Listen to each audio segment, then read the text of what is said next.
healthcare. Drawing strategic insights from global and regional models and translating them into practical lessons from real-world rural health practice. Professor of Rural and Remote Medicine at the University of Queensland, Australia. He will address the realities and challenges of rural medical practice from a global perspective. Please welcome Professor Chatter. For themselves.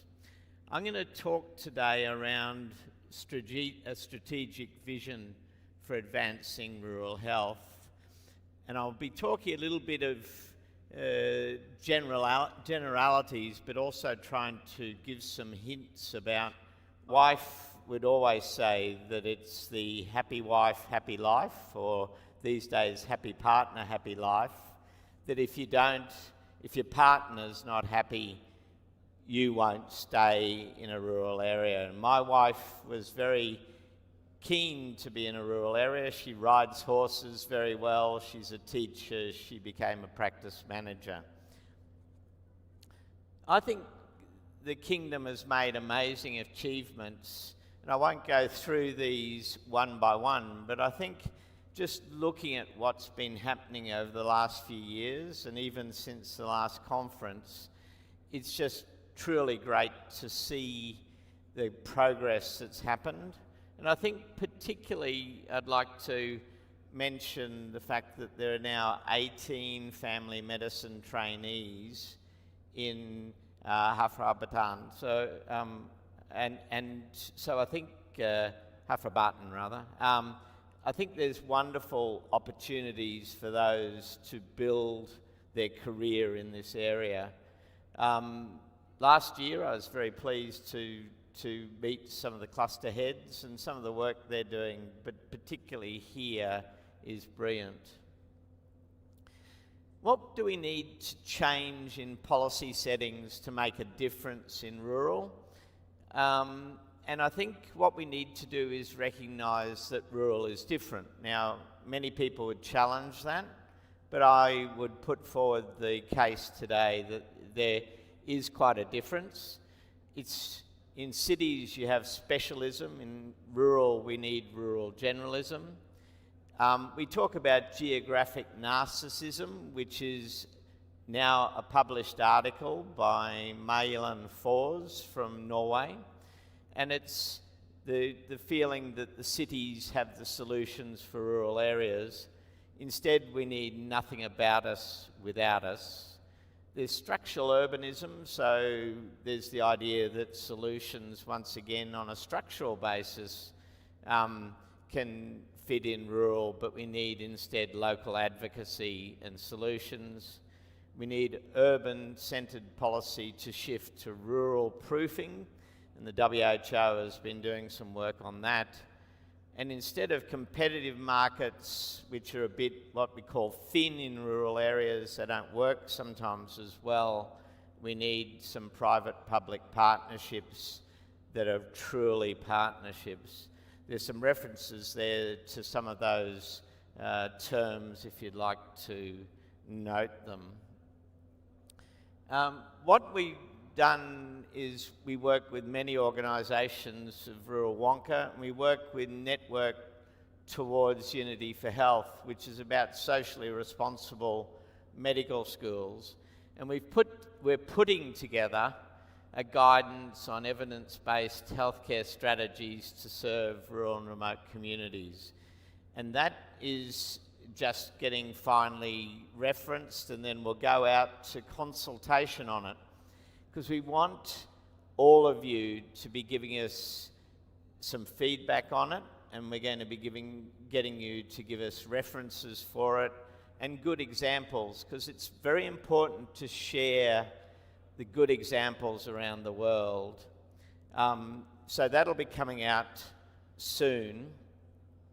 I think if I could just talk a little bit about when we did the literature review across the literature, we found it was very pejorative, that it was actually not very complimentary of rural areas. It was quite biased against rural areas. And when you live in a rural community, as I did, rural communities are quite bemused by the attitude of cities. There's a wonderful little book by Williams called The Country and the City, where he was from Wales and went to, I think it was Oxford or Cambridge, as a professor there, and he didn't recognise what people were describing as rural areas as the reality that he had seen. So rural communities want to be understood. They do want to have the opportunity to be involved in their decision making. In involving them, it's important to keep the rural person at the centre, and we talk about the partnership Pentagram Plus. Once again, this came from WHO about 20 years ago, but it's very vital to have everyone involved, and one group that I would particularly point to is the academic institutions. And if we're going to have a solution in rural areas, they must be involved. So having the people at the centre, I've put a little note down there at the bottom, a little footnote saying it must be informed consent. Doctors are used to informed consent, and it's about saying that we say in rural, nothing about us without us, but we do need to understand, people need to understand what they're agreeing to. A definition of rural areas is important. The one on the right-hand side is a facility-related one, which I think applies here. I think that's important, but there is also a need, and there are some great examples around the world, particularly New Zealand. We're seeing more technological jobs in rural areas, and it equally applies. On top of that is layered socio-economic advantage. Disadvantage,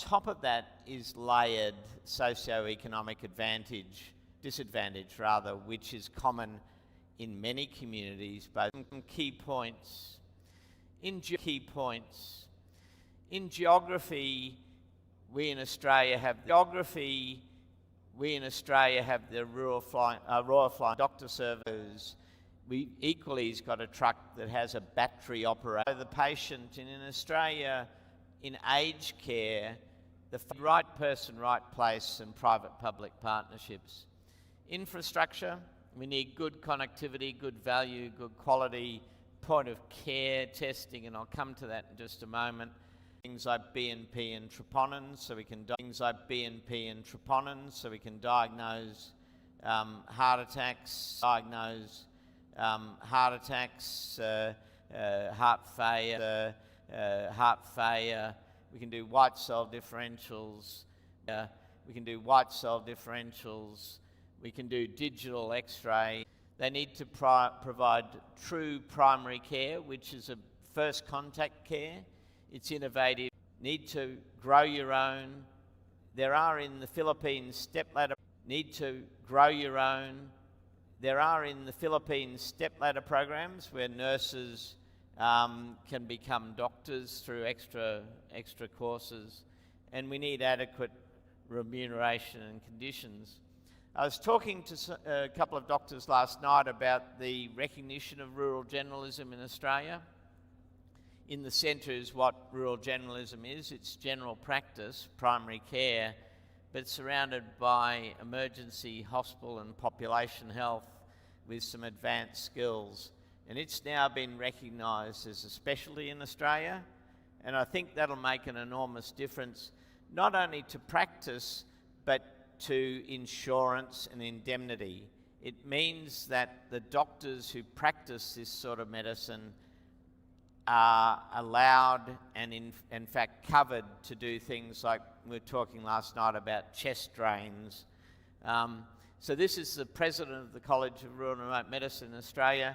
He was my registrar at one stage in my practice, and he's a great young doctor and a great example of someone who does this sort of medicine. He does obstetrics and anaesthetics as well. If finally, culture. We need to look at rural culture. Rural culture is different, Indigenous culture is different. We also need to talk about the workplace culture. Over there is, and I showed this last year, but this is Ethiopian midwives, and it's a discrete choice experiment about how much money does it take to get a midwife to go to a rural area. And you can see it's like a classic, for those of you who've done biochemistry and biology, classic dose need to expose young doctors to what careers are. If they're being taught by orthopedic surgeons, they'll become orthopedic surgeons. If they're areas, research and data collection based on that. If you don't have a classification, you can't tell the difference. And motion injuries or punctures, the workers are really constantly at risk for some kind of hazard. Again, I won't go through this list, but you can see there are many unique hazards for this particular workplace that are relevant, of various categories. But we know already, as I mentioned, in this particular workforce that falling overboard and drowning is actually one of the highest risk situations for fishermen. And so they found that wearing a life jacket, a personal flotation device, seems to be, of course, evidence-based. It's going to save a person from drowning if they fall into the water. But it's difficult to wear this big, bulky jacket and do the work properly. So there was an innovative approach that was used by NIOSH where they did a social marketing campaign.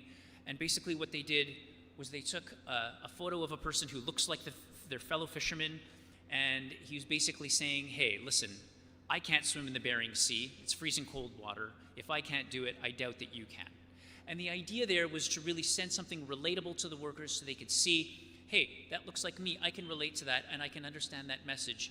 And it's all towards building this culture of health and safety in the workplace. So to pull everything together, rural communities continues to sustain the world through agriculture, natural resources, and fishing. Health and safety in this setting is, of course, uniquely challenging, but so important. Evidence-informed solutions are available, but they rely on support from both regulatory and government agencies. We need leadership and champions to make sure that we can disseminate, implement, enforce, and measure.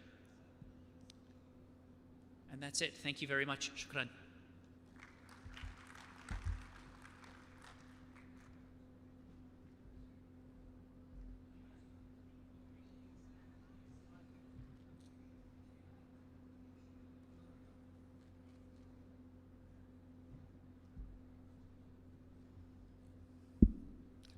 Thank you, Dr. Vincent, for your insightful input.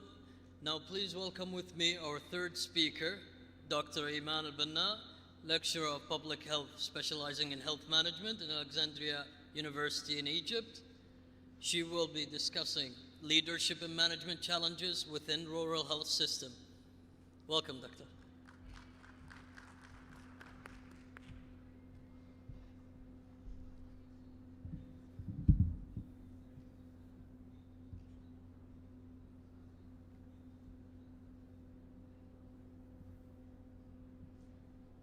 Good morning, everyone. It's really an honor to be here with you today, and I'd like to thank the organizers for inviting me and giving me such a great opportunity to discuss with you a very interesting topic, which is about addressing social determinants of health and its relation to health equity in rural MENA communities.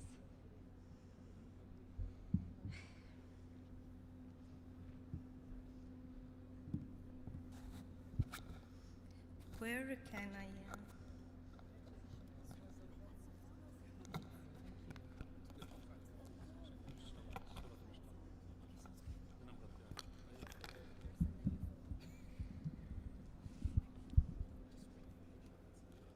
It's not moving. Not moving. It slides.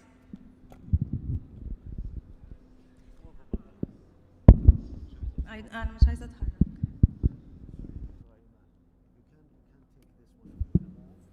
Yeah. Sorry for this. My agenda for today is to discuss rural health landscape in MENA region, conceptual framework of the social determinants of health, how social determinants of health drive health inequities in rural areas, and discuss with you health system barriers in rural settings, and the promising strategies to address social determinants of health, and finally my conclusion and call to action. Okay, there is an executive summary. Sorry.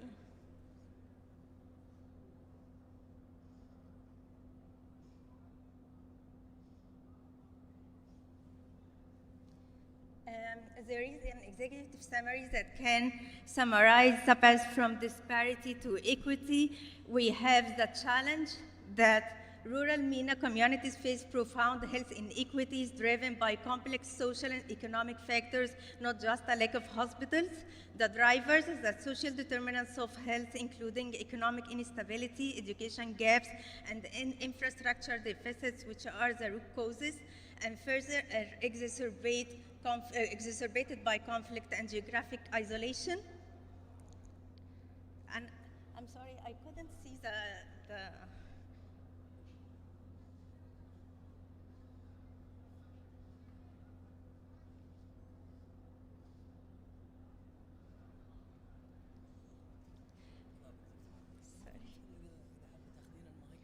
No, I want to stay here, but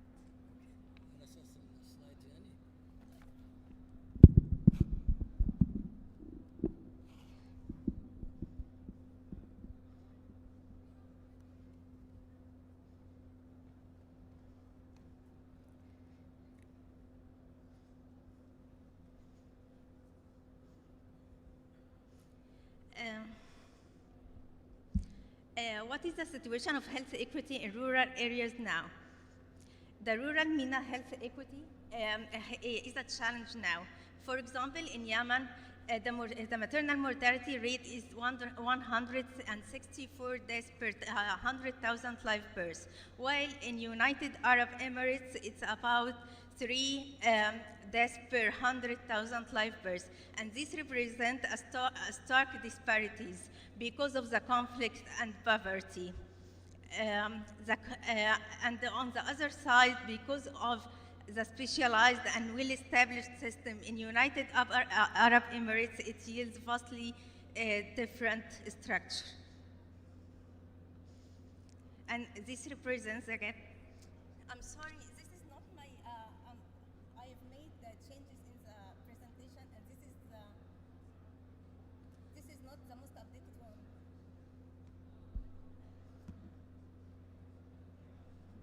Can I change it to be after the other speaker to solve this problem? I'm sorry. I'm very sorry.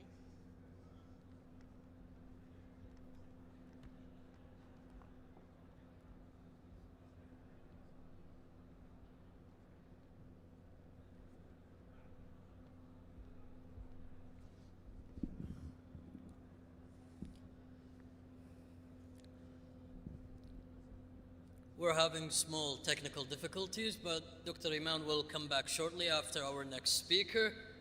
We now welcome Dr. Shihab Al-Malki, PhD candidate at the Rural Clinical School, Faculty of Medicine, University of Queensland, Australia, and lecturer of Public Health at University of Pisha in Saudi Arabia. He will highlight workforce and training challenges in rural healthcare. Please welcome Dr. Al-Malki.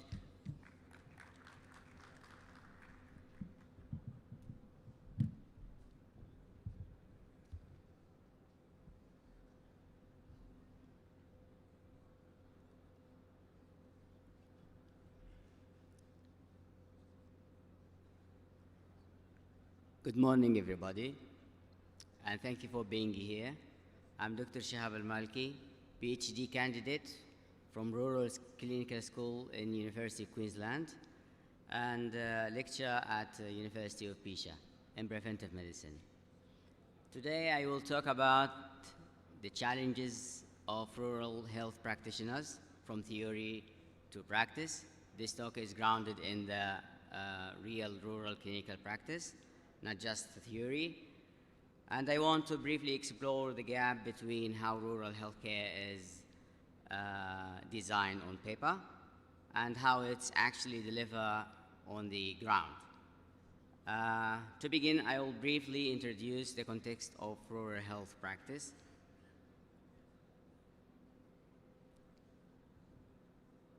As it's called, rural health is about health equity. A lot of us talking about this health equity, where a person lives shouldn't determine the quality of care they receive, yet it often does. As you know, the rural healthcare is fundamentally different from the urban healthcare. The differences are structural, like fewer resources and broader clinical responsibility and higher uncertainty. These pressures contribute to persistent workforce crisis, where recruitment and long-term retention remain major challenges.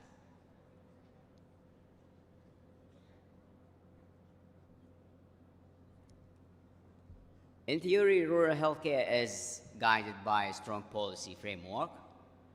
These emphasize access to care, workforce availability, continuity of care, and social determinants of health.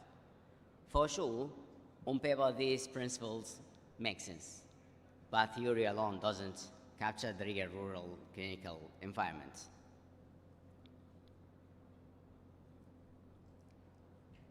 The gap between theory, policy, and practice, the problem begins when policy assumes conditions that doesn't exist in rural setting. Policy often presume access to diagnostic, smooth referral pathways, and immediate specialist support.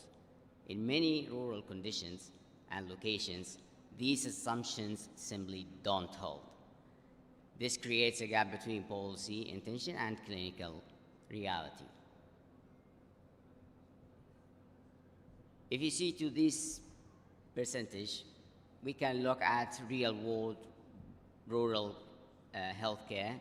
The contrast is clear.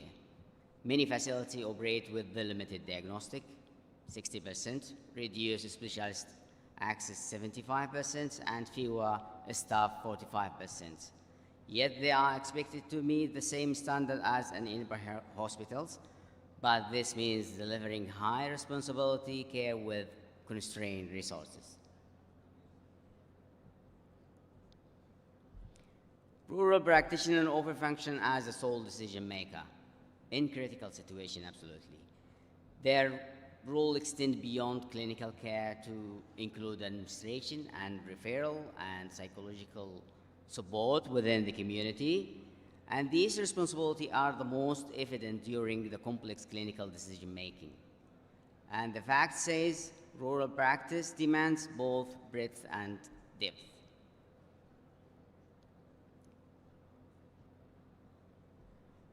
Let me illustrate this brief example from rural setting. A small rural hospital, 250 kilometers from the nearest tertiary center, and one doctor on call, a patient present at night with a severe abdominal pain. Imaging is limited, no surgical services is available, specialist advised not immediately accessible. The clinician must decide. Transfer the patient on the long risky journey or observe overnight with the limited investigations. This rural medicine, this is the reality, where decision carries significant risk and the judgment is critical. So how do we close this gap? The solution is not with the guidelines, but with the smarter support of using innovative strategies, decision-based training, realistic simulation, telemonitoring, and strong clinical networks can help align policy with real rural practice. As you know, right now, Saudi Arabia is uniquely positioned to strengthen rural health care through the telehealth integration, workforce retention program, and infrastructure upgrade. absolutely with the community partnerships. These initiatives align closely with Vision 2030 and Rural Health Transformation Goal. Finally, let me conclude with the key message. The gap between healthcare theory and rural practice creates significant challenges for practitioners and patients. And we should actually mention that rural healthcare is not a lesser form of medicine, it's a more complex one. However, to achieve health quality and equity, policy must reflect real-world practice for actively support those delivering care in rural settings. Finally, when we align education, technologies, and policies with reality, we create a safer system for patients and practitioners. Thank you.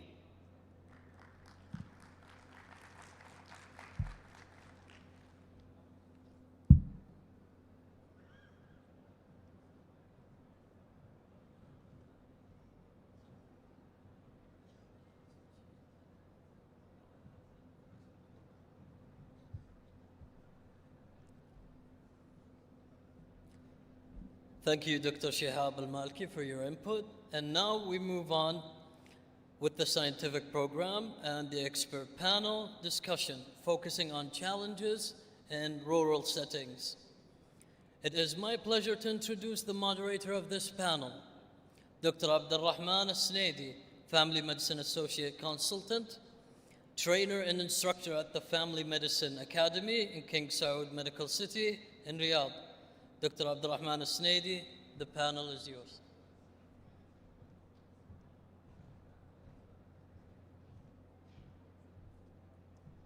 Assalamu alaikum. Greeting everyone. We will have an expert panel regarding strengthening of the rural health workforce, retention strategies, and social determinant of health. I'll introduce our first expert, is Dr. Hatem Al-Qahtani. He is an assistant professor and consultant in occupational, environmental, and family medicine. Additionally, Dr. Al-Qahtani is currently the director of occupational medicine program at Imam Abdurrahman bin Faisal University. Dr. Al-Qahtani is a board certified family medicine. He has a Canadian fellowship in occupational and environmental medicine at the University of Toronto, Canada. He is certified by Canadian Board of Occupational Medicine. He is also designated as a senior aviation medical examiner by the United States and Saudi Arabia. Dr. Al-Qahtani also holds a master's degree in occupational medicine and health from University of Dammam and University of California, UCLA. He has a bachelor's degree in business administration from King Faisal University and professional qualification in health economics and healthcare strategy from Harvard University. His experience in academic and clinical healthcare systems, occupational health, workplace, health promotion, and well-being strategy. His work includes scientific disclosure, leadership, research, and education in occupational health, contributing to national health objectives. Let us welcome Dr. Hatem Al-Qahtani.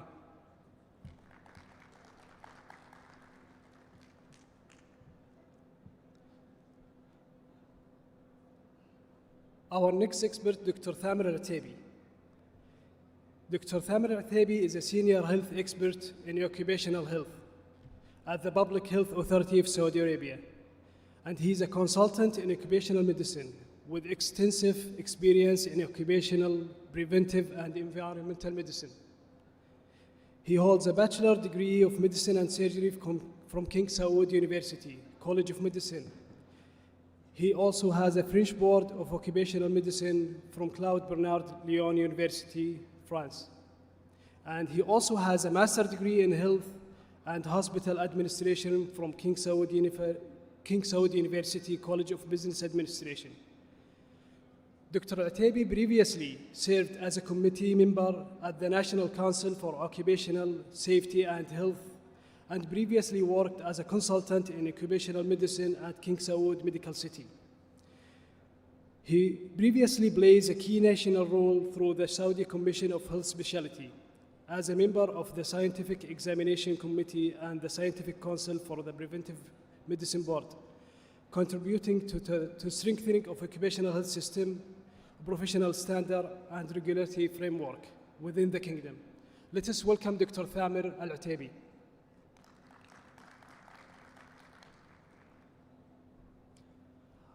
Our next expert is Dr. Saeed Al-Shahrani. He is currently serving as a Chief of Populational Health Management at the Eastern Health Cluster in Saudi Arabia, with over 15 years of experience leading the design and implementation of data-driven, person-centered models of care aligned with Saudi Vision 2030, with focus in improving access, reducing disparities, integrating digital health solutions, and establishing populational health management infrastructure across the region. He holds a bachelor's degree of medicine and surgery from King Faisal University. He also has a Master of Public Health in Health Management, Planning and Policy from the University of Leeds. He also has a Diploma in Health Leadership and Management from the George Washington University and a PhD in Epidemiology from the University of Nebraska Medical Center, where he focused on cancer epidemiology and served as an editorial board member for the Journal of Cancer Education. He, in addition, serves as a consultant in epidemiology and public health at King Fahd Specialist Hospital in Dammam. He held key leadership roles, including Director of Research Operation Administrative Department and Head of the Science and Technology Unit at Research Executive Administration at King Khalid Medical City. Let us welcome Dr. Saad Al-Shahrani.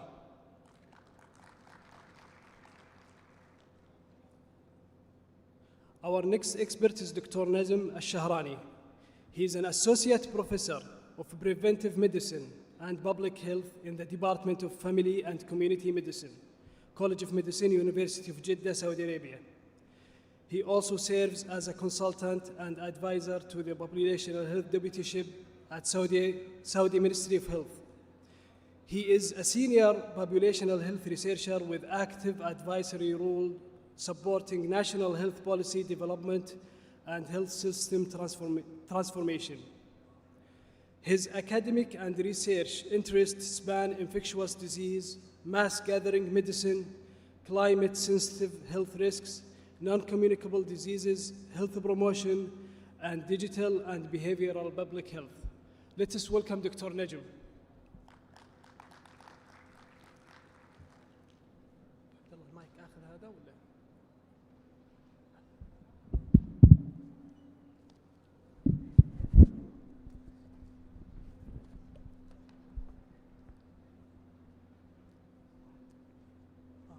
في مايك شغال؟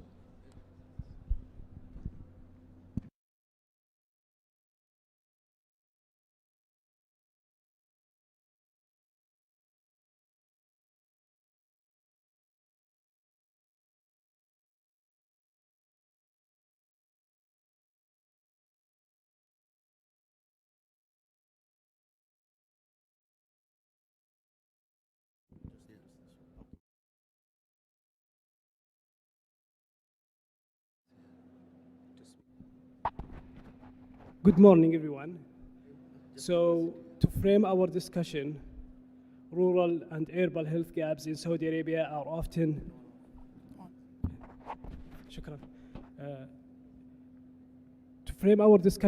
rural and urban health gaps in Saudi Arabia are often described in terms of service availability. But today, I'd like to look deeper at the social determinant of health that shape access, outcomes, and even health-seeking behavior in rural communities. Let me start by asking, which social determinant matter most and why? I will start with Dr. Najm. From a public health and research standpoint, which social determinant have the strongest explanatory power for persistent rural urban health gaps in Saudi Arabia? بسم الله الرحمن الرحيم صبحكم الله بالخير جميعا. First of all, from the perspective of public health and population health also research, that the most strongest and greatest risk factors are social determinant of health that shaping our rural health is mainly the education, attainment, and economic sustainability. These two big roles, or these two big social determinants of health that shaping our context in Saudi Arabia to utilizing and access to the care. First of all, for the education commitment or for education attainment, we agree that most of the Saudi are illiterate and most of them have higher degrees. But when you just focus on scoping in our rural area, in the village, we found that most of the educated people, they just already left that area and going to the urban area to find for the chance for employment and good better for the chance of health. However, who's this in just staying in this rural area or the village, that the researchers and the WHO articulate evidence say that most of them, it's mainly they didn't achieve the highest degree of education. I remember from one of our trips when I was a student, 2012 in medical college, we already did a trip to one of the smallest village in the south area of Saudi Arabia, and it's called Hali. And we did at this time like a project of health need assessment there. And I was shocked that most of that area, it's so far from Hali. It's about 15 kilometers south of Hali. That's most of them, they didn't even have elementary degree. And when I just wait and asking them about any English proficiency there, I didn't find any good response from them. So I think to correcting our way to increasing the education, we need to emphasize in the increase and invest in the education as the main leaders or the main pillars to increase our accessibility and achieving of healthcare in rural area. The other one is the economic sustainability. The sustainability and finding of the financial, it's not a big deal among Saudi contexts, but when you're reaching the services, we found a lot of the patients, they didn't coming to their follow-up routines in the PHC. And most of them, they didn't have the one who can handling them, like a relative or something who can coming with them and guiding them to the clinic. Because I didn't have any excuse from my work, I cannot be absent from my schools, and etc. So when we want to achieve optimal level of healthcare for the rural area, we should emphasize our framework to be prioritizing or make it like upstream policy that's string and emphasize on the educational attainment and employment sustainability. Thank you, Dr. Najim. So education and income doesn't just affect health directly. They shape how people interact with the health system itself. Dr. Saad, how do these social determinants usually translate to measurable populational health gaps between the rural and urban regions from your own point of view? بسم الله الرحمن الرحيم. الحقيقة أنا سعيد جدا بوجودي في هذا المحفل، وخصوصا النسخة الثالثة من مؤتمر حفر الباطن للصحة الريفية، والنضج والتنوع الذي أراه في هذا المحفل يدل أننا على الطريق الصحيح، فأبارك لحفر الباطن وتجمع حفر الباطن هذا النجاح.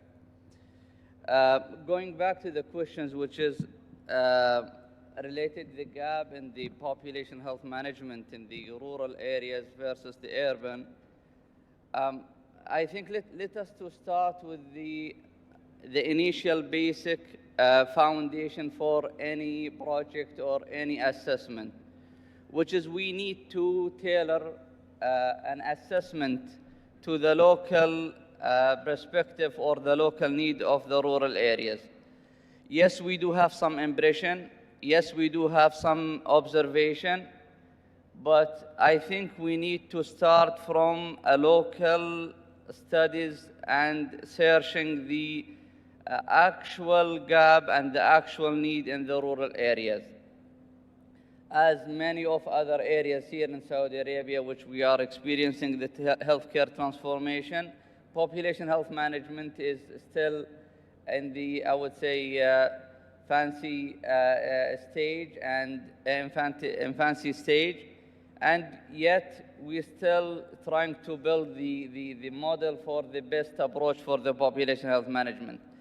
But I think we have to start with the actual assessment in the field, and we know what is the local need, what is the gap over there, and from there we have to start and adopt the population health management and the value-based care and the model of care of Saudi Arabia.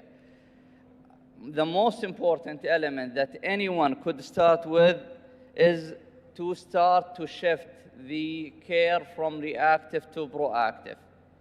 Each or any primary care center, they have to think about their capabilities, the capacity that they have, and what they could do in terms of turning the care from a reactive mode to a proactive mode.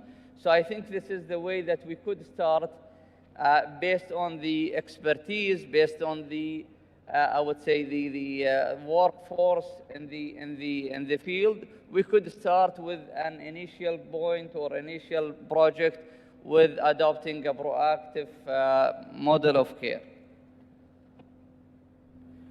Thank you, Dr. Saad. Dr. Thamer, from an occupational and environmental health perspective, how do housing equality, work condition, and environmental exposure contribute to rural health inequities? السلام عليكم ورحمة الله وبركاته. بداية أنا ودي أشكر صراحة اللجنة المنظمة على هذا الحفل الرائع، وأخص أخوي العزيز الدكتور حاتم، وإن شاء الله نقدم في هذه الجلسة إن شاء الله ما هو مفيد إن شاء الله ومثري بإذن الله. Back to your question, actually from occupational and environmental health respect, I think it is predicted and expected to have some rural health inequity. This is due to the long chronic exposure to the hazard at work environment and beyond work environment. Because in the rural area, we could have exposure not only at work environment, we could have it at housing condition due to the, let's say, the not well established or not well developed community and construction criteria. For example, we could have at the house the thermal stress due to the insufficient insulation. It's not like the urban area where we have all the means. And we could have also some problem with the safety of the water, safety of the food. In the work environment itself, usually the people who work in the rural area, they have a labor-intensive work, either working in the mining or forestry or in the construction. They are exposed to many environmental hazards, many physical hazards, high temperature, particularly here in Saudi Arabia. And they don't have the, let's say, the administrative support and the regulator oversight that could prevent many of the incidents in case of the implementing the preventive measure as it should be. In addition to that, we have also the lack of the access to the healthcare facilities, and this is make this exposure more potent and leading to early detection of diseases and injury, again due to the lack of supervision of the specialists in the rural area. This is the most important factor that leading to the rural health inequity. We could talk later about the solution, but I think it is expected and predicted, and it needs a multidisciplinary work in order to facing all these challenges. Thank you, Dr. Thamer. So even before patients reach the clinic, their living and working environment are shaping their health outcomes. Dr. Hatem, at the front line of care, how do transportation and digital access affect timely care, continuity, and preventive services in rural communities?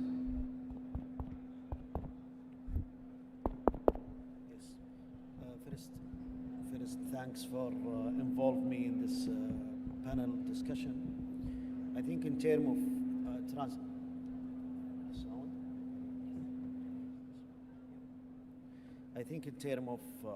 of transportation and the digitalization and digital health, which is very important aspect in the social determinants in general, and also to providing the health care to the population.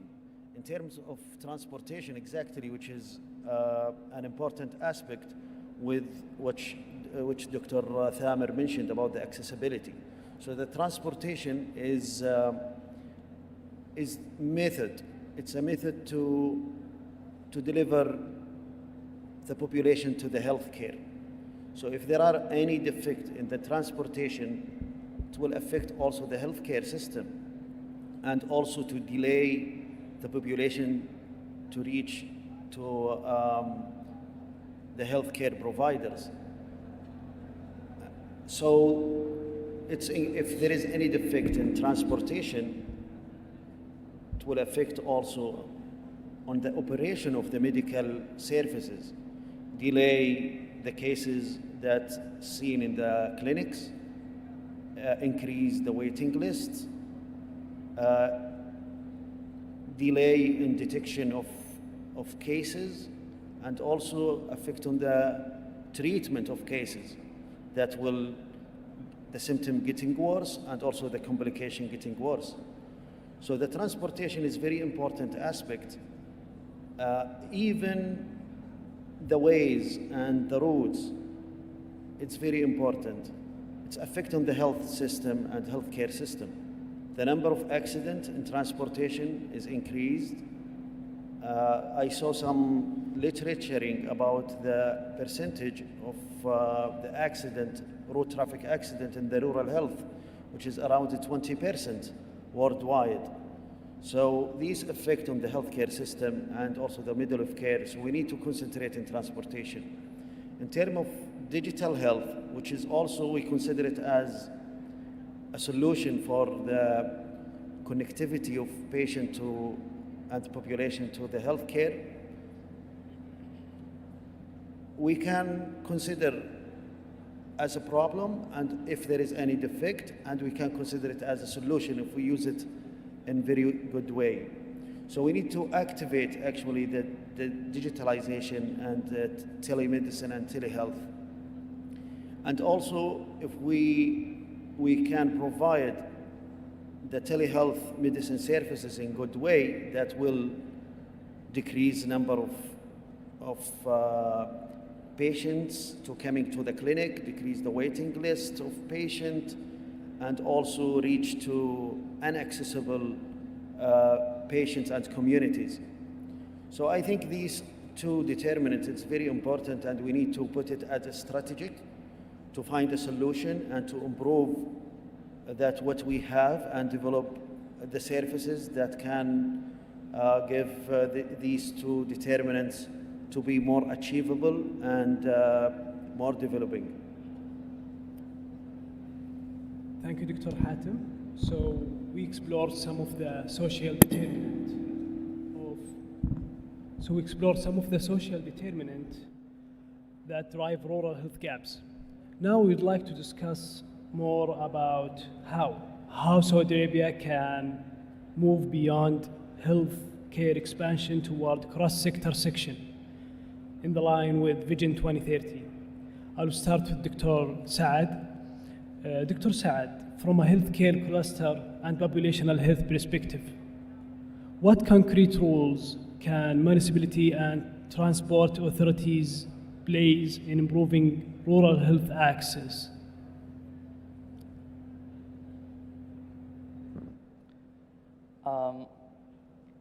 I think the question is part of the answer, which is first we have to make sure that the delivering the right care, or I would say looking at the health as a huge aspect, the care delivery or the provider is not the only player or the contributor to the health of the population. The model or the studies shows that only 20 to 30% that the healthcare providers could contribute to the health of the population, while the remaining is fall under the environment, the other socio-economic factors that contribute to the health. So believing that you have to work and to partner with the other stakeholders, whether these the municipality or the education and etc., is a crucial role to reach to or to bridge the gap for the health of the population. So I do believe that there should be a platform that should bring all these people together. All relevant stakeholders, they have to speak the same language for serving the health of the population. And I think the healthcare providers might be the most one who knows the need. So very important to bring all these parties together. We have to make sure that our cities, our neighborhood is a good place to practice the good health behaviors. It helps the people to adopt a good health behaviors versus the others area. So I think it is important to have facilitators, and someone will bring all these people together. We need to have someone who push the stakeholders together. There should be someone who will be advocate from the local community, and we have to count more on the local community. Believe me, whatever the efforts being paid for to improve the health of the population, if there is no partnership, clear partnership and activation from the local community, from the local population, we will not achieve the target. So it's very important to bring them, put them part of the decision, part of the process planning for the health. Thank you, Dr. Saad. Now I would like to shift a little bit about education, and I would like to ask Dr. Najm. Education is often discussed in terms of health literacy. How can education systems contribute to long-term rural health improvement beyond narrow lenses? If you just allow me, Dr. Saad, just explain the role of population health management and how can we invest in this one to reach out to our rural health. However, from the prospective population health strategic plan and Ministry of Health, we already agree on one of our strategies, 5x5, the most 5 risk factors with the most 5 diseases among our population. And from that framework, we already established 53 indicators that wanted to establish and to monitoring during our 5 years. So it's 5 by 5 by 5. One of them, we want as a Ministry of Health to be the one who just focusing on the social determinant of health, and the employment and the income and the education, etc.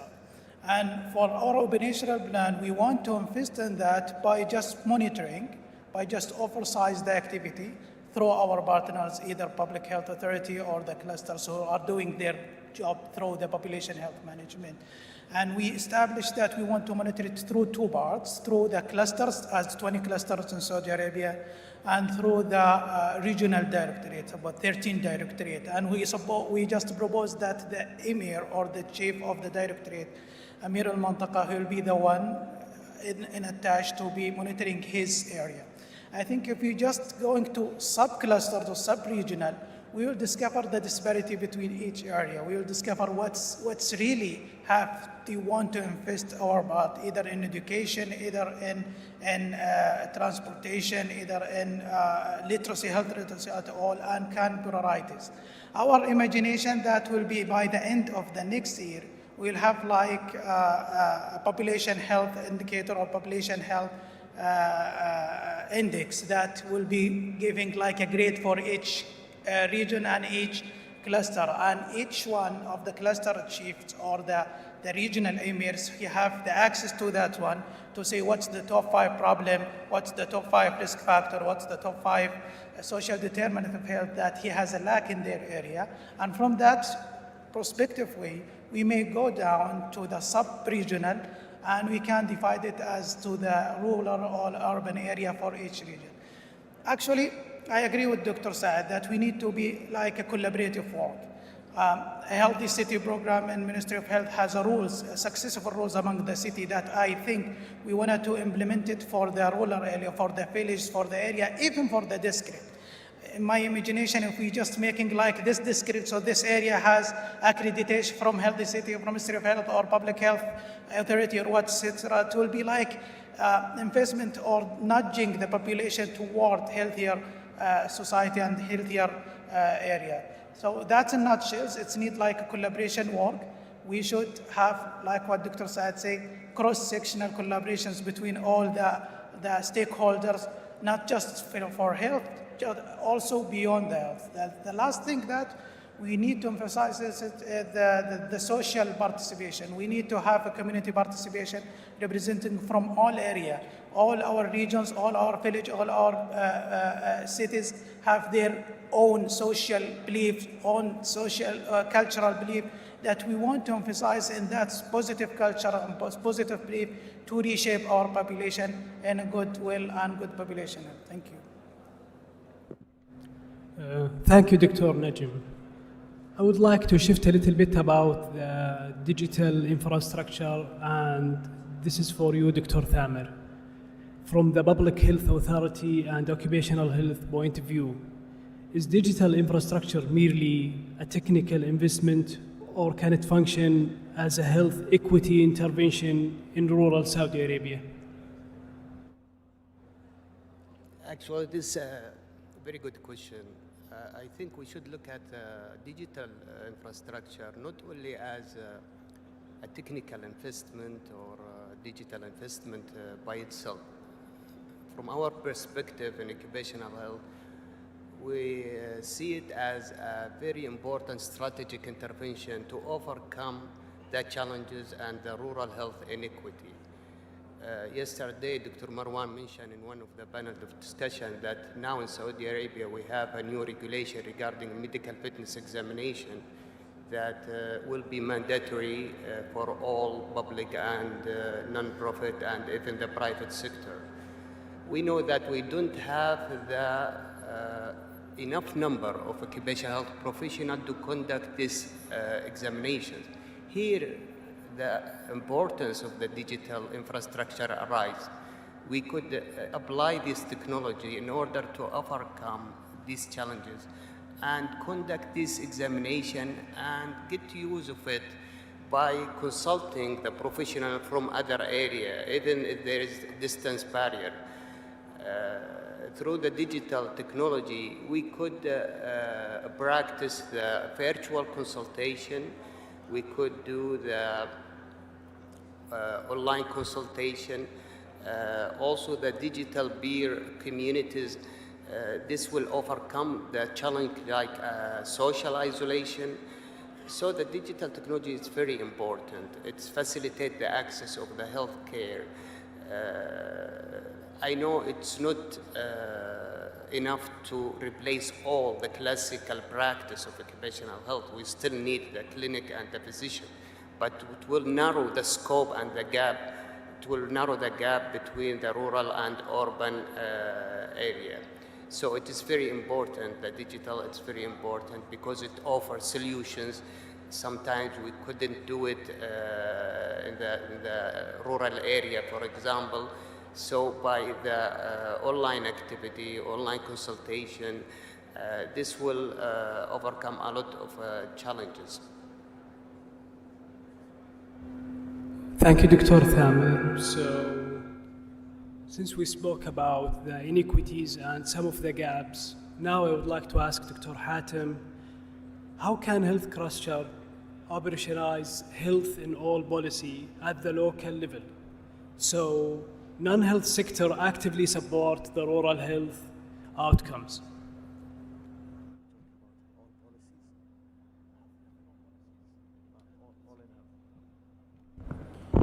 Okay, thanks for this great question. In terms of all in health, it's very important aspect and cornerstone to build any strategies to keep the population well and keep population healthy. I think we have two parts in this situation. I'll talk on in health in general, and then we'll talk about the cluster, health cluster. In general, as my colleagues mentioned, it's collective effort, it's intersectoral effort for all agencies at the national level. So the first step, start to create or change something, we need to integrate all these health policies, even in different agencies, work together and aligned. So, for example, I'm very happy to see yesterday the National Council of Safety and Health integrated with the rural health. This is a part of the healthy workplace and safety and prevent also the diseases. And you can compare this also with other sectors. So all sectors, they have some effect on the health. You can imagine if we are drinking not good water, if we have bad environment, if we have any problem in the soil. So all of this will affect on the population and the health. So we need to be aligned for all policies, which is intersectoral efforts with all different agencies. So all of these policies should be aligned together and integrated to prevent the diseases and keep the healthy population. In terms of what are the most important to keep on the health cluster, from my opinion, I think the shared data is very important between these sectors together. So sharing the KPIs, sharing the data between the health cluster, it's very important aspect to run the operation and the medical operation in very good and right way. So I think, yeah, all policies should be integrated, should be aligned together, and this is the responsibility for all population, not only the government or the agencies. So the health responsibility on all population. Thank you, Dr. Hatem. So far we have discussed some of the social determinants and how cross-sector action can improve rural health. In this segment, I'd like to focus on who delivers care and what they need to succeed. Specifically, how can place-based data help us move beyond the national average and design rural health services that reflect local realities? I'll start with Dr. Najm. From a research and policy perspective, why do national average often fail to capture rural health inequities in Saudi Arabia? Actually, it's great questions. Like, data is the big headache for all the researchers and all for the policymakers. And nowadays, we're just focusing on our national data. It's good to focus on that on the reporting for the national level. However, these national data and national numbers, it's really masking the variations in the geographical or the disaggregations data. And this is small, it's really smooth out the health disparities and the health risky and healthy behaviors among the rural area. We wanted to just examine and giving a number, we cannot do that because it will be masking the results. For example, when you're just focusing on the one like a regional area and find the incidence of some disease is like 20% to 10%. The dominator in that region is really different among this region and the urban or rural area. In the rural area, we may find 5 cases or 6 cases of complicated diabetic. But when you see the data in that context, we found that it's magnificate the result. For example, when I was in my residency and find the patient from the rural area and urban area, most of the rural area or from the cities, they coming to with early diagnosis of the diabetes, with the early stage of complication, we cannot control it. But most of the people that's unfortunately getting the foot amputations, most of them from the village, from so remotely area in the rural area. So the disparity, it will be a big issue that we cannot use the national or high-level reporting area to reflect the exact problem. And that's gonna be also emphasized by the WHO Equity and Disparity Department, that when we want to examine the disparity data, we should going to sub-regional and fragmented area to the most, as far as we can, in disaggregating our population to get the real picture about our healthy behavioral and risk factor in our population. Thank you, Dr. Najm. Since you spoke about the data, the next question is for you, Dr. Saad. How can place-based social determinant of health data practically reshape service design in rural health settings from your own point of view?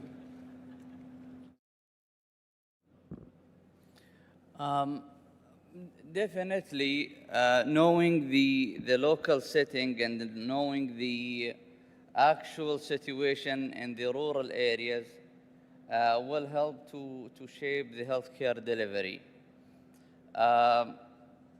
But let me to mention something here, which is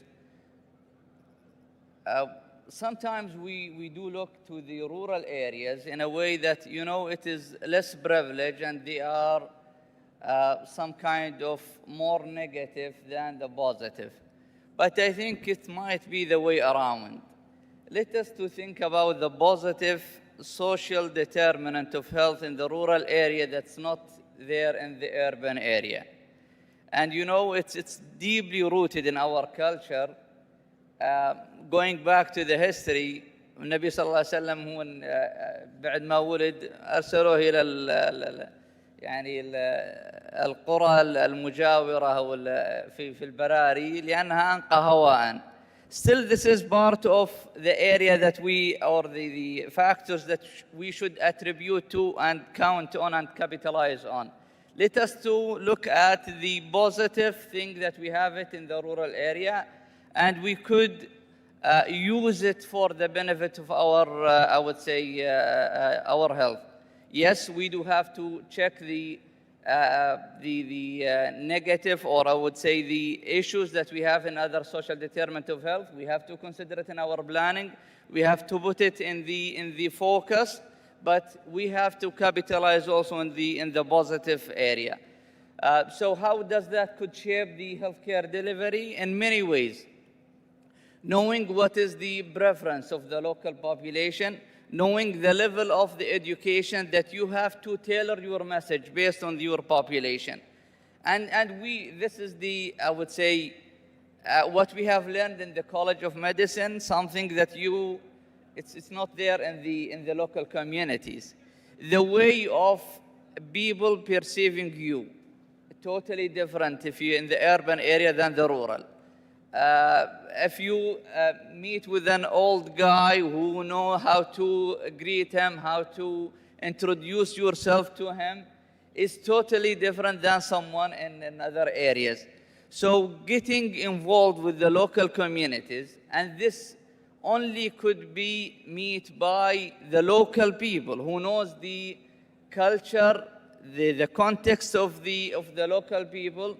They know the areas that they have to highlight. Sometimes some people, they don't want you to go directly to the issues or to the problem. You have to give an introduction for that. You have to explain it very well. Then you go for the management and to the the activating the patient. And take one example. How many of the elderly people, they have diabetes? And how many times they are visiting the clinic? And they giving their medications. And they telling them that you have to avoid so and so. Next day in the party or in في عزيمة أو شيء, you see him that he is neglect all the instruction that he is listening in the clinic. Why is this happening? We are not speaking the language of our people. So we have to take the context of whether it's rural or urban area. We have to customize our approach in delivering the care based on the context of the local people. Thank you, Dr. Saad. Since you mentioned the perception of the healthcare worker, I would like to ask Dr. Hatem, since he's a consultant in the front line, how do rural social determinants directly shape care delivery models, workload, and service priorities in the rural area? I think in the front line as a primary physician or family medicine physician, the workload is very important aspect. In family medicine in general, worldwide they are suffering because they are front of population. So I remember I covered 1 month in some rural area, so I saw within one shift more than 70 patients as an average within 8 hours. So I can imagine the workload, how can this affect? I don't have time to write notes. I don't have time to discuss the symptoms with the patient. I don't have time to provide very comprehensive health care for the patients and the population. So the workload is very important aspect for providing the care. So we need to look for the workload. We need to look for the competencies of the workforce. We need to train them from the real situation. I found one doctor. She's a medical doctor. She's graduated from medical school just recently, 2 months, and she covers the clinic alone. How can she treat diabetic patient and this patient has on insulin or different complicated cases? So the competencies of workforce is important. Training and personal development program is important. Even if we don't have budget to give him a scholarship or well-structured long program, we need to treat them and train them in the same place. So the personal development program, the workforce competencies is very important aspect to provide healthy and an excellent medical care. The workload, also the time is very important. The physician, you need to give him good and also not only the physician, healthcare worker, etc. So we need to give him a good time, also to see the patient, to provide the care in perfect way, and also the feedback is important for the workforce. The feedback from the senior, from the data, from the patient, which is the end user, is very important aspect. So I think we need to revise, and usually any plan, any project starting with assessment, define the situation and put the plan and reevaluate. So the re-evaluation process is it's need to be continuous. And also the redesign of jobs is important aspect. Occupational health and safety part is very important role in this situation. To play very important role in this situation. I think the health clusters now, it's good time to look for occupational health and occupational medicine clinics. They look for workers. They take care about the worker. looking for them as an asset to provide the healthy and provide medical care in good way. So if the worker itself not protected or not safe, how can they provide the care? So the safe work environment is an important aspect. So I think the workforce is the greatest assets that we have. And I think the government, they know this very well. And there are some responsibility on others. So if we are looking for ourselves, our colleagues, our teams are the great assets, and then the healthcare will provide in very good shape. Thank you, Dr. Hatem.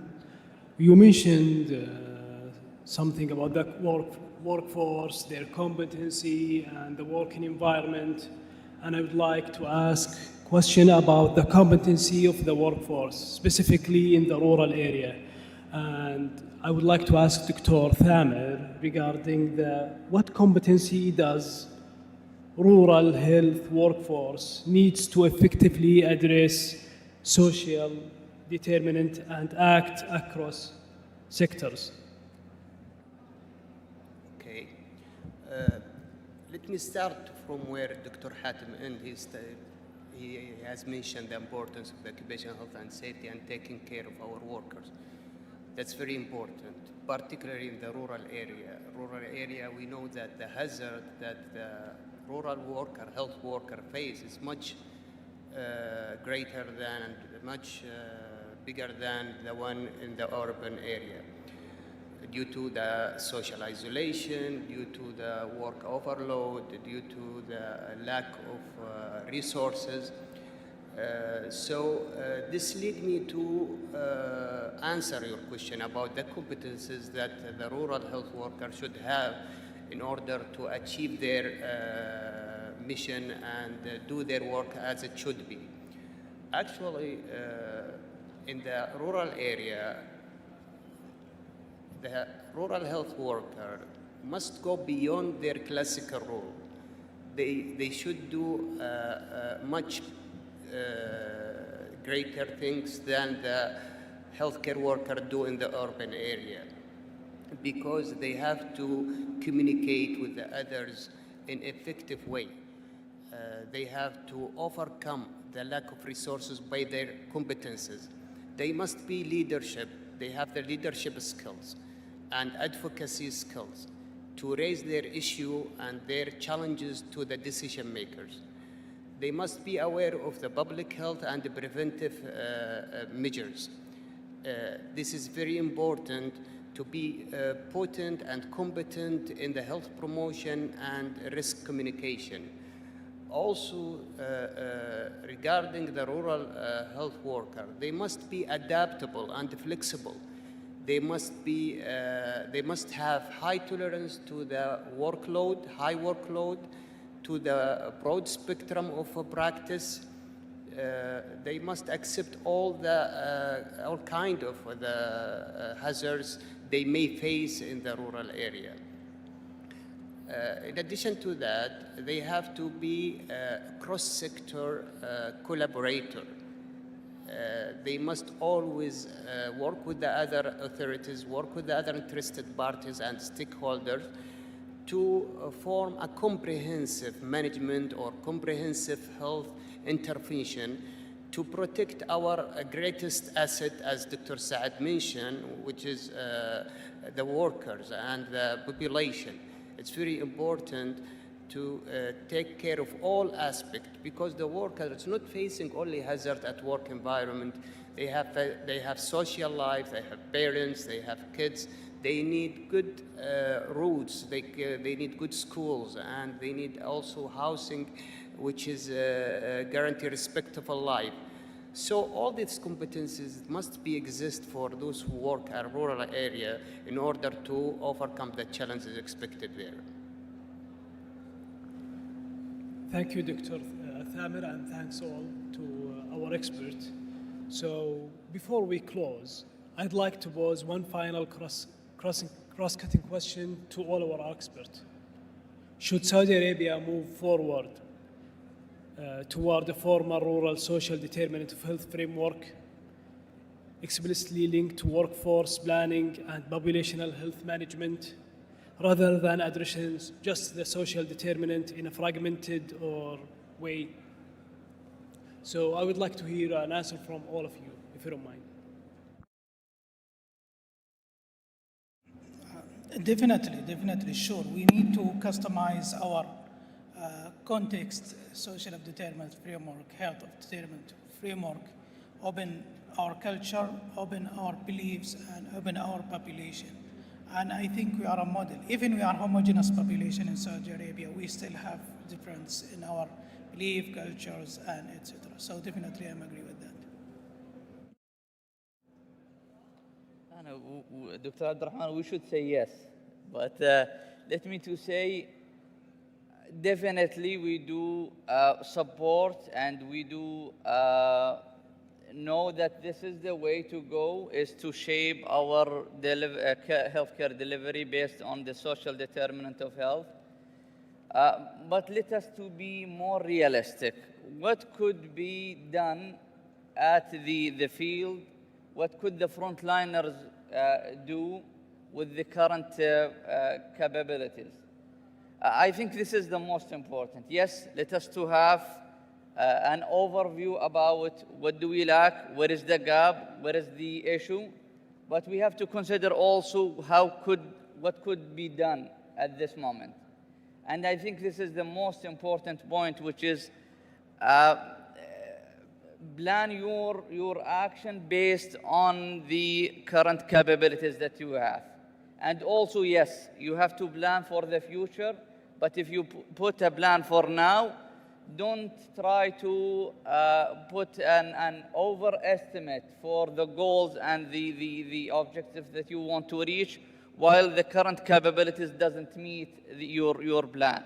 So I think we should consider that very strongly. We have to plan for that in the future, but we have to also to customize our approach based on the capabilities and the assets that we have in the field. And one size doesn't fit all. If you have some good expertise in one area, go with the different model, different approach for these people. Let them to work on for the best that they could. But the other areas, you have to consider the local setting and the local, I would say, expertise and resources.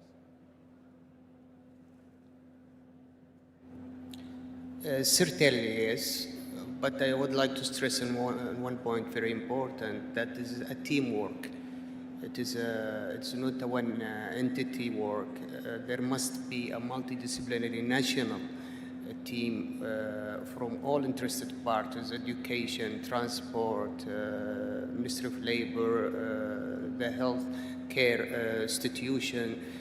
Also, there must be ongoing partnership between the public and private and local communities in order to achieve that goal and overcome all the challenges that could be found in the rural area.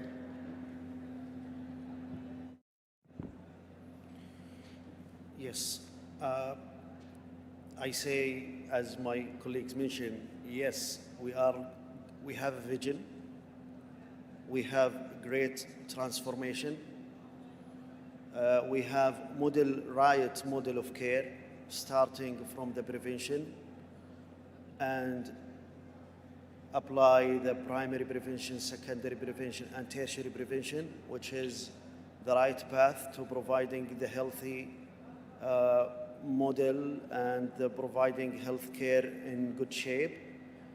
And I think we need to listen to the population and looking the end user based on needs, demand, looking for capabilities. We need to consider the social determinants.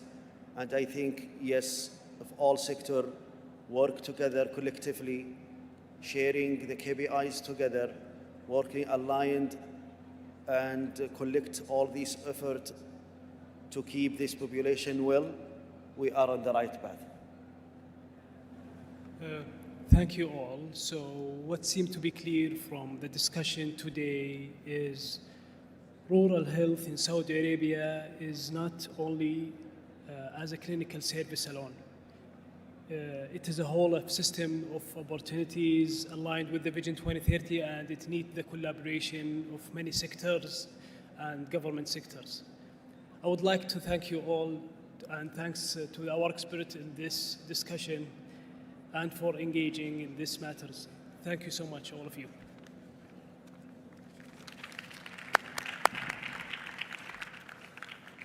الله يحفظك. الله يحفظكم يا رب. الله يحفظك.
Thank you to Dr. Abdulrahman and our dear experts for their valuable input. Now we're starting session 5, which focuses on solutions for rural health, including training, innovation, and use of technology to improve access, equity, and quality of care. It is our pleasure to welcome Dr. Hadi Miskin, Associate Professor of Obstetric and Gynecology, Head of Obstetric and Gynecology Department, and Chair of Community-Based Education Unit at University of Bishan, Saudi Arabia. He will discuss community-based education models and their role in improving rural health care. Please welcome Dr. Hadi Al-Miskin.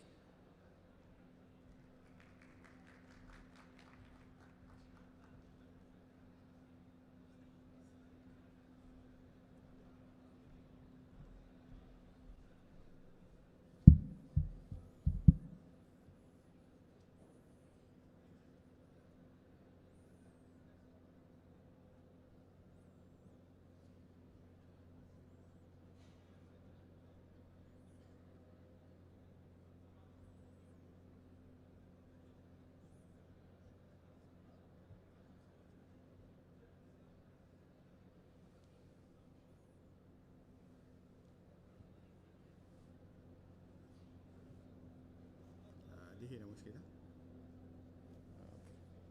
طيب السلام عليكم ورحمة الله تعالى وبركاته.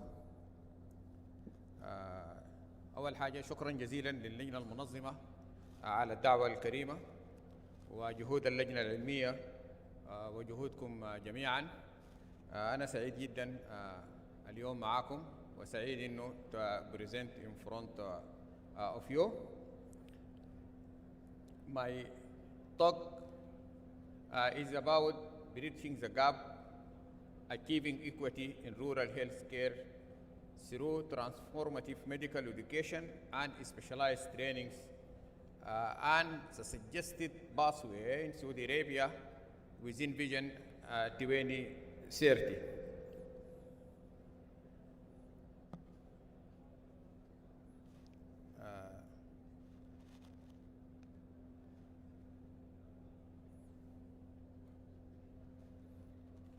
سوري وين اللي اغير السلايد؟ هذا اللي يغير، هذا اللي يجي، هذا البوينتر.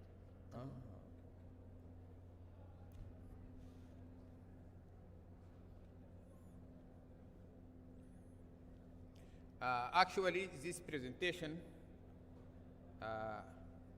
will give some light on the strategy to address critical healthcare disparities in rural area in Saudi Arabia, aligning with the Vision 2030 goal, national well-being and health system transformation as well. We'll explore together how target medical education reform, specialized training programs, and community engagement can collectively forge a robust, equitable, and sustainable rural health system for all Saudi citizens.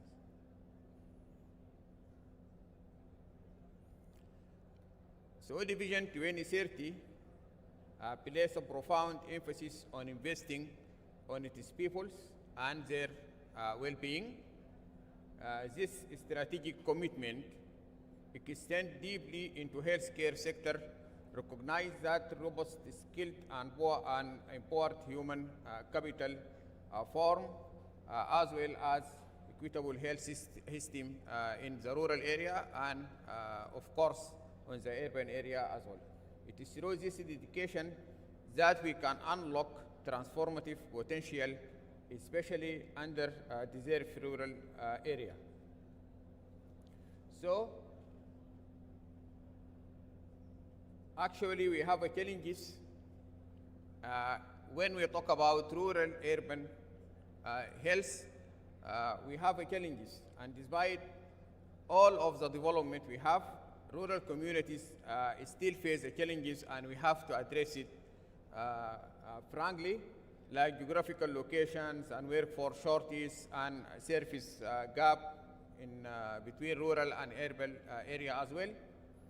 And we rely on the Saudi Vision 2030 goals regarding this issue, which target achieve equitable, high quality health care access to all Saudi citizens regardless their geographic locations. So here is what we recommend is a transformative framework. We propose this transformative framework to be aligned with the Vision 2030 to systematically address the rural health competence and to raise it across education continuous, medical education, and thereby building a sustainable, high-quality workforce dedicated to the rural serve. Because when the graduates receive their medical education in community-based education or interprofessional education, they differ will receive it in another type of curriculum, and as you know that now it is so difficult to find doctor to live in the rural area because he is not well aware about his advancement, about his career in rural health. So, embedding rural health throughout medical education training is very important. Also, specialized pathway to address this issue is very important. National institutes is very important by establishing centralized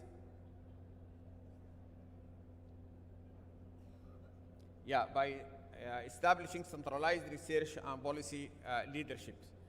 Also, supporting rural practitioners with accessible CBD also it's very important, and community-based training by fostering interprofessional and contextualizing learning also is very important and highly required.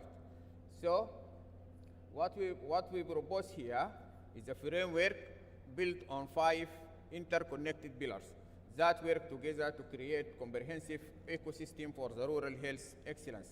Each pillar actually addresses critical gap in the current system while reinforcing the others.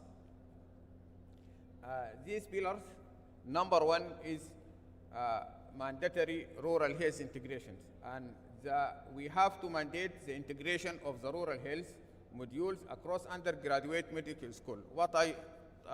Medical schools, nursing, and align with the current curriculum. What I want to emphasize that medical school should to address this issue frankly with the modules that addressing this issue. So this module will cover essential competence, including telemedicine, technologies, public health principles, and community leadership skills. The pillar 2 is already specific postgraduate programs, and I think if we establish a dedicated postgraduate fellowships and residency program in the rural and remote health, especially designated for the Saudi context, it will rural and community health study. This will inspire a policy development, research, and curriculum standardization as well. So this institution will serve as a central hub for the rural health innovation in Saudi Arabia and beyond. And the core function of this institution is the development of evidence-based policies for the rural health workforce, development, conduct research, standardize rural health curriculum, all through our cross-medical schools, coordinate the National Rural Health Initiative, and of course, monitor and evaluate the rural health workforce outcomes as well. The fourth pillar is the continuous professional development. It is very important we have a structured CBD program addressing this issue relevant to CBD for the existing rural health practitioners through innovative delivery method as well.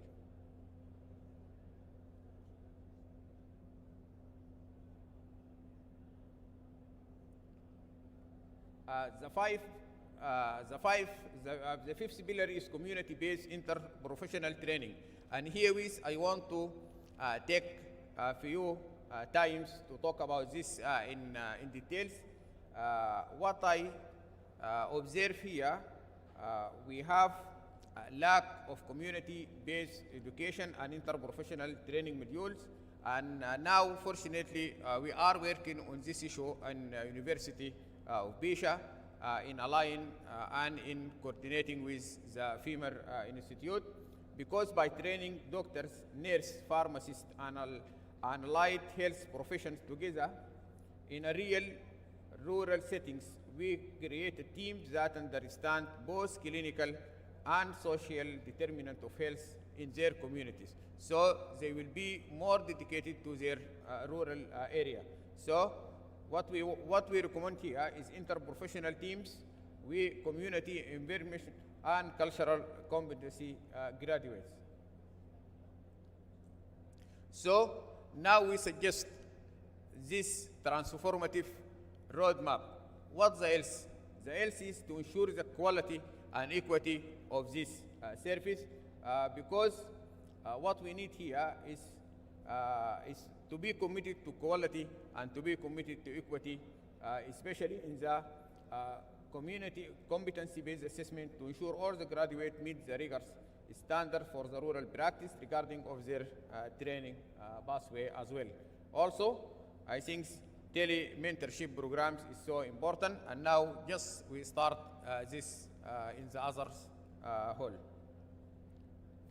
Implementation roadmap, we suggest four phase for this implementation: foundations in 1 to 2 years, maturation 5 to 7 years, and expansion 3 to 4 years, and sustainability, which it take about 10 years as well.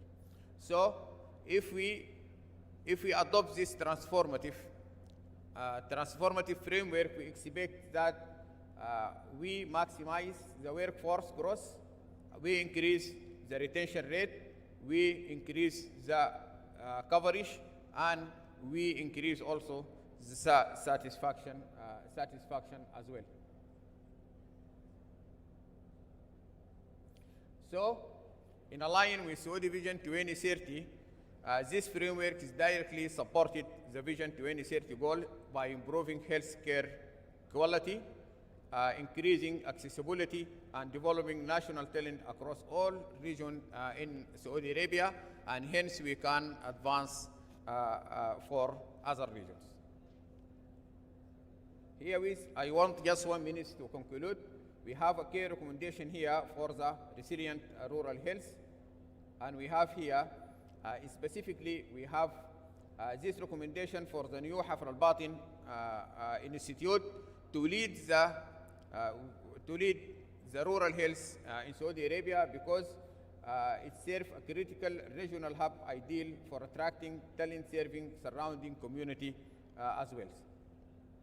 Here we have some recommendation for the policymakers, and we have some recommendation for the medical schools, because we need graduates that work in the rural area rather than to be accommodated here in the cities.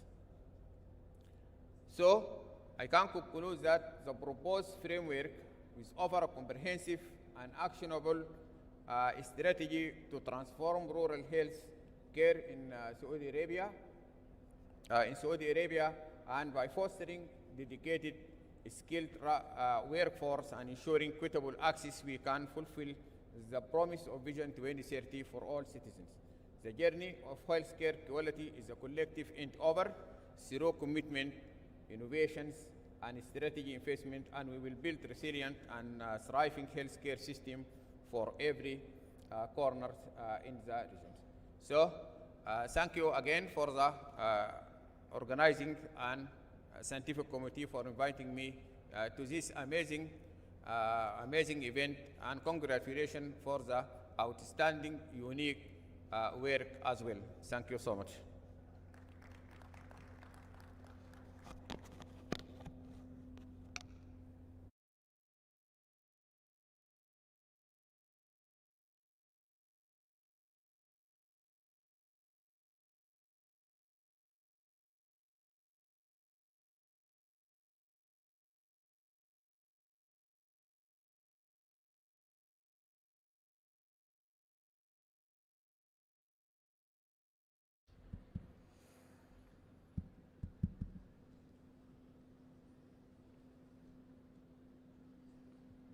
Thank you, Dr. Hadi, for your insightful input.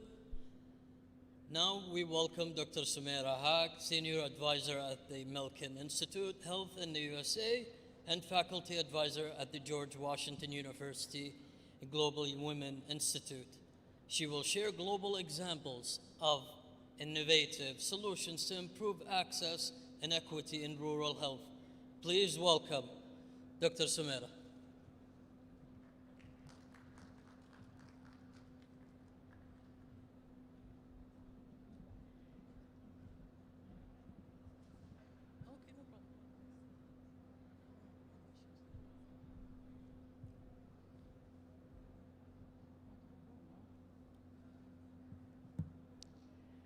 So, good morning, everyone. I am delighted to be here. Thank you, Scientific Committee, for the kind invitation. I'm honored and humbled to be here. My name is Sumaira Haq. I'm the physician, public health leader, and women's health advocate. I have worked around the world in USA, Middle East, and South Asia in leading academic and community hospitals. While working in both urban and rural settings, I have observed that what are the challenges and gaps in the care and how can we close them.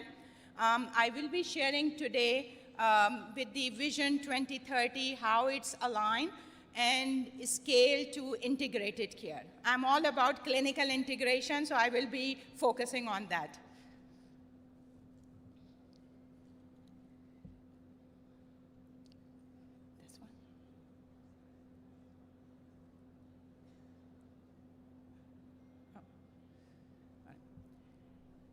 So why rural health matters? Everyone deserves to receive the quality care. And this is very much aligned with the 2030 vision, which focus on improved access, quality, and care.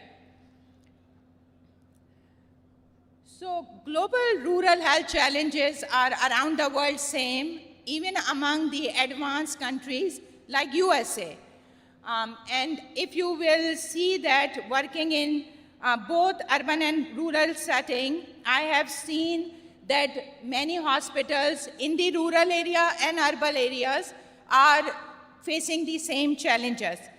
The patients from rural areas has a time to arrive in the urban hospital with the very advanced chronic diseases and late stages of cancer. So urban hospital has to shift from treatment to prevention motion and accept those patients appropriately. According to the World Health Organization, there are 50% of world population is rural, who is struggling with the healthcare, basic healthcare, and only 25% physicians and nurses are providing care to rural communities. Is this too much echo, sorry? Too much echo or is okay? I think I feel very echo. Is 2 mics? I'm sure. Yeah. I feel very echo. Okay, sorry. Okay, can you hear me now? Okay, it's better.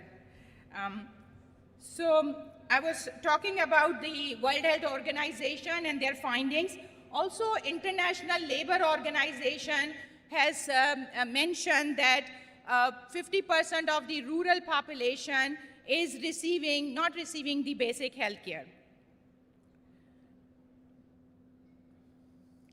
So many countries around the world has adopted the best innovative models from AI, digital health, and community health workers. The few examples are, number one is India. While I was working in India, I have firsthand seen how the digital health is reaching out to millions of women, providing reproductive and maternal health care. The second example is community health worker. In Ethiopia and my home country, Pakistan, where there are very little and less lady health worker, we have implemented lay health worker program, which is guided by WHO, and it's working very well.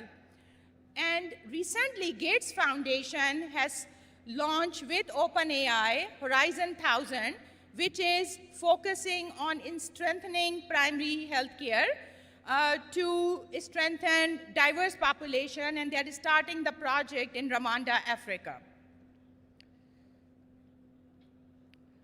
So this is also very close to me, the primary health care. Although I was trained as a neurosurgeon, but I understand in the past 20 years that why primary health care is so important, because we all, specialists and surgeons, rely on them. So every high-performing rural health system is a PHC-led.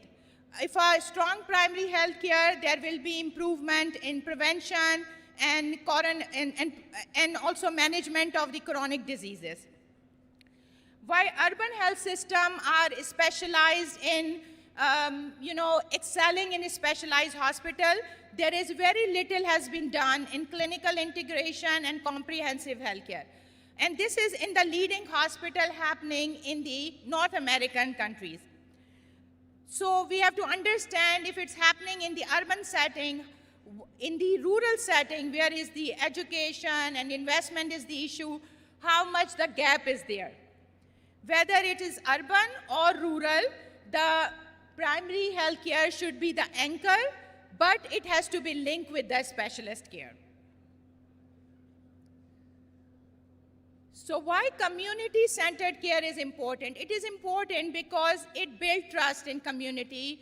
It also helps the support system, and it helps increasing the health education, awareness, screening, and treatment. We all know about referrals, and we specialists or primary care work very closely working with the referrals. The clear referrals and clinical pathways are very, very important to make sure that when patients in the urban setting or coming from rural setting are properly treated and referred. So there is an example I will give you, and I was listening yesterday a lot about that breast cancer patients are reaching in the last stages of cancer. We have a breast cancer screening guideline, but the problem is that if we do not have a clear referral pathways, that there is no translation between the screening and detection. It's not because that we don't have a care available, it's because our system is fragmented. So Kingdom has the vision, and Kingdom has a strong healthcare system, and I would say that a strong healthcare system and the digital infrastructure. Now it's time to scale and integrate this in the rural communities. So while some work I did in Saudi Arabia, I was very, very much impressed by the work it's been done in virtual healthcare and mobile clinics. Saudi Arabia is a global reference point for virtual healthcare system. Now the focus should be that we will move them and embedded them in the rural primary healthcare to manage the chronic diseases. The second Saudi case study which I like to talk about is the mobile health clinic, which is working and playing a significant role in rural communities. Now the focus should be from independent to more planned and structured and data-driven deployment, and it has to be linked back to the patient record. So rural health transformation, I would say, and being proud to say, for Kingdom is not a separate initiative. Like we say in United States, we just launched recently in United States, so we are far behind the rural health transformation program. But for Kingdom, this is a part of the Vision 2030. Every pillar of Vision 2030 will be strengthened if the rural health transformation is strong and the primary healthcare is strong. The access improve, the prevention is better, the digital, the investment will deliver value, the cost will be controlled. So it is, I would say it is not an expense, it is a strategic investment.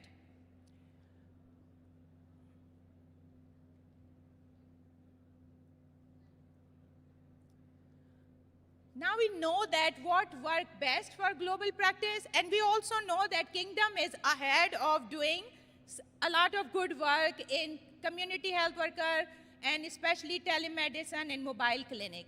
Now it's time to scale this up and make sure that it more, structured way to be adapted as a proven model.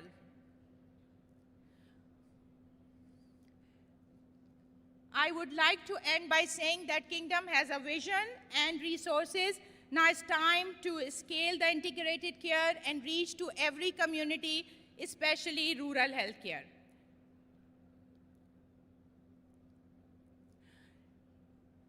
I would like to end by sharing my favorite picture. I just was hearing the presentation from Dr. Hadi and from a doctor yesterday from Australia, and they both made a good point that we clinicians who worked in urban setting have to give back to rural communities. And me, as senior to them, have worked 20 years in Johns Hopkins Hospital, where I built the first women health program, and past 3 years I've been involved building rural health program in South Asia, and proud to share an implementation picture in my home country, Pakistan. Thank you.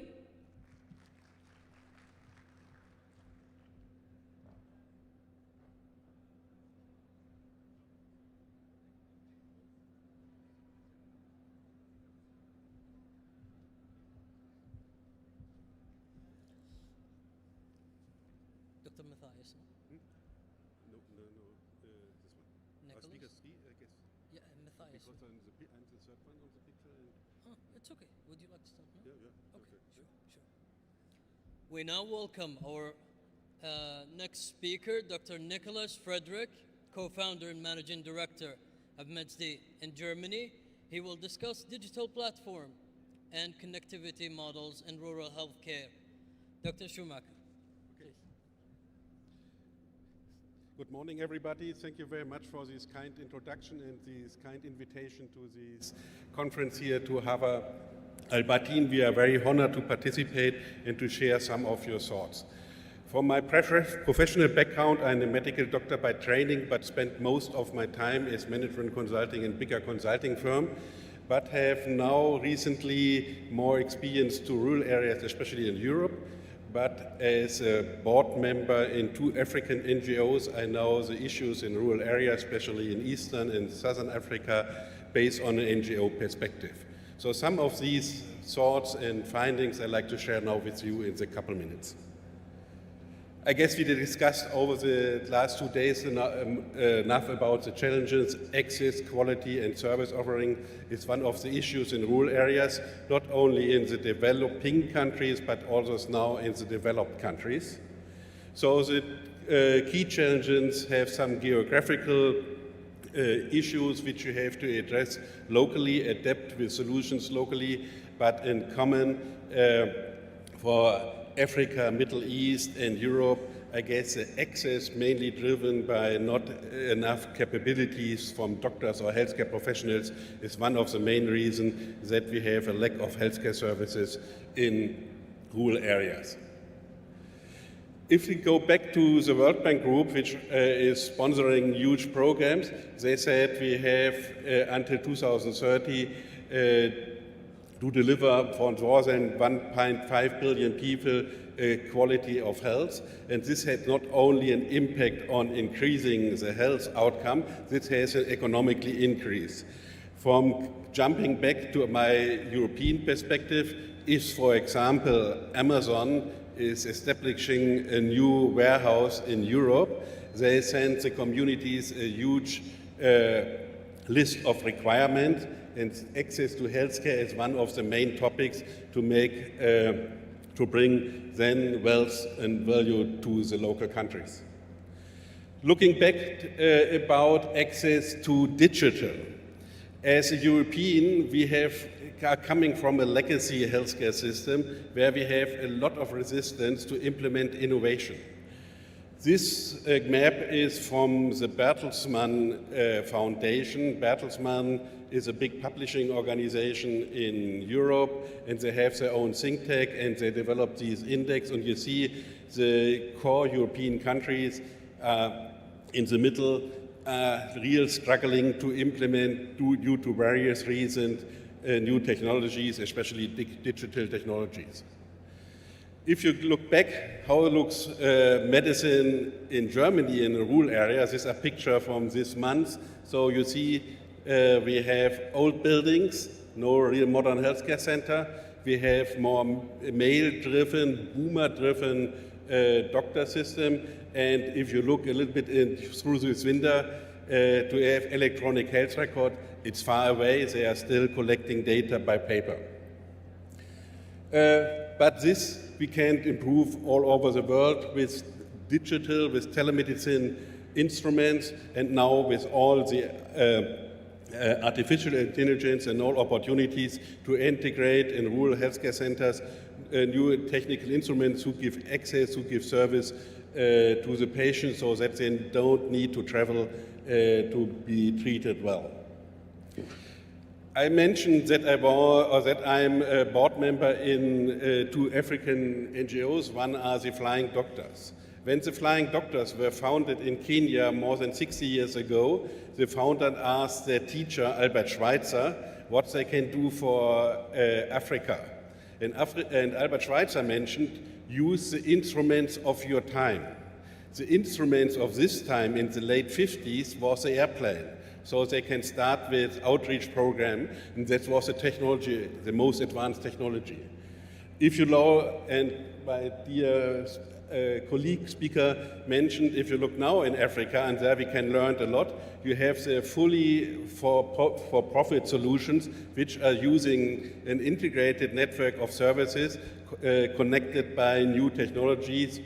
And when I prepared this speech, I was surprised that they are still offering ultrasound services, which is in Europe, for example, is not allowed by a digital solution. So due to our bureaucracy burden, we are in some areas far behind about the technology solutions from where we can learn as a European all over the world. The same is the combination, I guess, with M-Doctory as a doctor consultation office in Kenya. It's now operating profitable. It's not like an NGO sponsors project where sometimes it's become difficult to create a sustainability. Now let's coming back to Europe. In France, the politician told the rural area the medical desert because there's a huge gap of doctors, and since last quarter there is an initiative to implement, to bring in the rural areas these boxes, containers, where a patient can apply for access and then can move in and sitting there alone in these boxes and they have access to the video consultation. I know this solution from America 15 years ago where similar boxes were available in Walmart system and this failed. And therefore I'm a little bit skeptical that this will be the right solution. I believe a patient need a little bit, have to be under control to get healthcare services, especially when you have to use medical devices. And the other point, that was one of the reasons why it failed in America, was a hygiene perspective. So that was one of the issues because I have to make some question marks. The other thing what we are using now, I addressed at the beginning, is that in rural areas sometimes it's difficult to bring different type of services. If we talk about preventative services, there's in Europe you have preventative solutions in the big cities around big companies. If you go to the countryside, we have to use vans and trailers which are offering for a specific time new offerings, but it could be perhaps a solution for other markets as well. So in the future, we believe that we have to create hub and spoke networks, that you need a center in the middle and have different types of spokes, perhaps specialists or pop-up stores or like some mobile clinics, so to create services and create these solutions for patients to have a better outcome. Coming then closely to the end, so for us will be a key issue will be to have a standardization. So you have a standardization, especially in medical education, which was a topic in all of these workshops yesterday or in some of the speeches before. Then therefore you can then optimize and standardize the medical process, and based on this you have to standardize the technology. In each different healthcare center, different devices make it much more complicated for training issues, but I guess for maintenance and other challenges will be arise. Important will be for us academy for the healthcare professionals. We know it from projects which we do in the Black Forest, so that nurses and doctors have to learn the same language to describe a scratch, for example, with the right attributes is sometimes challenging. If we have not the right language, we will transfer the wrong information and will start with the wrong treatment. In the future, we believe we have to filter much more as a standardized process the patient demand. For example, in Germany, each German is going to a doctor 17 times per year. Yeah, that is far above the global average, but therefore we have to find out with technology solutions who will be the right patients, because the doctor time is expensive and the doctor time have to be reserved for the real patients. And you see it here, you can do it with starting with new solutions via mobile device and refer to a call center where you have algorithm, and before a patient have to be then physically examined. And it's the same like we do it as a doctor, start with the eye, then talk to the patient, and then to manipulate. And from us, and that's always a nice gimmick for me, the stethoscope was a real first medical instrument, was a game changer for 210 years, is now a little bit coming under struggle. But with the new opportunities, with the digital stethoscopes, where you can record the data, the sound, and share it with an expert, will be a huge benefit. And the new solutions, which can make an ECG, will give additional benefit for the healthcare professionals and therefore for the patient too. So with all of these instruments, which are easy to handle, we can bring much more services for the patient and bring quality in. So let's coming to the end and let's summarize to the 4 strategic levers which we see. We believe a hybrid solution between combined technology with human resources will be very important. To empower teams to decide, to dedicate medical tasks to trained assistants will be another lever to bring services for the patient. Then go digital to leave medical technology and AI. And the other thing, if you build up or build solutions like these hub and spoke networks, use the modularization and standardization that will help you to optimize the training and the maintenance. And our goal in Germany, when we are now doing business for rural areas, we are talking with the local politicians and said, okay, the target has to be better than in the city. Thank you very much for your attention.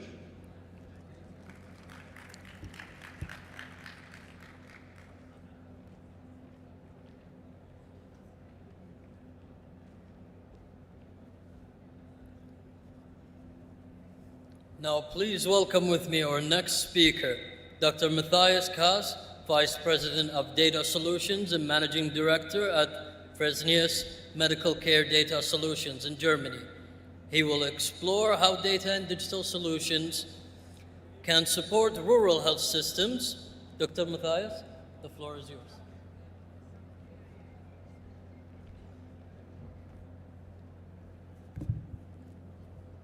Thank you very much for having me here today. Thank you to the Scientific Committee for allowing us to speak. We've been welcomed in a very, very pleasant way, and thanks for being so kind to us. I will talk today a bit about technology and how technology can be used in a setting like here in Hafer al-Batin. And I will not do that in an abstract way. I'll really be very concrete because we also got experience from a pilot that we conducted here in 6 different healthcare centers. But when we start, let's take a bigger vision first, because the rural healthcare is something that often is seen as a challenge, but I think it's not only a challenge, it's the powerhouse of innovation. It's easy to set up something in a city where you have all the different facilities nearby. Things get way more difficult if you don't have that. If you have quite some discrepancy and distance between healthcare centers, when you need to combine or link the different facilities, when you need to provide a bridge, be it digital, be it whatever, to bring the different healthcare providers together. But on the other hand, if you make it there, that means you make it anywhere. So really, if we want to change the healthcare system, the rural centers is more than just some outskirts somewhere. It's where I believe the power of innovation can and will happen. From my experience of building telehealth services across the world for some of the largest insurance companies, some of the largest ophthalmology companies, and some of the largest dialysis company, is the following. First of all, we've got the challenge of getting the technology right. That is an international, globally standardized thing. But the technology needs to be precise, we need to be reliable, and we need to remove any friction that is in there. If we then move to the insurance on population health, if the data and the approaches are not standardized, and that's vital, we cannot compare the success, and we cannot compare how well the system works. As such, we really need to take good care of how we drive this. And finally, on the operations, deriving standards, putting it into a cultural scheme that fits is vital. Every country is different, and without knowing especially how people react, how the culture is, we will not be able to talk in the right way, to set up the framework in the right way, and to make the people in the end follow a healthier lifestyle. So the challenges that we see, and we see it in many countries, we also see it here, is we have no end-to-end system. You start on paper, you go somewhere, someone is taking the lead, you take a first initial evaluation, you move forward to the next doctor, and how do you link it? Often the system has some breakages in between, and that deteriorates the ability to really facilitate best treatment. The fragmented operational standards, the different facilities operate on different standards, so it's not compatible by the standards, not comparable by the standards, and driving a systematic outreach will become more difficult. The efficiency and the time that you have is not always using the best technology we have. Documenting by hand when you can simply record it or have a Siri-like experience talking the documentation into the system is not efficient. Double entry of data is not efficient. And we can do that better, and we've tried it and we've seen it. The media breaks in the end. If you want to use a system, you need to copy-paste it from one to the next. Is not helpful. It decreases the time the doctor or the medical provider can focus on the patient. And that is the most valuable time. So how did we do, and what did we try? First of all, we went into a system where we did home visits, where we're serving 6 different centers in Hafr al-Batin to see how a system, a platform linked to medical devices could serve the patients. We started with a very simple application. It looks simple, but the technology is quite advanced, where we can do a first triage just by camera. AI allows us to give a blood pressure management, pulse evaluation, heart rate variability, stress index, and so on. And you can all try it in a minute, so prepare your phone. We've been then moving to a more detailed evaluation where remotely, no app attached, just one connection to the system, we could make a real blood pressure measurement, pulse, oxygen, thermometer, and some essential blood values like glucose, hematocrit, uric acid, and so on. That's in. And once the measurement is taken, the platform allows all stakeholders to simultaneously look at the data. With the video consultation that can follow, you have an immediate outreach to the patient. Means we're combining maximum accuracy because there's no error in writing down something, efficiency from speaking and documentation to making sure everybody sees everything at the same time, to immediate outreach to the doctor so that the patient can get immediate advice very carefully in a structured workflow approach. This is how technology can help us. But that only builds the framework, and then the challenge is how to adapt it to the local needs. But before that, how amazing technology can change the way we treat. Let's have a try. If you want to take a quick look on that, you can take the link, you can try it out. This is the logic how you can build a blood pressure measurement just by the camera. What it does, and as I was asked to talk a little bit about technology, is it takes a picture, it takes it into the different colors, it just looks at the reddish part of it. By doing so, we can evaluate to what extent and what speed the blood pulses in the face. And with all the data behind, we can from there approximate the blood pressure. So this is for triage, for making sure that we don't have a hypertensive episode or something, absolutely sufficient.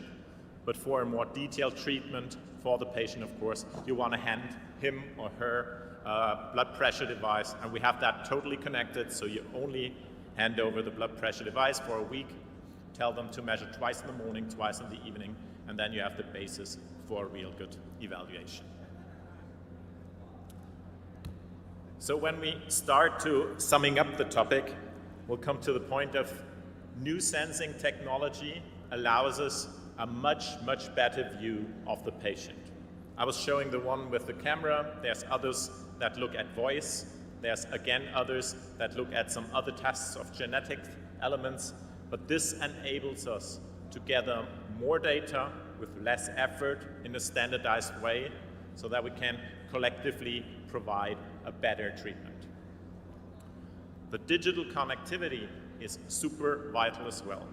A platform, and it was mentioned by the speakers before, where all the stakeholders have access to the patients, to the same data in a very structured process mode. This allows us to provide a standardized care that fits a specific local setting. The artificial intelligence helps us not only in collecting data. What we have done, for example, in a small suitcase, and you've seen it in the videos of the conference before, we have a stethoscope that has an ECG in it. But it's not just you measure the stethoscope value or you measure the ECG. No, AI can provide you with a first initial triage. Is there a murmur? Is there something coming where a doctor needs to take a closer look? Moreover, we are able to pull the whole data from the patient record, put it into an AI, and feed the AI with the logic of how you want to treat your patients. So we can localize the AI so that the AI gives you exactly the guidance to the nurses, to all stakeholders, how you want to treat patients forward. And now the most important part. All these efficiency gains, all this AI does not take away the responsibility of the caretakers, of the doctors. What we need to build, apart from the technology, is the complete framework of administration. What is the cultural setting? How do we want to treat? How do we want to act as with the patient in the care coordination process? This is something that is very specific to each region, and that is something where a lot of work and education needs to flow in. So when we move forward, what do we have to keep in mind? For technology, we need to remove the friction. If we do a blood pressure measurement, you don't want to first couple it with an app and then the app somehow with a computer and somehow the data flows. You want to be able to take the measurement and the data must be there. You want to have a seamless capture. So when the data flows in, it must be in the patient record and it must flow to the governing system. You need to have a complete workflow design where it's very clear which step follows by which step. In doing so, each workflow step can be compared and efficiency can be gained, learnings can be created. Fewer steps, fewer errors. Whenever you can leave something out, leave it out if it does not provide clear, targeted value. And in the end, the reliability earns trust. The system must be available.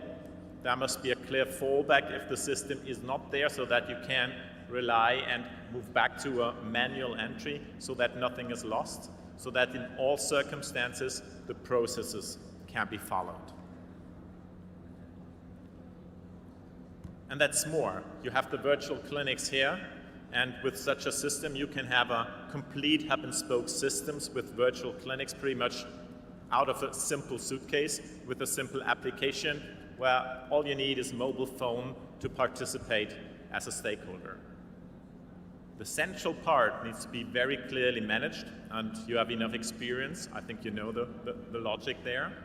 The spokes as well, making sure that the processes in the outreach elements fit the center, and that can be a home visit, that can be a primary care center, that can be an elderly care center, or that can be just a screening program. It all fulfills the same logic to really get the benefits of increased outreach, more patients, but less time for the simple diagnostic, more time with the patient and the education.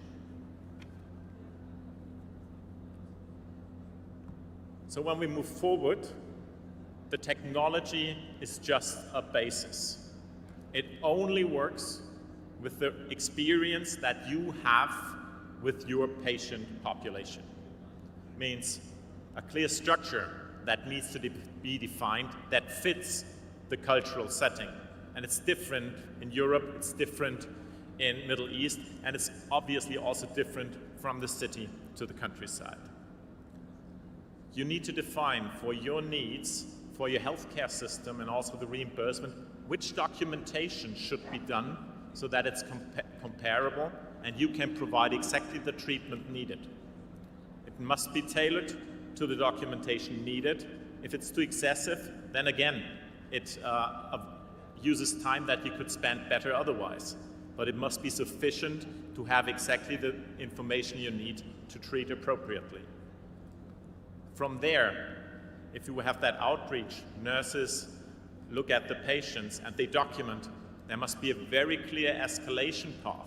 What's the thresholds in glucose? What's the thresholds in blood pressure that a doctor takes on a video consultation, that a patient is taken into the clinic for further assessment, so that it's very, very clear. The data cannot be manipulated. It will flow from the devices to the patient record. That means if a clear escalation path exists, then you have a very standardized approach to treating your patients in a very, very similar way across the board. In the end, what will not go away is that the treating physician is having the responsibility of treating the patients, of setting the guidelines, of steering how the treatment is being done. This is a responsibility to set up the system that fits the cultural needs of the community.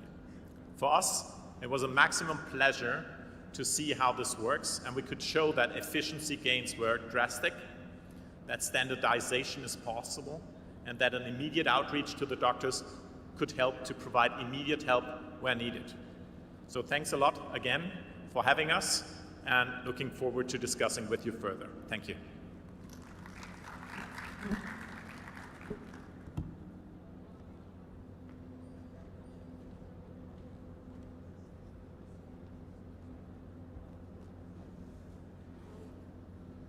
Now, our next presentation is titled Empowering Rural Women's Health System Through Clinical Excellence, Academic Leadership, Integrated Care, and Awareness. Please welcome with me Dr. Afra Al-Maktoum, Regional Chair of the Board of Trustees of the American Board of Training and Education for the Middle East and Arabian Gulf, and an expert in education and mental health from the United Arab Emirates. And also welcome with me Dr. Layla Yahya, Assistant Professor of Obstetric and Gynecology at United Arab Emirates University, Chairperson of the Scientific Committee, Obstetric and Gynecology Emirati Board, and Chairperson of the Cultural Committee in Emirati Medical Association.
Everything is going as planned, and we shall start shortly.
أقدر أستخدم وأتحرك؟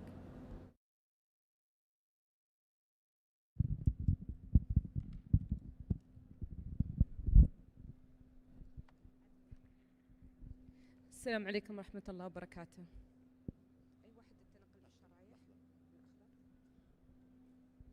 دائما نقتنع أن الكلمة من القلب للقلب أحسن بدل ما أنا أقرأ وكنا في صف.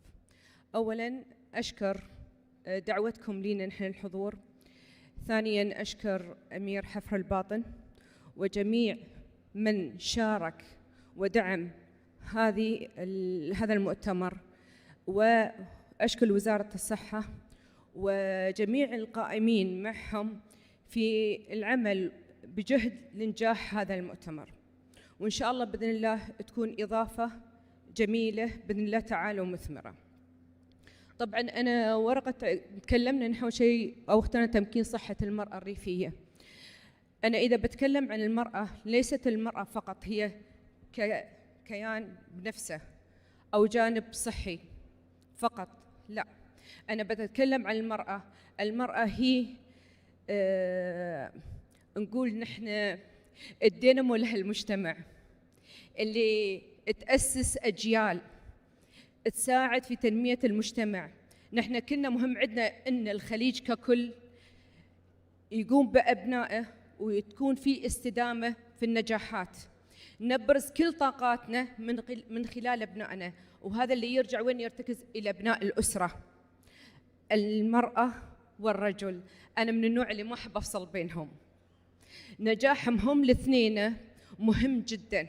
أنا أبني أسرة، إذا اجتمعت أنا والرجل فأنا عشان أبني مجتمع. أعتقد وطن بدون أفراد ما نقدر نقول عليه وطن، صح؟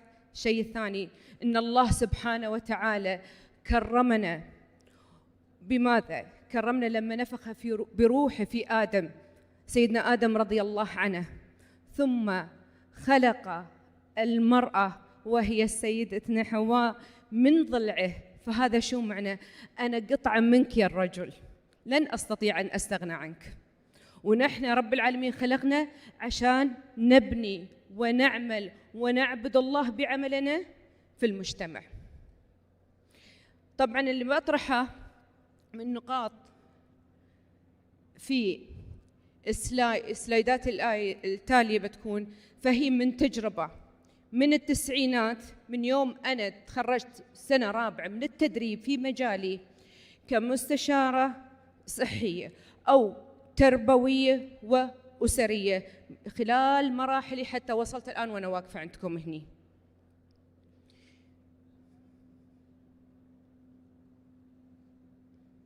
عشان شي نحن نقول لكم إن لما نتحدث عن صحة المرأة نحن ما نتحدث عن ملف صحي ولا نتحدث عن صحة مجتمع، مثل ما ذكرت هي عن أسرة ووعي أجيال.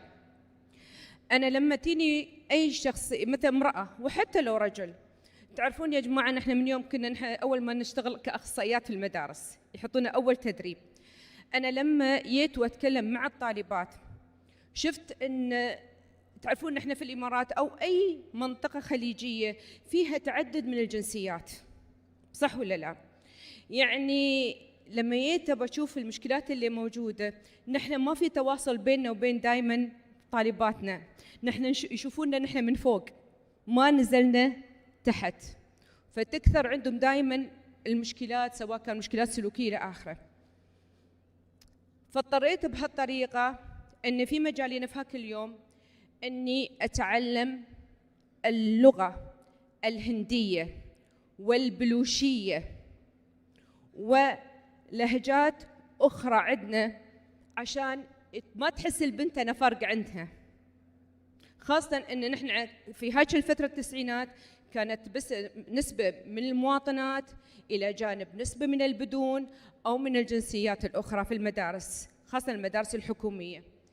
لقيت وأنا أتكلم معاهن الطالبات عشان أوصل المعلومات اللي هم يبونها في ارتياحية، أن الطالبة ما تشوفني أنا إنسانة غريبة وأن في فاصل بيني وبينها.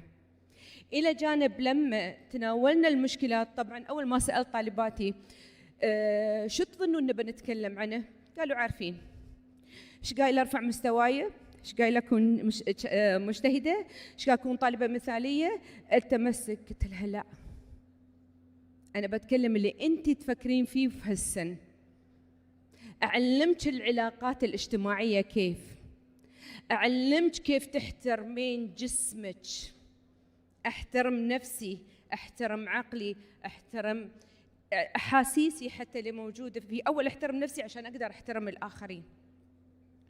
وهاي النقطه اللي بعد 4 سنين ومع المشكلات اللي موجوده، سواء مشكلات سلوكيه، نفسيه، اجتماعيه، اقتصاديه، تربويه، لقيناها مع الطالبات في هذه جميع المراحل حتى الاعدادي والثانويه. لما نرجع للاسره، الام، الاب، عشان شي مهمه المراه في البيت وتمكينها اكثر. معنا تمكين المراه في جميع المجالات، الحمد لله الحكومات ما قصرت، جميع الحكومات ما قصرت في تمكين المراه في جميع المجالات، خاصه هال10 سنين ما شاء الله منافسه جميله بينه وبين الرجال في جميع المؤسسات. لكن في آخر دراسة في 24، لأن كنا جالسين نتكلم عن دور المرأة وتمكين المرأة الدبلوماسية، تخيلوا أن كثير من السيدات الدبلوماسيات يعانن أن نحن مو قاعدين نتمكن في أسرنا، في عائلتي، في أسرتي. وأنا متأكدة كثير من السيدات العاملات، يعني البارحة اجتمعت أتكلم مع بعض منهن عند المشكلات كيف أنا أحصل وقت عشان أقدر أعطي. نحن الحمد لله في الخليج ديننا الإسلام، عندنا قيم، عندنا هوية، عندنا لغة، عندنا منهج نتبعه. هذا المنهج نحن يحقق العدالة بيني أنا كرجل وبين المرأة في كل شيء، ما عدا في بعض القدرات للرجل ما تقدر المرأة تقول أنا قوية، مع احترامي الحريم لا تزعلن مني، مهما زادت قوتك في كل شيء. سوبر وومن نعم، بس بعض الأحيان تنازلي عن السوبر وومن عشان تعطين للسوبرمان اللي معاك، لا تسحبين القوة كاملة. والله صدقيني في يوم من الأيام بتطيحين، يوم بتوصلون في سني يا بنات بتقولين أبى أتنفس تعال جنبي، فخليها في البداية. فنحن عندنا قيم رائعة موجودة تحقق العدالة في ديننا وفي هويتنا، حتى في عاداتنا وتقاليدنا وما تعلمناه من أسرتنا. عندنا قيم من ديننا حتى فيه احترام الخصوصيات. لما أنا أجلس مع عميلة أو وحدة من بناتي أو أنت كطبيب، في أطباء في بعض لما يجلس يتكلم مع المريضة أو مع المريض، وبعض الطبيبات إذا كان في مجالي أو مجال الطبي ما يحط في باله هذه شو المعتقدات والقيم والأفكار اللي شالتنها. نحن ما زلنا لين الحين نقول عيب، لا ما يصير. يعني في مستشفى كانت حالة امرأة ولادة وكان عندها الضغط والسكر، الأب الزوج لين لمدة 6 ساعات نقنعه عشان كان في الطوارئ طبيب ممكن يولدها، رافض وهي رافضة، وحالة الطفل وصل خلاص للتعب وهي تعبت، لين ما ينادوني تعالي يا أستاذ عفركلمي وكذا. قلت له منو الأهم؟ حالة زوجتك، يعني أنت بتموت لا قدر الله وبتدفنها وأنت عقب شهر بتتزوج، لكن هالطفل منو بيربيه؟ من الأغلى عندك؟ من الأهم؟ قلت له هذا طبيب وأنا بكون في القاعة، أنا بكون في الولادة معها. وتأكد قال لي كيف تسوي؟ فشرحت له أن نسترها، وأن وصلت لي المعلومة أن ما زلنا نحن نحافظ على القيم الإسلامية والمبادئ الإسلامية. الحياء مطلوب ومهم جدا، لكن في أمور خاصة لما توصل الخطر أنت لازم تتعلم. مثل طالباتنا الآن طبعا عندنا مدارس انترناشونال، صح ولا لا؟ في أهالي قدرتهم ينقلون أطفالهم لمدارس انترناشونال أو الخاصة، عندهم المنهج الأمريكي والمنهج البريطاني، وما شاء الله الحين دراساتهم في المناهج يعني كأنه مستوى الطب سنة أولى لما يصلون المرحلة الثانوية. وأنا بنتي بعد نفس الشيء، سألتني أسئلة ما توقعتها. فيوم من الأيام قامت تسألني أسئلة، قلت لها لحظة بنتي، هي صحيحة وعلمية، بس قعدت أشرح لها وأفسر لها من أسئلة قامت تسألني إياها يخص بجسم المرأة عند الولادة ما هو وكيف التغييرات، كيف تركيب الجسم. فأنا أضطر إني أفتح، قلت لها ماما من اليوم وساير أي سؤال أو بي على بالك ارجعي لي أنا، اسأليني أنا. كسرت معنى الحياء بيني وبين، قلت لها الحياء مطلوب، لكن في خصوصيات من الأقرب إني يسألك ويجيبك عليها، أنا كأمك وكأبوك. يعني لجأت لأبوها تسأله في بعض الأشياء فجاوبها ما استحى، بس هو أو في الأول قلت لا، هاي الفترة وها دورنا الحين نحن كأمهات نعلم في نفس الوقت التزام بالقيم، وجود عندنا نحن قيم إسلامية، وممكن الحياة نعم مطلوب، لكن أنا كأب وأم مع ذريتي لازم شوية أفتحها علشان ما يلجؤون للخارج. إلى جانب في نقطة هني، التعليم الصحي مدخل للتنمية المستدامة، الأثر الاجتماعي. في دراسات عالمية أن صحة المرأة هي ليست قضية طبية، مدخل أساسي للتنمية المستدامة. ويا كثر ما شاء الله نحن وايد نحب نستخدم الكلمات ما شاء الله اللي فيها إضاءات قوية، لكن نحن نبغي فعلا نحققها أول في بيوتنا. نحن أنا لما أحقق الاستدامة مع ولدي وبنتي والجيل وأحفادي، أنا حققت الاستدامة في المجتمع كامل. أنا لاحظت في هالشيء يا جماعة الخير، هذه تراها عن تجربة وأنا كأخصائية اجتماعية، وبعدين لما انتقلت في الجامعة كمعيدة، دكتور أحمد النجار الله يذكره بالخير، قلت له أنا أول ما بسكن في سكن المعيدات، أبغي أكون مع الطالبات. 4 سنين الطالبات ما يعرفوا أني أنا معيدة، أنا طالبة حالي من حالهم، لكن قمت أدخل منهم عشان أعرف وش يفكرون وشو المشكلات اللي عندهم. فكانوا يقولونها على قولتهم اختنا عفرة بتحلنا المشكلة. كل اللي عندهم لما أنا أعطيتهم الأمان وقمت أتناقش في مشكلاتهم، هني قعدت أنا أقول حق الدكتور، دكتور ترى نحن ندرس غلط طالباتنا. قال لي كيف؟ قلت له أنا أدرسهم من جانب الأكاديمي، بس الواقع يوم تنزل في المجتمع ما تعرف شو قاعد تتصرف مع الطالبات، لأن نحن ما علمناهم شو المشكلات الواقعية الحقيقية اللي تصير بينهم في هالسن. يعني من صداقات الله يعلم تكون إيجابية ولا سلبية، شو الخبرات اللي بيكتسبونها. كان أول أيامنا ما عندنا ميديا، كان شو عندنا؟ فقط صداقات. لكن الميديا والتكنولوجي والجانب الرقمي يا إما أنك أنت تستخدمه إيجابي أو تستخدمه سلبي. الحمد لله الآن ركزنا من كم سنة على التفكير الناقد من الصف الأول لين يوصل للجامعة، لكن نبغي نحن أسرتنا وأهالينا هم اللي يستمرون في هالشيء. هذا يعني عن الصحة الرقمية. لكن هنا نحن نبغي شبكات الدعم المحلية. لا يمكن أن تنجح أي مبادرة صحية حتى تربوية اقتصادية شو مكان دون الاعتماد على شبكات الدعم المحلية القوية. المرشدات الصحيات، أقصد جميع المتطوعات في جميع المجال.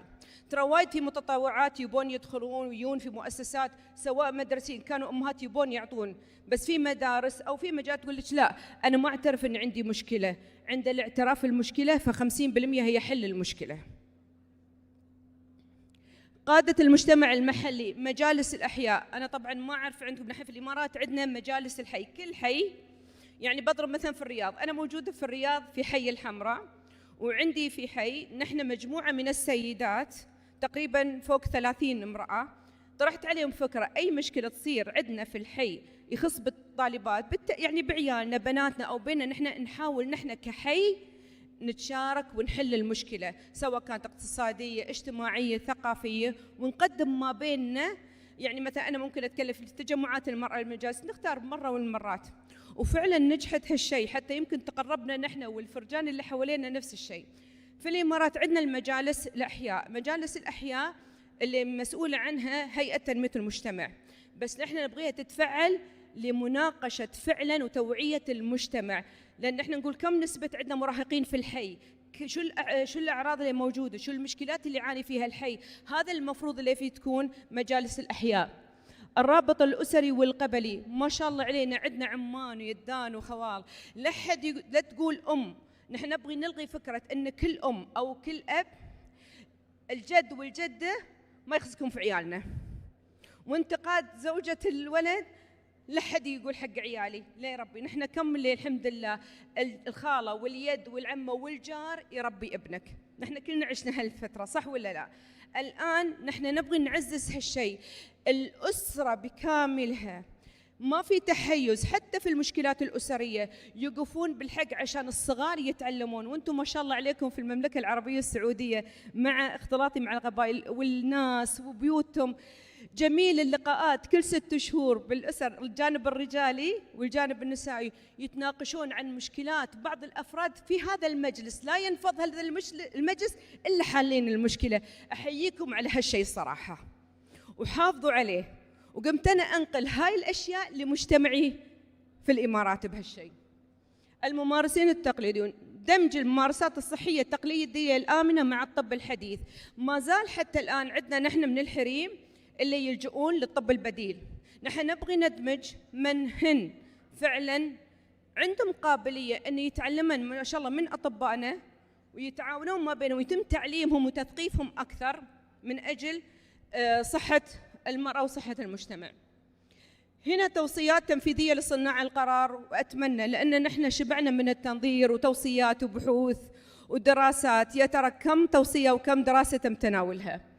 السياسات العامة، اعتماد رؤية خليجية متكاملة لصحة المرأة تنطلق من التعليم وتتكامل مع الصحة والإعلام والثقافة. نحن أجهزة الدولة لازم كلنا نتعامل على هالشيء. الصحة شراكة بين وزارات التعليم والصحة لضمان اتساق الرسائل الصحية وتطوير برامج دعم نفسي مرافقة للتثقيف الصحي في المدارس، وهي لازم تكون ثابتة شهرياً.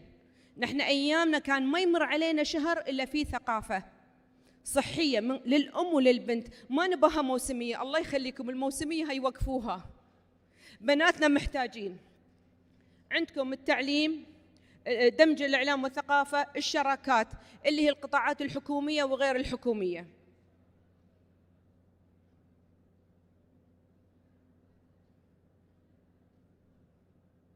هاي التوصيات اللي موجودة للمجتمعات الريفية: تعزيز الرعاية الأولية، برامج توعية متنقلة، تمكين الكوادر المحلية، شراكات مجتمعية،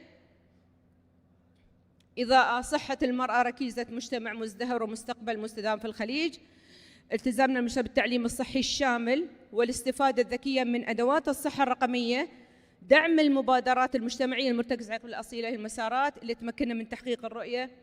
نحن بحاجة في الخليج رؤية متكاملة، ويكون في تطبيق كامل للأسرة، مو بس المرأة ولا الرجل، ويتم تنظيمها وتعليم المدارس يا اما عن طريق منهج من المرحله الاعداديه لما البنت تبلغ والولد لين يوصلون للمرحله الثانويه ويدخلون الجامعه، يعرف كيف الاسره، لان في حد في المرحله الجامعيه يزوجونهم على طول. نحن ما نبغى عقد، يفهم شو التغيرات اللي ما تكون موجوده عندي، لان اكثر مشكلات الطلاق والخلافات الاسريه سبت ان الرجل لا يفهم المتغيرات اللي عند المراه ولا المراه تفهم المتغيرات على الرجل. البارحه انا فهمت معلومه من الدكتوره ليلى ان ليست المراه بس تمر بدوره الدوره، حتى الرجل عنده دوره. فاتمنى الاخذ بنا، واتمنى فعلا جميع المؤسسات التعليميه والطبيه يجتمعون كلهم علشان نبغي منهج أو مشروع توعوي كل شهر في الترم على الأقل 3 مواضيع علشان عيالنا وبناتنا. وباكر نحن كل ما لدينا والله لا نحاسب عند أمام الله، فاللي نقدر عليه نعطي. واعتذر كان المفروض أنكم بس تعرفون نحن محكومين بالهذا بالوقت، فأتمنى على الأقل أني قدمت ما إنه ممكن يفيد، وصناع القرار أن نعمل على هالشيء، وكلنا مستعدين نأدي، وهذا نجاحنا كلنا نحن الخليج، مش نجاح شخص ولا نجاح منطقة. شكراً.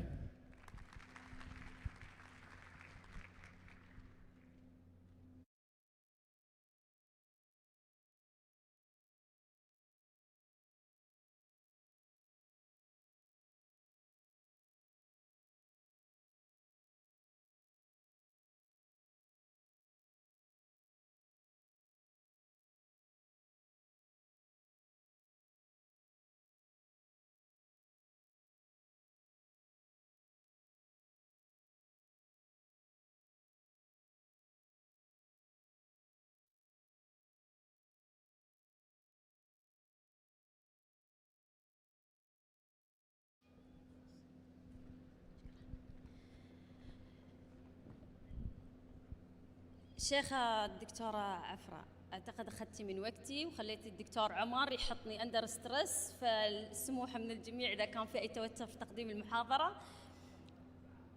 أكيد إن شاء الله. فشكرا جزيلا على العرض.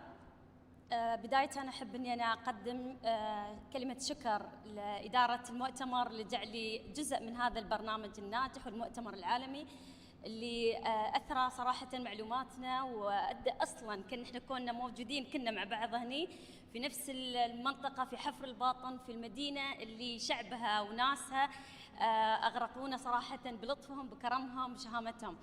عندي تهديد من الدكتور عمر، عندي 5 دقائق إن شاء الله أحاول إني أنا أخلصهم. والأحلى ما في الموضوع إن الزملاء اللي سبقوني قبل بالعرض غطوا أغلب، وإذا ما كانت كل النقاط اللي حابة إني أنا أشاركها معاكم اليوم. Our points, it was regarding to the strengthening rural women health system through clinical excellence, academic leadership, and integrated care. If you will see from the title that all our colleagues, they cover all completely. As these slides that we spoke already about the challenges, we have it in the rural area, which is from the limited access, improve or develop that the high risk, leading to have a high risk, especially in the Obsangani, where the area I am specialized in. And this one, is it related that to the gap from the health provider or the resources, or what is the gap that having in this rural area? The other things, that the clinical excellence, all I think we are working in clinical excellence, but I don't know if you do agree with me or not, we have a two. We have a governance and we have educational. Do you think that we have to divide the administrative or the governance from the education? I think if we will go backward a little bit for our seniors who already we trained from them, they were already in the governance or they were already in the under lead of administrative, and we learn from them everything by what we say that without any structure. Starting to have the education means that we put the education requirement under the international benchmark to come with the well-framed program in education. So here already everybody is talked about the evidence-based, telehealth, and integrate that the work, which I'm not going to repeat it as we don't have any time. The telehealth, I think Corona or COVID-19, it's giving to us that lesson.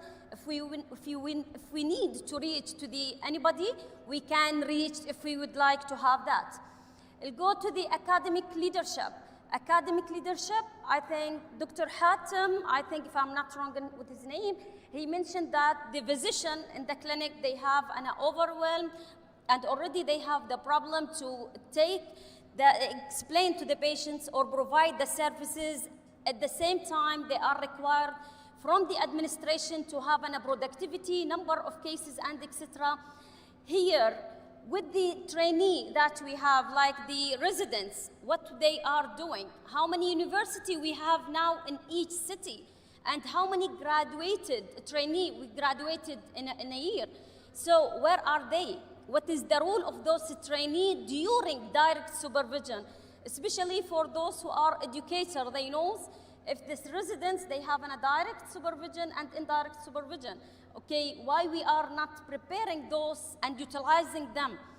Talking and asking to bring that the Western or the American system or whatever. Are we applying whatever needful in our community? Like for example, in America, you are already, if you have a clinic, you will have 3 rooms open or maybe more, and the consultant or the MRB, they will roam around to check. So here, in 1 hour, you may see more than 3 or 4 according to the availability room and consultation.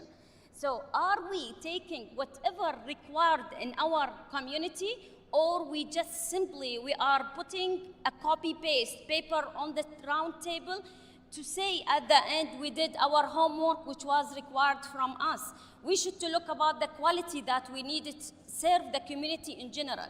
Integrated the care models. We already have, if we will talk directly now, the era of education. We have Arab boards, Saudi board, Emirati boards, and etc. Why we have these different program or models or care? Is the pregnant lady who's in Saudi Arabia, she's a difference than who's in UAE, who's in US or Canada? I think it's the same. And even the medicine, the treatment, the management, why we are tying our hands and waiting for the policy and whatever is going to come from the other. Why we are not unified that one? Because at the end we are having only one disease, one human and one body. It's not gonna to make a difference except that the geographic one. So integrated also from the one specialty. Why not to have that? Why we not have, for example, in one setup, I have diabetic patients, I will refer the diabetic at the same center to the health education, and then I will refer that one to the psychologist, and I will refer to whatever specialty that need. We have to have the communication. It's not only locally, we can even integrate that one into international. I don't need to spend the money to send the patients to go to the Germany, to go to US, Canada, wherever. Why not to utilize our resources, to have the connection and to exchange our leadership and to exchange our experience between and to apply it on our patients. That the strategic works, I'm not gonna to mention because the previous panel, they discussed it completely and they did not leave anything. The only things that to stress, if we are talking about the education, we have to have a curriculum which cover all. So by the end that our trainee, they can go through all and it will be for them at the end when they will be graduated being independent physician, they knows how to go, not to hide them, to keep them in the shadow, and then when they graduated asking why our quality of service it's dropping down and no one is it's giving. The policy, it's one of the things that need to, if we will go through a lot of study, we will have many studies about that one. Technology innovation, I think in day before yesterday, we find that how many of the young people, they came up with the things that it's related to the حفر الباطن. Unfortunately, fortunately, I was one of the assessor, but unfortunately, I made a wrong assessment for one of these, which I did not understand the needful of the حفر الباطن. But alhamdulillah, they win at the end, which is make me a little bit. So here, artificial, telehealth, and mobile application that everybody now at home, they have the mobile. The virtual leadership development. I don't need to exclusive this one to the leaders, CEOs only. Why not that to extend the expertise among all levels? What's our call to action? Is the same what we said. Invest in clinical training, empower women leaders. Why I'm insist here in the women?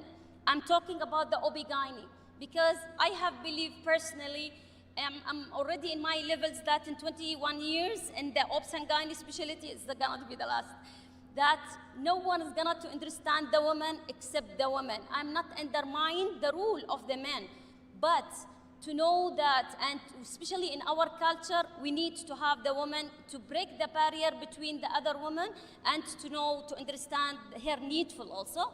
And the other things, I think, the time for action is now. Rural women worldwide deserve equitable access to the excellence healthcare through continuous commitment, clinical excellence, academic leadership development, and truly integrated care diversity. And we can form that a good service into the not only rural, in any other place. This is the things. I'm gonna to leave it for you just to read it. And this is the expected outcome after all our talk of this conference. Thank you so much for everyone. My apology for the short time because CEO is standing beside me. Thank you so much.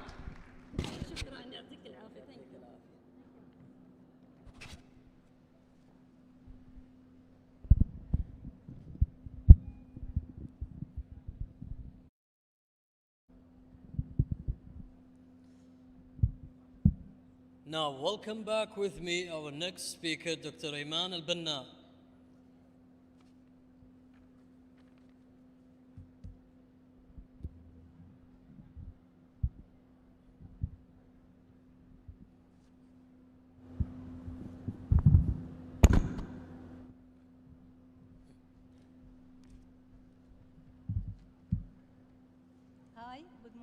everyone. Sorry. Yeah. Where is?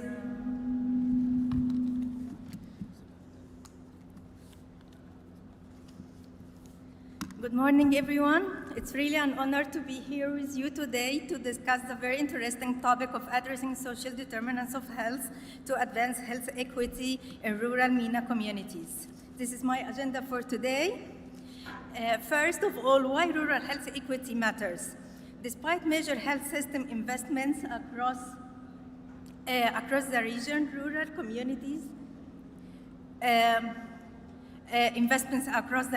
communities continue to experience poorer health outcomes. We see higher rates of diabetes, cardiovascular disease, maternal and child health complications, and often unmet mental health needs. National averages look impressive, but they frequently hide geographic inequities, as equity means looking beyond averages. By stratifying and disaggregating data, we can find disparities. So what is the situation of health equity in rural areas in MENA region now? Actually, it's a challenge. For example, in Yemen, the maternal mortality ratio is 164 deaths per 100,000 live births, while in United Arab Emirates it's 3. That's because the specialized and well-resourced health system. So the gap is huge, it's not a small. And this will lead us to define the root cause, which are the social determinants of health, which are defined as the non-medical factors or the conditions in which people are born, grow, live, work, and age that profoundly shape health outcomes. Okay, so health is shaped beyond the clinic by the social determinants of health, which can be categorized under 5 main categories. First, economic stability, such as income, employment, debt, food security. Second, education access in terms of early childhood education, language and literacy, and health literacy. Third, healthcare access, such as availability of quality of healthcare services, preventive services, and health insurance. Fourth, neighborhood and environment in terms of housing, transportation, water quality, and natural environment. And last but not least, the social support and community context in terms of social cohesion, civic participation, and experiences of discrimination. Actually, in many regions, there are exacerbating factors like profound health inequities, ongoing conflicts, pervasive poverty, under-resourced systems, and geographic isolation.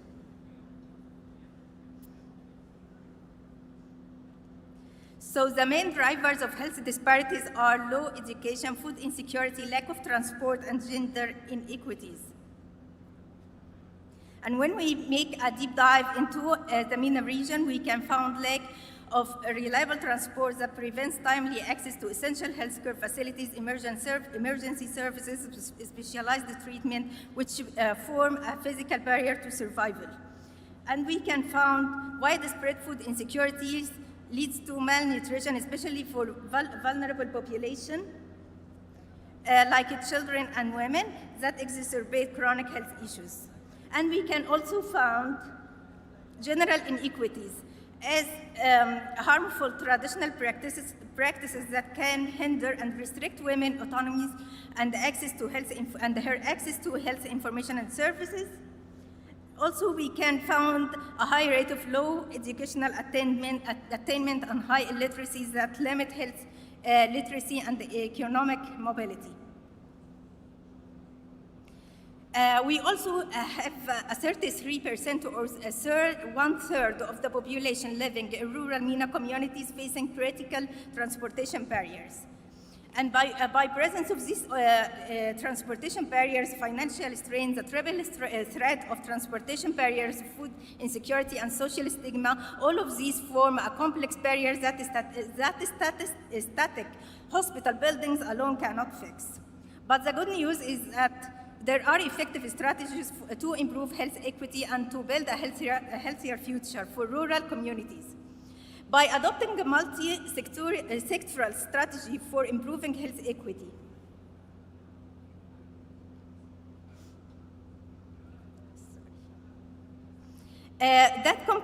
This strategy actually comprises 4 main areas. First, strengthen rural infrastructure by investing in robust healthcare infrastructure tailored for rural areas, and to empower women through education and promoting and facilitate education of the women to break detrimental cycles of poverty and poor health. The third one is to build a culturally sensitive education that is adopted for the rural communities. And last but not least, to foster collaborative partnership with NGOs and local community leaders. This strategy can be actionable by implementing interventions that are effective, like applying mobile clinics that can reach remote villages, and applying telehealth solutions like what is have done during COVID pandemic. And also to focus on local healthcare workers. They play as a connectors between, or the bridge between health disparities in rural health communities and the delivery of essential health services. As trained and dedicated community health workers effectively bridge the critical healthcare gaps, providing essential services and education in isolated areas. And they are also better than the outsiders because they are very aware of the differences in the culture, and that this will lead to the trust and adherence to care.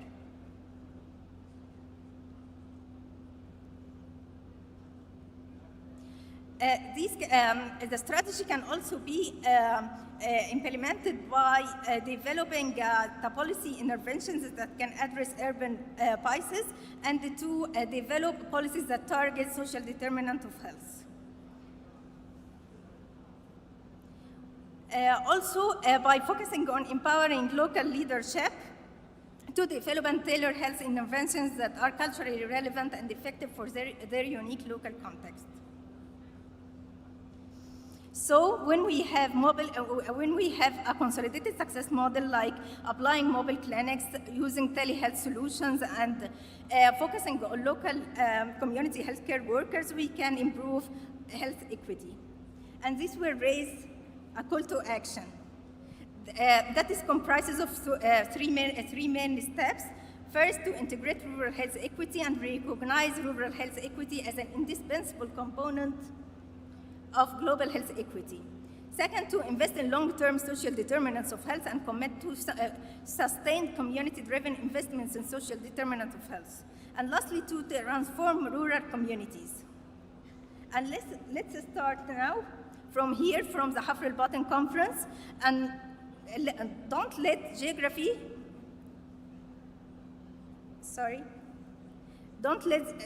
dedicate health outcomes. My key takeaways is that rural health inequities are driven largely by social determinants. Geography, culture, and climate matter. Primary health care and community engagement are central. Equity-focused data and implementation must guide policies. And always remember that together we can forge healthier, more equitable futures for rural MENA communities. And I will leave you now with a question to think about. What will it take to make health equity a reality for all, not just a nice dream? And thank you.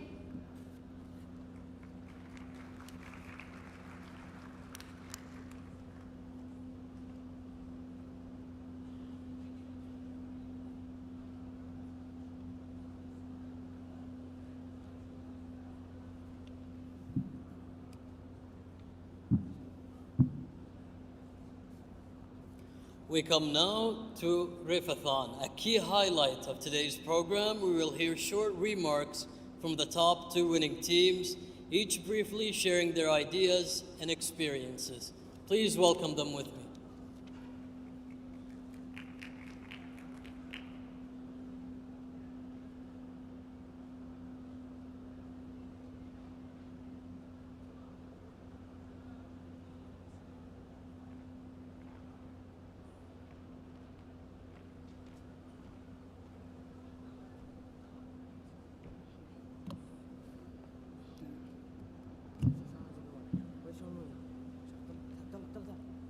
السلام عليكم ورحمة الله وبركاته.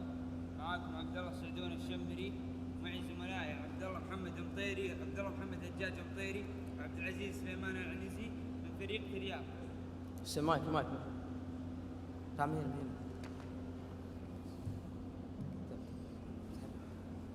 السلام عليكم ورحمة الله وبركاته. معاكم عبد الله سعدون الشمري ومعي زملائي عبد الله محمد مطيري.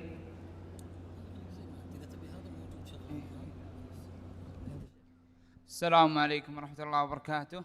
معاكم عبد الله سعدون الشمري ومعي زملائي عبد الله محمد هجاج مطيري وعبد العزيز سليمان العنزي من فريق ترياق من جامعة حفر الباطن، الفريق الحاصل على المركز الأول في ريفاثون.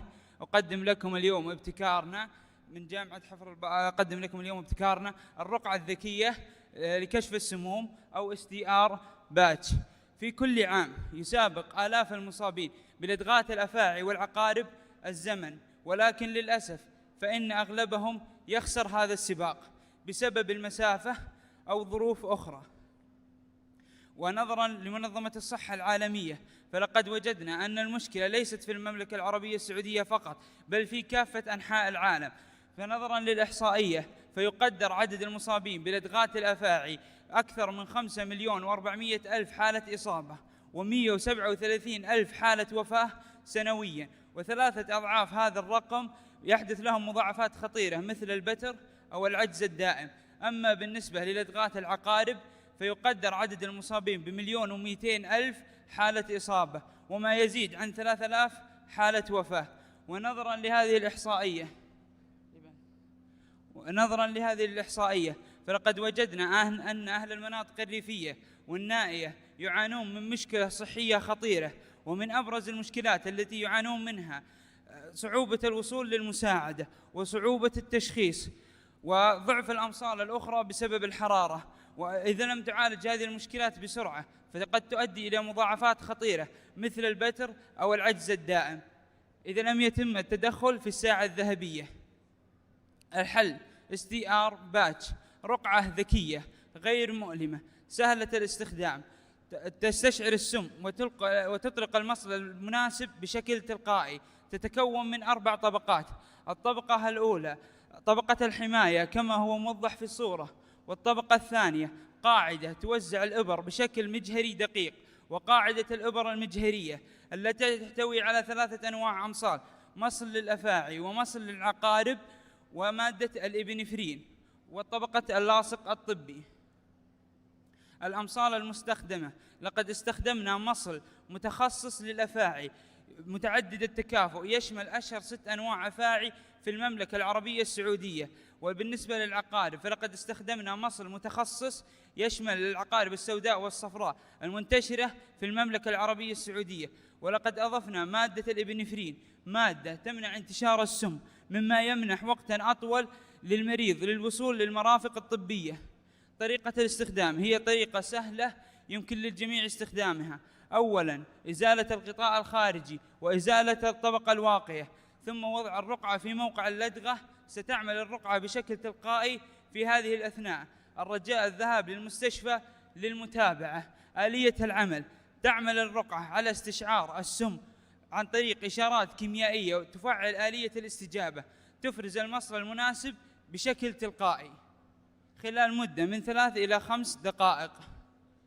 المميزات: تقليل المضاعفات الخطيرة وتدخل فوري، لا تعتمد على أجهزة كهربائية ولا ذكاء اصطناعي، مناسبة للمناطق الريفية والنائية. الأثر المتوقع: تقليل الإعاقات الدائمة، حماية العاملين في المناطق الريفية والمزارع، تخفيف الضغط على طوارئ المستشفيات، وتقليل تكاليف العلاج. SDR باتش، ننسج من الوقت حياة. الفئات المستهدفة: لقد استهدفنا وزارة الصحة والعاملين في المناطق الريفية والنائية وجنودنا البواسل الذين يعملون في مناطق جغرافية صعبة. التكلفة التقديرية المتوقعة من 400 إلى 600 ريال سعودي. الأبحاث والمراجع: رقم طلب براءة الاختراع، أعضاء الفريق. شكرا لكم لحسن الاستماع.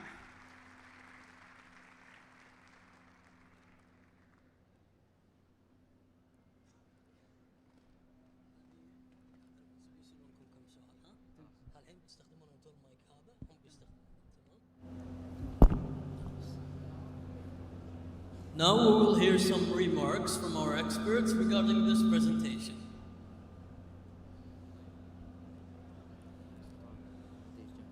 طيب أنا أشكر الحقيقة أبناءنا الفخورين والمبدعين الحقيقة. أنا اللي لفت نظري وهذا شيء مهم جدا هو تكييف المشكلة وتكييف الحاجة إلى الحل. الحقيقة أنكم أبدعتوا في هذه الجزئية. الجزئيات الأخرى سوف تتلوها بإذن الله. هو أول طرق الحل هو معرفة الإشكالية وتكييفها. اللي يعجبني الحقيقة فيكم أن الإشكالية نابعة من الحاجة المجتمعية، وهذا اللي حنا نحتاجه. الأمر الآخر هو دخولكم هذا المجال في هذا السن، في هذه المرحلة في الدراسة، وهذا اللي نريد أن نؤكد عليه دائما، أن تكون الأبحاث وتكون الهاجس وهم المجتمع يشغل الدارسين والمهتمين في المجال الصحي. أنتم في الطريق الصحيح، يعني سعدت جدا بالعرض اللي سويتوه، وهذه أولى خطوات النجاح. مسألة الافكاسي والافكتفنس حقة الابروتش حقكم تأتي بعدين إن شاء الله، وأنتم على الطريق الصحيح. فخور الحقيقة بما شاهدنا، وهذا يدل نحن مقبلين على مستقبل مشرق إن شاء الله للصحة الريفية ولي يعني المبدعين أمثالكم. شكرا جزيلا. يعطيك العافية. If there is any other experts that would like to comment.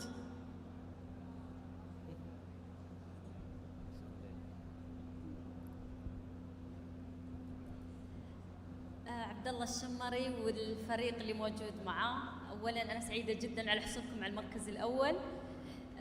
اقولها انا هذه لاني كنت انا من ضمن الناس المقيمين لهم في عرض الابتكار، ولا انا اعترف واقول امام الجميع واقدم اعتذاري لكم اني انا كنت يمكن من الفرق اللي انا ما اعطيتكم حقكم بالتقييم. وهذا بالعكس، يعني انا احب اني اشاركه مع كل الحضور، ان كون احنا في منطقه واحده، في منطقه الخليج، تجمعنا نقول جغرافيا واحده، عادات وتقاليد واشياء، ولكن لم استطيع اني انا اقدر قيمه العرض اللي قدمه عبد الله الشمري وزملائه لاحتياج المنطقه اللي هو فيها، للبيئه اللي هو قاعد فيها، للمجتمع اللي هو قاعد بينهم. فبالتالي كانت تقييمي لكم كان مو في محله، بالعكس نقول على ان مجرد التفكير بالمشكله اللي تعنيكم انتم وتحصل لها الحلول هي اكبر دليل على ان لابد من كل حد ليدر انه يفكر لما نحن نشارك حد من خارج حدودنا، من خارج اطارنا، من خارج عاداتنا، تقاليدنا، ان نعيد النظر ونفكر فيه مليون مره. هل هذا القرار يتناسب مع بيئتنا، يتناسب مع مجتمعنا، يتناسب مع حياتنا اليوميه، أو هي مجرد فقط أني أنا أتماشى وأماثل الناس مثلا اللي ممكن نقول دول الغربية مثلا أو غير. مو كل شيء إحنا نجيبه من الخارج ممكن على أنه يتماشى مع بيئتنا ومع مجتمعنا. لابد من إعطاء كل بيئة، كل مجتمع، كل فئة حقها، حتى على مستوى منطقة الخليج. وأكبر دليل موقفي معاكم واللي أقدم اعتذاري لكم أمام الجميع، وانتم ابدعتوا حفر الباطن، انتم تركتوا اجمل بصمه، دليل على شفتها. واتمنى اني انا تكون بصراحه انا اعتبركم انتم الرول موديل، انتم المثل اللي عكستوا فيه من ناحيه الليدرز. القاده مالكم مجرد ما ان احد يشكر لا يرفض الشكر لهم كشخص ويعمموا بصوت عالي، يقولوا هذا هو شغل الفريق. بالنسبة لكم أنتم الدعم اللي تحصلوه، مشاركتكم المجتمعية، بحيث أنكم جزء من المجتمع، شفتوا المشكلة عندكم وبادرتوا أنكم تحلوها بالأفكار اللي تقدرون عليه، بالمعطيات والمصادر اللي موجودة معاكم. أحييكم، أنا فخورة أني موجودة معاكم هني. أعتبركم على أن أنتم رول موديل المفروض أنه يحتذى فيه كل شاب عنده طموح، حاب انه يطور في بلده، حاب انه يسوي الجديد. شكرا لكم، وشكرا اني انا جزء من هذا المؤتمر العالمي اللي بالفعل هو اضافه لي. شكرا. السلام عليكم. ولدي الف مبروك، البارحه انا سعدت يوم قالوا لي الخبر عنك. الشيء الثاني البارحة في المخيم أتمنى اللجنة العلمية البارحة في المخيم وكلمت ما أعرف من وزارة الصحة يا جماعة في المخيم في 3 طلاب كانت عندهم ابتكارات رائعة. قلت له يا جماعة الخير ليش ما نفتح للمدارس اللي موجودة على الأقل في حفر الباطن. تخيلوا مدرسة عندها 15 اختراع ووحدة عندها 30 اختراع. في طالب قال لي أنا ما بقول حق حد بس بقول لك أنت السر. أبوي تعب وانصرفت له من الصيدلية دواء خطأ. لو كان عندي فكرة حطيتها بيحط أنا كقارئ كمريض الزهايمر وأشوف إذا هذا الدواء فعلا لي كان ممكن أبوي يروح فيها. عنده أفكار ثانية قلت برافو. قلت ليش ما نفتح إن شاء الله المرة الجاية نشوف المدارس اللي في حفر الباطن شو الطلاب اللي عندهم مبتكرين وعندهم اختراعات طبية ونجيبهم. مش مسألة إنه لازم يفوزون بس على الأقل يعيشون الجو اللي عندنا. وأنا قلت له أول 3 طلاب يفوزون من عندي أنا هديتهم من عندي أنا لأن هذيل هم اللي بيكملون. نحن موجودين باكر نروح لكن هذيل الطلبة والله العظيم بس يوم قال لي قلت تعال تكلم قال لا بس أنت بقول لك أخاف يسرقون فكرتي.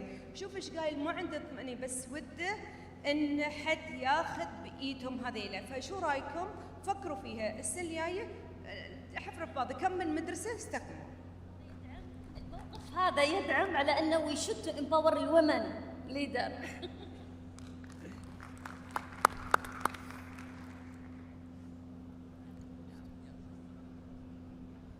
يعطيكم العافية على كلماتكم الصادقة. الله يعطيكم العافية جميعا جزاكم الله خير. احنا بنستكمل لكن فقط إشارة إلى الهاكاثون هذا هو أول هاكاثون صحي سميناه ريفيثون من اشتقاق من الاسم الريف والهاكاثون. وبإذن الله عز وجل سنسترسل ونستمر بإذن الله عز وجل في دعم الابتكارات على مستوى المحافظة ونفتح المجال بإذن الله. شكرا لكم جميعا. الآن نسمع من الفريق الحاصل على المركز الثاني.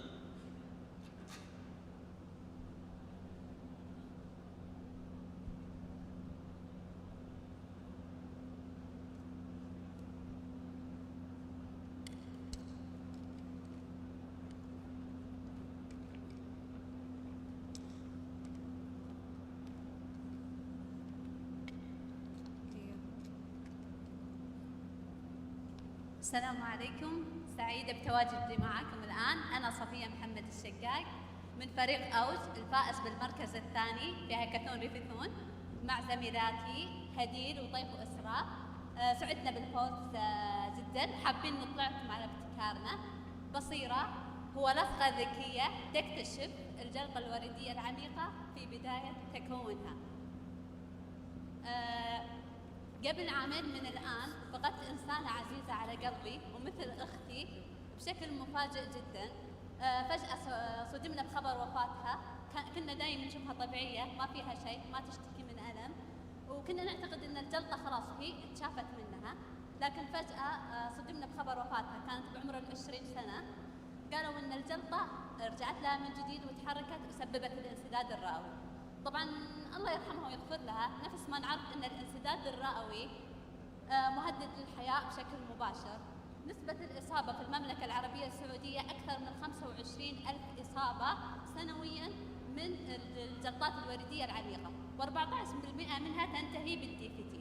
فبصيرة ابتكارنا هو لصقة ذكية تكتشف عوامل التجلط الأولية مبكرا من خلال تقنية المايكرو نيدلز اللي زودناها بحساسات معينة ومع تقنية ضغط ميكانيكي دوري وأضفنا طبقة الهيدروجين الآمنة والمانعة للتحسس.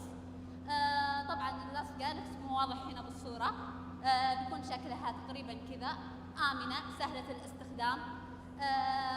البيشنت نفسها المريض هو راح يركبها بنفسه في المنزل.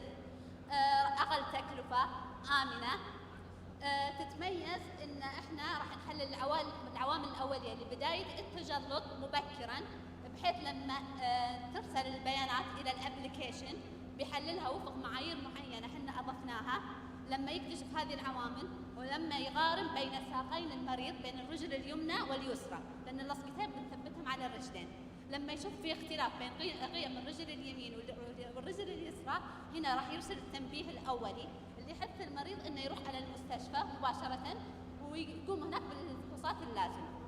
هذا ما يميز ابتكارنا بصيرة، بحيث إن احنا بإذن الله بنوفر للمريض الوقت الذهبي إنه يمديه يروح للمستشفى، يدعم الصحة الريفية، أقل تكلفة وآمن سهل الاستخدام من المنزل، بيوفر له طريقة أمان ومتابعة دورية من هو في البيت، والتطبيق نفسه الطبيب بيقدر يتابع القيم منه وبيشوف الاختلافات بين قيم المريض نفسه.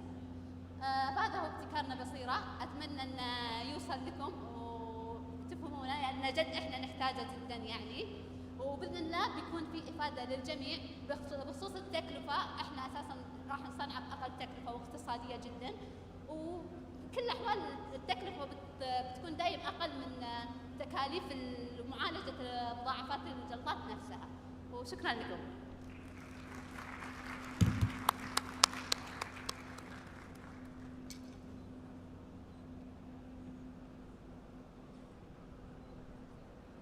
If any of our experts would like to comment on this? Yes.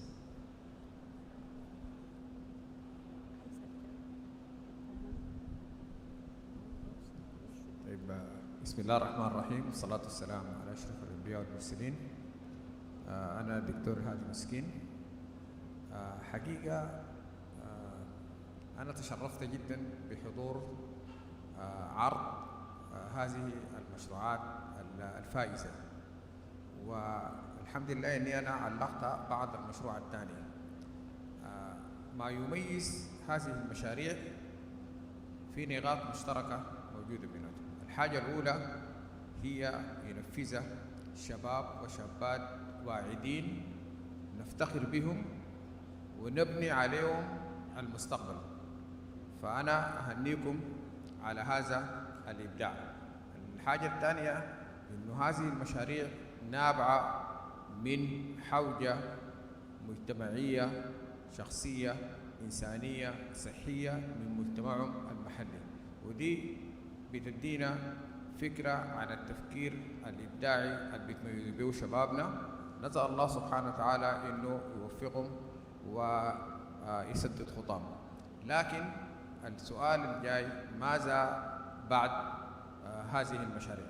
هي صراحة والمسؤولين موجودين، أبو عبد الله موجود. أنا أعتقد هذه المشاريع تحتاج لرعاية، ودايرين لما نجي السنة الجاية في المؤتمر هنا نشوف إنه وصلتوا وين من نفس الله. الحمد لله إن شاء الله حتلقوا الدعم والرعاية المهمة والدعم اللازم على أساس إنه أنتم تمشوا بمشاريعكم دي لقدام وتسجل براءات اختراع، وبدل نستفيد منها حفر الباطن تكون لكم صدقة جارية لكم ولأهلكم ولأسركم، وتكون إن شاء الله تعم خيركم كل المملكة العربية السعودية. فألف شكر لكم على الإبداع ده، وأسأل الله سبحانه وتعالى يوفقكم يا رب.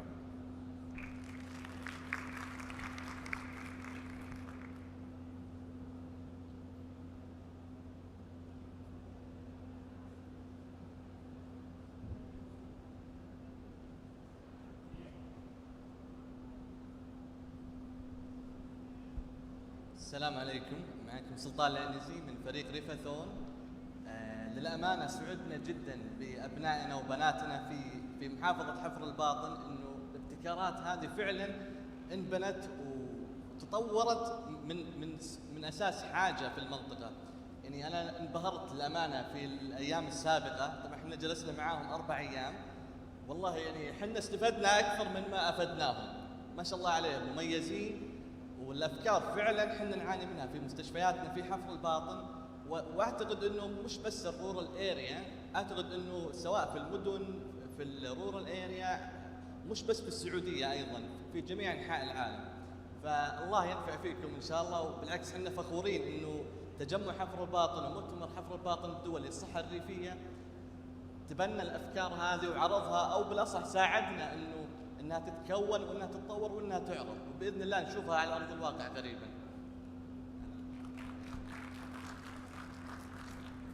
الله يعطيكم العافيه.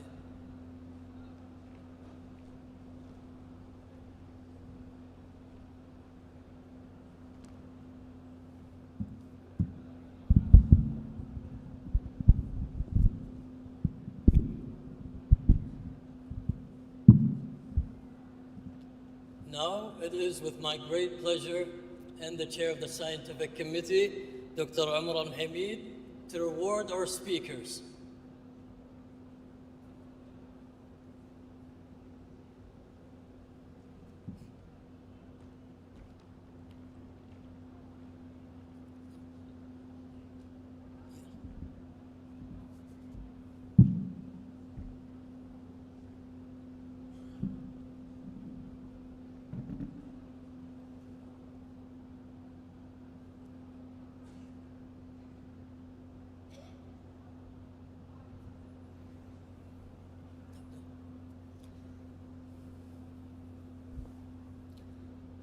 Starting with Professor Alan Bruce Chatter.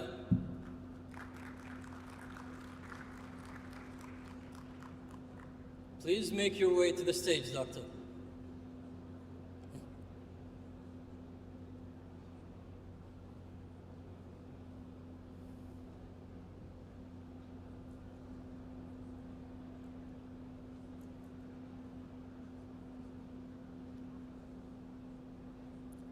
Dr. Vincent Splichka.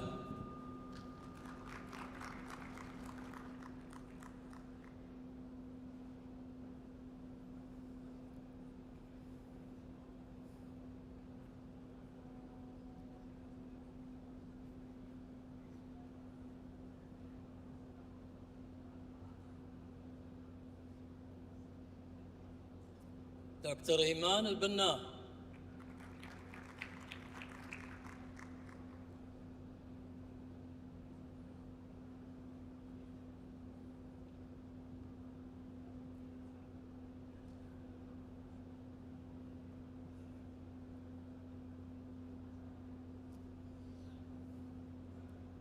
دكتور شهاب المالكي.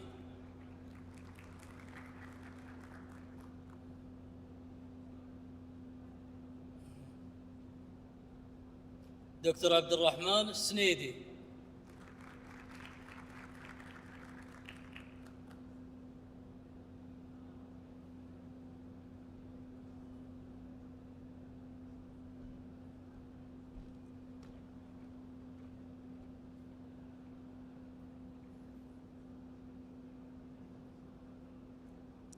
دكتور حاتم القحطاني.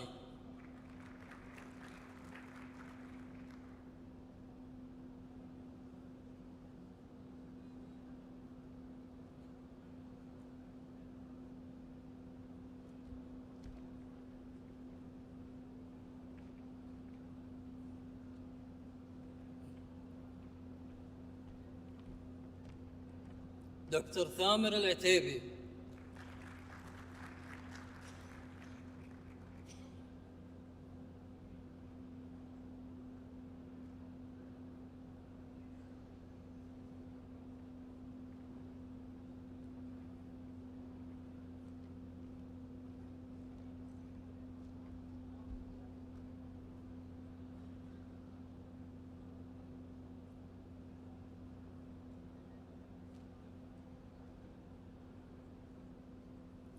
دكتور سعد الشهراني.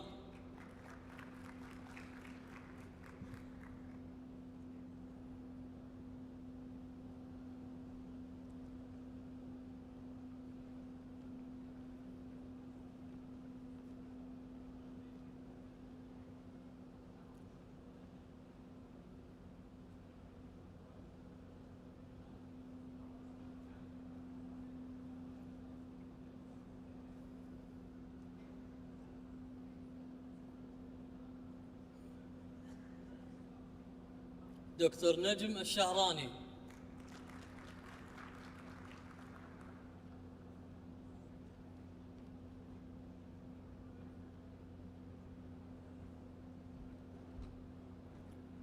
دكتور هادي مسكين.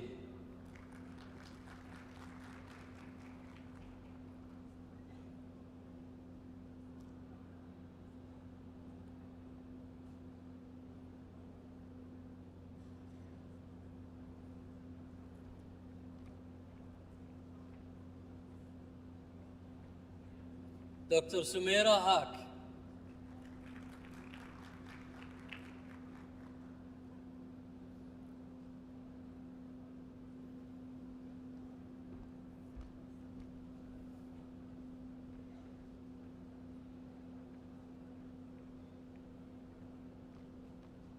Dr. Nicholas Schumacher.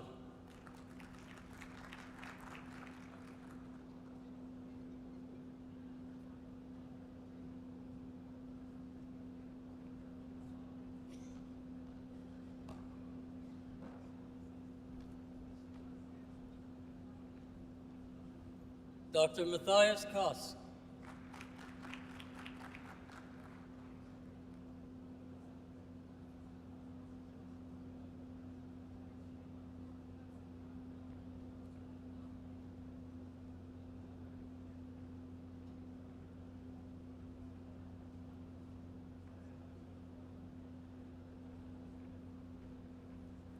دكتورة عفراء المكتوم.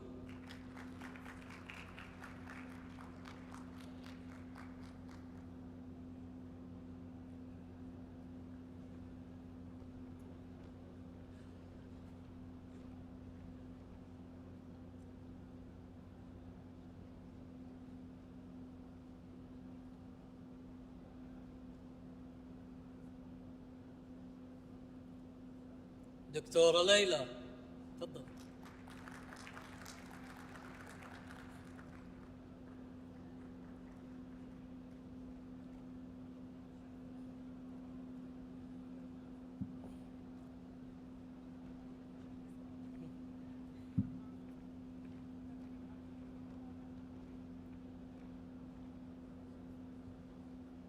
دكتور عاصم عبد القادر.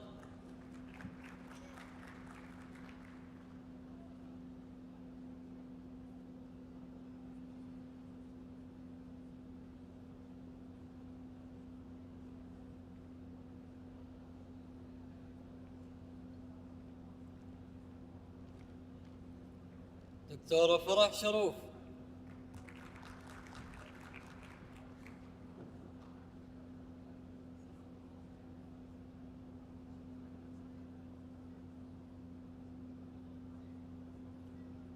دكتور واجد أحمد.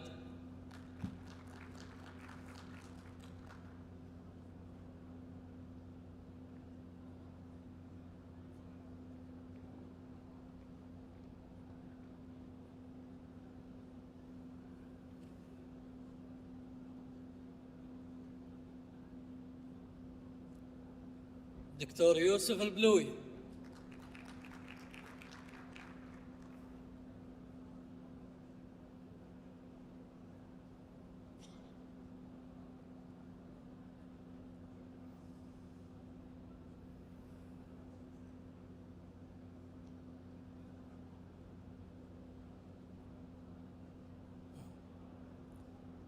دكتور مشعل الشمري.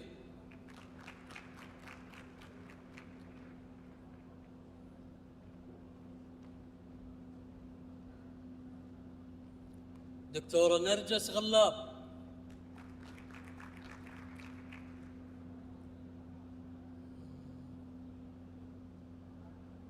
دكتورة مرام البشراوي.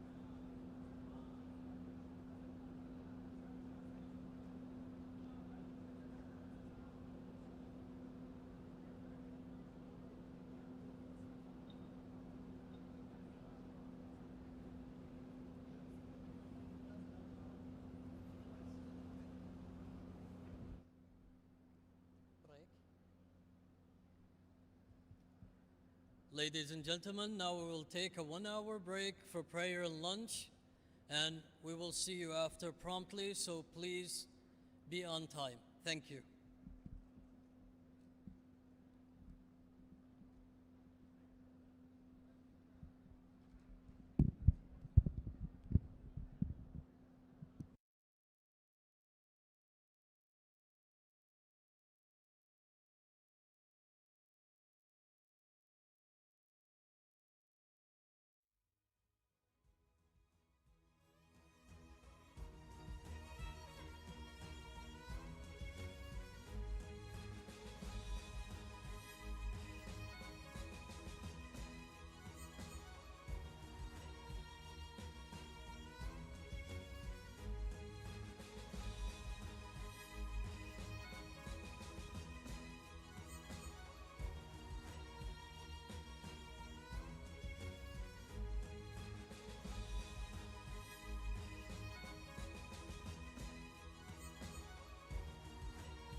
ولعت حمرة حمرة اشتغل.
الو.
We will start after 5 minutes.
Ladies and gentlemen, welcome back and thank you for joining us after the lunch and prayer break.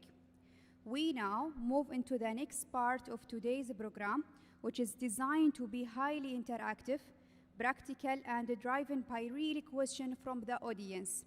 We now beginning the interactive expert forum, stage-based discussion that brings together expert perspective to address key issue in a rural health.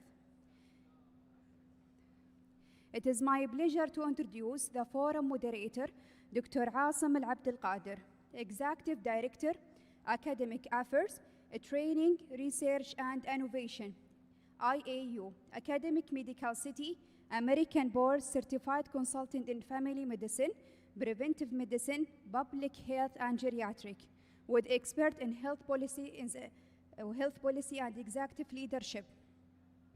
Welcome, Dr. Asim Abdelbakir.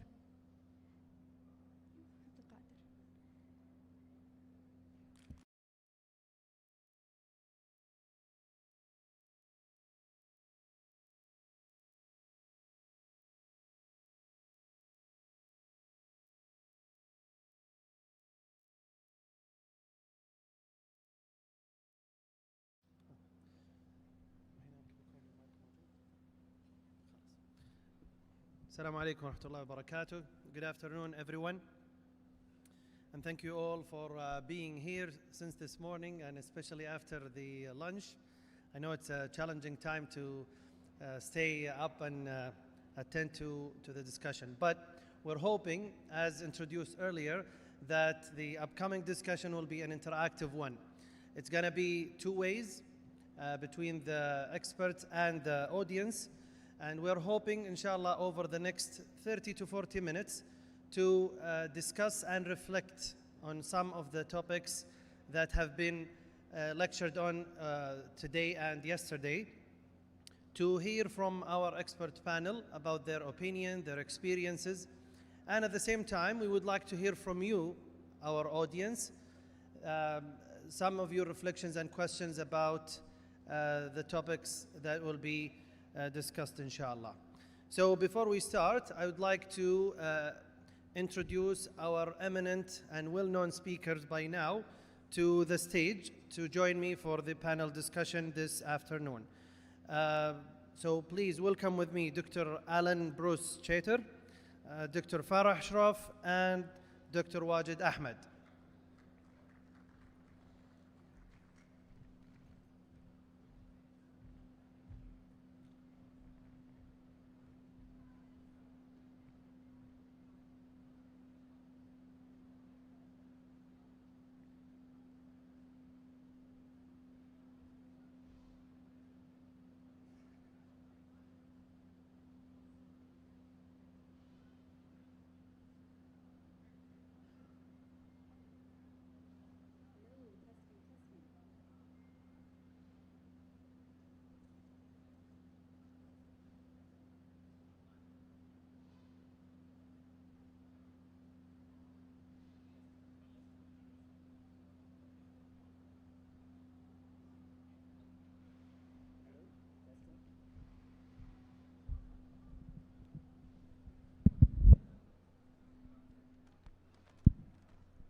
مسموع هنا بس صوت واضح؟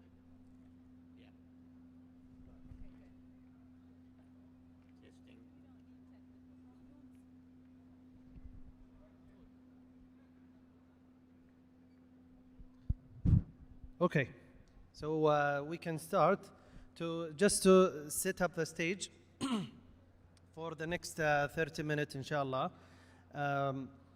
We would like to hear from you, our expert, very short and focused answers, 2 to 3 minutes, so that we can accommodate most of the questions from the audience. Just to initiate, I'll start with some of the discussion points, and then we can hear from the audience later on. So, rural health, by now, after attending the excellent and amazing lectures and workshops, we understand that now rural health is not just a smaller version of urban healthcare. It is different system with different strengths, risks, and opportunities as well. So today, we would like to hear some ideas and reflect on your experiences globally so that we can take takeaways, things that we can start acting on next week. All right? So I'll start with an opening question for all of you to hear from you briefly. From your global experience, what is the one, I don't want to call it mistake, but what is the one pitfall or challenge or opportunities that health system consistently make when they design rural health, rural healthcare in particular? And what Saudi Arabia can do differently when scaling services under the Vision 2030? Thanks. Would you like me to use that one? I think the thing that I notice most often is that central governments and central groups of, if you like, bureaucracy, try to impose a solution on rural. I think it's this group, this conference can come up with your own solution. We had a doctor from Oman was talking to me today, and he said, we're not like Australia. And I said, I don't think you need to be like Australia. We should, what we've tried to do at this conference is look at what the opportunities are, and it's like a smorgasbord that you can choose what you want to have in your place, and it needs to be the doctors who understand the system that come up with the solution. That'd be my thought. That's a great point. That's a great point. So customization or population personalized or population-specific solutions. Yes. Not one size fits all. Yes. Yeah. What do you think? Comprehensive. And comprehensive. Still has to be comprehensive, but it's your solution, not my solution, Got it. not their solution. What do you think, Dr. Farah? I think the issues with rural health are very similar in terms of the big problem, which is a huge focus on treatment. There are 5 elements to healthcare: health promotion, disease prevention, treatment, rehabilitation, and palliation.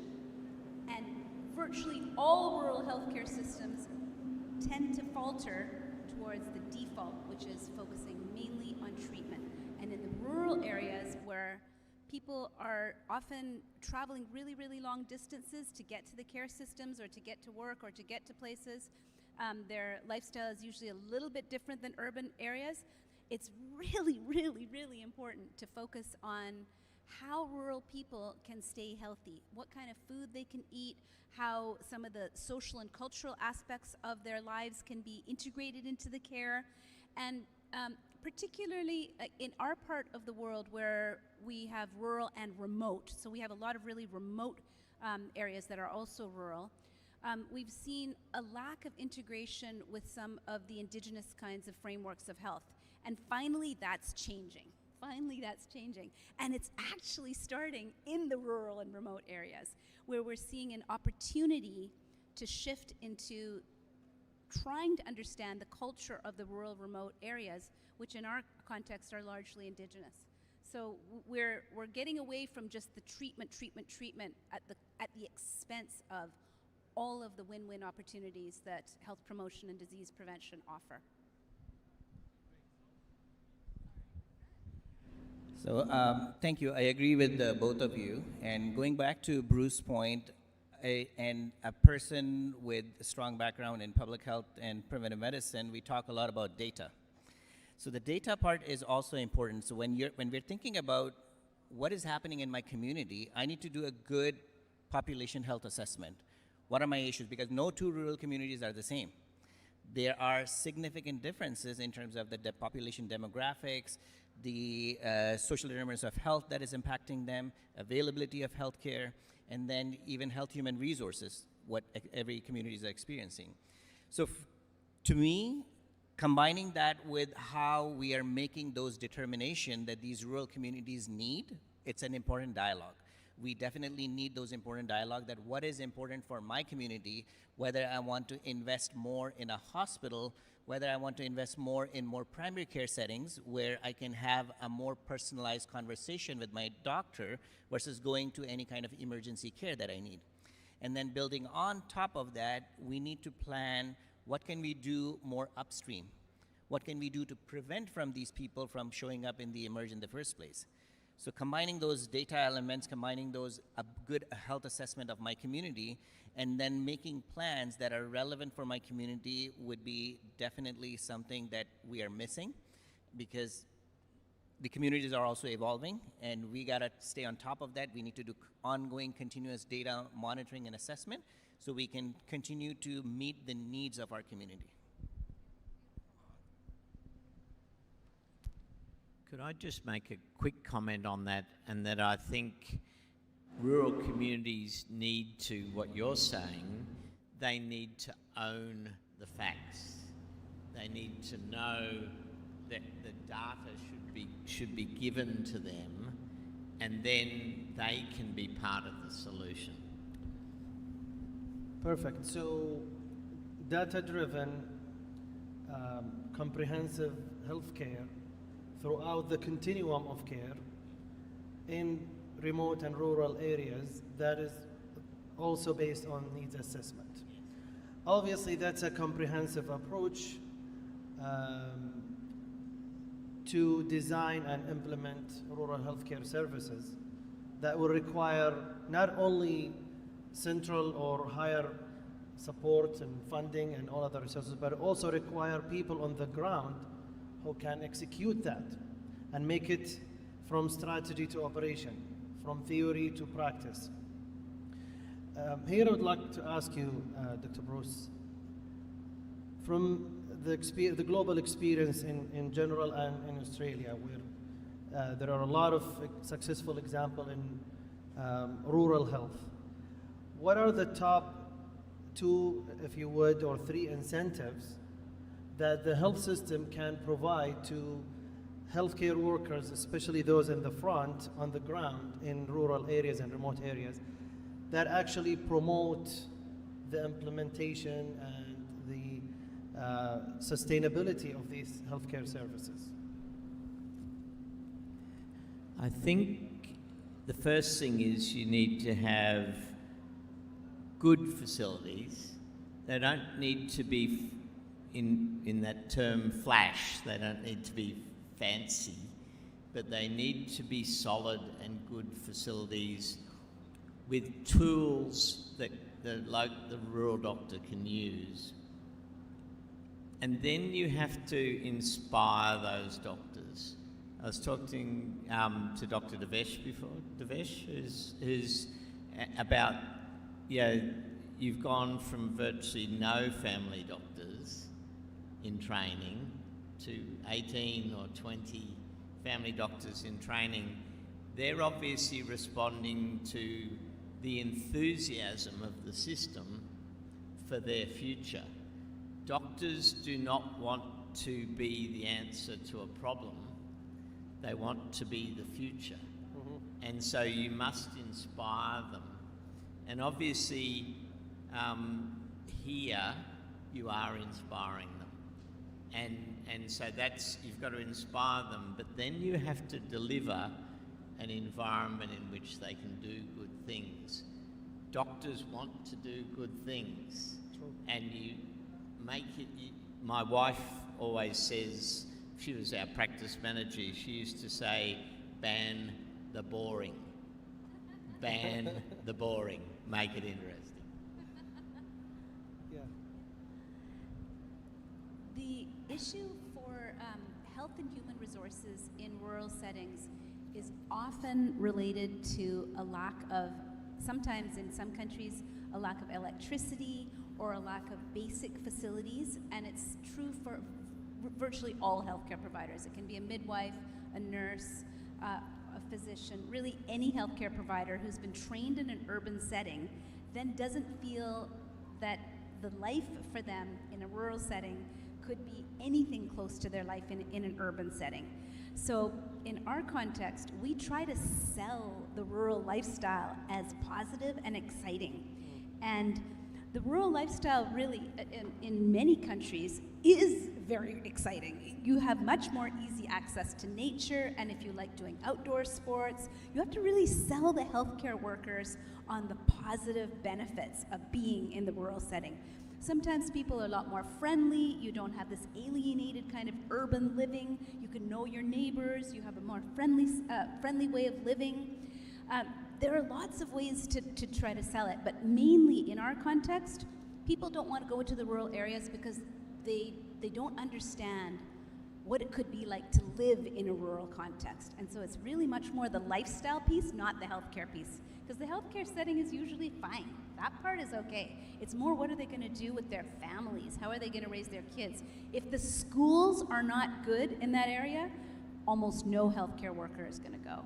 So it's really important to do all of the auxiliary things around the healthcare service if we really want rural health to thrive. So thank you. I think, to sum it up, what you said is basically how do we promote our good work that we do in rural communities. And that is definitely a challenge, and we have to recognize that the world is changing very rapidly. Everything is on social media. Whatever is flashy, it gets old. So what can we do to make sure that our rural communities are highlighted as such, that this is a great place to live? But on top of that, the challenge of where you are bringing in your healthcare workers from. And if you're bringing your healthcare workers from some places where they were trained and they were born and raised in a very urban environment, they may have a difficulty, or you may have a difficulty in recruiting and retaining them in the rural setting. So part of the thing that what rural communities can do is to start building that capacity within the community, that how I can train our people, our own people, so they can be the one who get training and then they stay here because they're more likely to stay here. They will have a better understanding of the community. They will have family ties. They will have a good understanding of what the social determinants of health aspects of our communities are. So from a community perspective, I think investment in that area would definitely be very important. And that would also help them to go to the part of self-determination, as Bruce was mentioning, that how do we make sure that the community is deciding it for themselves? And this model has been implemented in many of the First Nation communities in Canada. They are entitled to have their self-determination. What do they want for themselves? So I think that the same notion applies here in the rural communities. They have to decide what we want from them. And if you're bringing in anyone from outside, you will always have that kind of a challenge, and then they can come in as an expert. But to build a long-term capacity, I think you definitely need to invest locally and make sure that your local talent is identified and trained and groomed in a way where they are useful to the community. I just want to give one example of exactly what you've recommended. I do a lot of work in a hitherto really marginalized part of India called Odisha. And nobody ever really wanted to work there. There was a lot of violence in Odisha. And over the past 20 or 30 years, people who are from Odisha have all gotten their own training. So even in the most rural hinterland villages where I've visited, the chief medical officer of health is from that same area. And that is a game changer. When you've got people raised in that rural area, they're now treating their aunties and their cousins, and they know everybody, and they've got a stake there. Previously, Odisha was treated almost entirely by non-Odisha healthcare providers. And because I go there so often, I see the impact of having the local healthcare providers really, really committed to doing that work. And yeah, so there's actually boots on the ground in some parts of the world where we see the impact of doing that. There's really two ways that you can do it, and they should go together. One is recruiting from rural and from that area. That's number one. And the other is, if you do bring people in, they need early, repeated and prolonged exposure. That's why you need a medical school here. Perfect. So investing in the quality of life in that area, capacity building, putting as much as possible of the enablers for the healthcare providers to thrive, not only to provide but also to thrive, whether it's that training programs, facilities, medical school or otherwise. This is very insightful. Before I proceed to the next and follow-up question, I'd like to remind our audience to please think of a question so that when we open the last 5 to 7 minutes for audience question, we can hear from you and hear from the expert here. So let's imagine that we went forward and we invested in the area and the people and built capacity. Now we are at a stage where we want to monitor what we do in order to improve it in the future. Like the motto in healthcare quality, you can't improve what you can't measure. So in rural health setting, in contrast to basic and urban health setting, whether it's hospital or primary care, we have a lot of standards, national and international, to benchmark with, whether it's access to care, whether it's readmission rate or whatever. In rural health setting, what would be the top two, let's say top three measurable indicators, whether it's structural, output or outcome, process, whatever that is, that are applicable to rural healthcare setting, that the team here, let's say, or any rural health setting should keep in mind and plan ahead of time in order to have data in the future that are meaningful and practical for the service providers to reflect and improve on? I think there's probably three that I would think of. The first is, what does the community think of the service? That's not everything, because we know that some very impressive looking doctors aren't all that good. So it's not everything, and the community can be hoodwinked. It can be given false hope in that way. I think the second is the breadth of community coverage. That are they just seeing a small number of patients, or are they seeing everyone? And I think there needs to be evidence that they're seeing everyone, not every year, but if they're doing preventative care, are they seeing everyone? Are they going out into the community? And then, of course, there's some disease markers that you might like to use. One of the interesting ones these days is stroke prevention. That if you do anticoagulants for atrial fibrillation, the number of strokes should diminish by more than half in a community. So you can see that. You can measure HbA1cs. So there's some hard measures, but I would put them down the bottom, really. What you're wanting to do is see comprehensive care and satisfied communities. That tells you a lot. Excellent. And to add to that, the most important measures for me, by bar none, are outcomes, mental and physical health outcomes. And so if we're starting out fresh in a rural health service provision, I would do baseline data collection and find out how healthy is your community, both mental and physical health measures. never ignoring mental health, because mental health has been ignored far too long, and we ignore mental health at our peril, because it causes so many other health problems when we leave it ignored. We have to break the stigma of mental health, and we have to measure it from the beginning.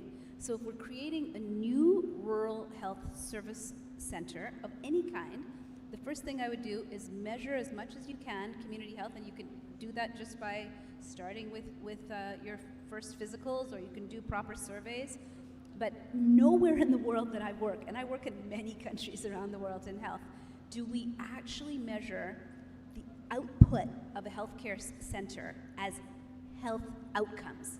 We measure patient satisfaction sometimes, we measure medical errors if we're lucky, we measure quality and safety if we're lucky. Sometimes we look at how patients died, we do postmortems, we do all of those kinds of things, but we don't really look at how well have our services contributed to mental and physical health, both on the individual level or on a community level. And so we don't really know how well we're doing if we're not looking at health outcomes. So I understood your question from two parts. One was, what are the data that we should collect? And then that data basically will help us to do some kind of evaluation or follow-up to ensure that we are improving in our services. And for me, I know Bruce touched on a very specific disease markers or a measure of the disease that, what we're dealing. I'll take a step even further upstream, and I would be interested in seeing how many patients are affiliated with the doctors, and are they showing their trust in their doctor and in the community, and then build up on that, because part of the discussion that we were having earlier on is the community needs that self-determination and understanding that my health needs are being met. And that health needs can be different. Like, I can be an expert doctor who specializes in care, but if I'm unable to convince my patient what you need, I'm ineffective. So the trust of the community to me will be much more evident if I see that more and more people are coming to me and I'm providing the service, and they're coming back to, not for serious illnesses, but even for some of the primary care needs, some of the preventive care needs. And then that would show me that, yes, I am being effective as a physician. And then once we start collecting that data, I will have a better understanding of what other type of health services I need. And it doesn't necessarily mean that I need to have a better high-functioning emergency room department, like an ICU with critical care physicians. Maybe I just need some nurses in my community who can do the basic work. A lot of the work that I have done in my kind of rural community, where I was the chief medical officer of health, for that particular community, it took me some time to earn the trust of the community. And how do I earn that trust? In the emergencies, people are looking up to someone who's credible, who they can trust. So the same model, if you're applying as a physician in the community, if I'm able to build that trust in the community, then I'm more likely to see more people.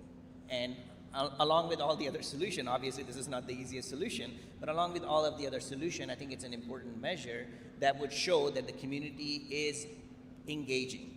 They are talking to their doctors, and that's the starting of the dialogue, and that would help us build more data that would show us what else the community needs.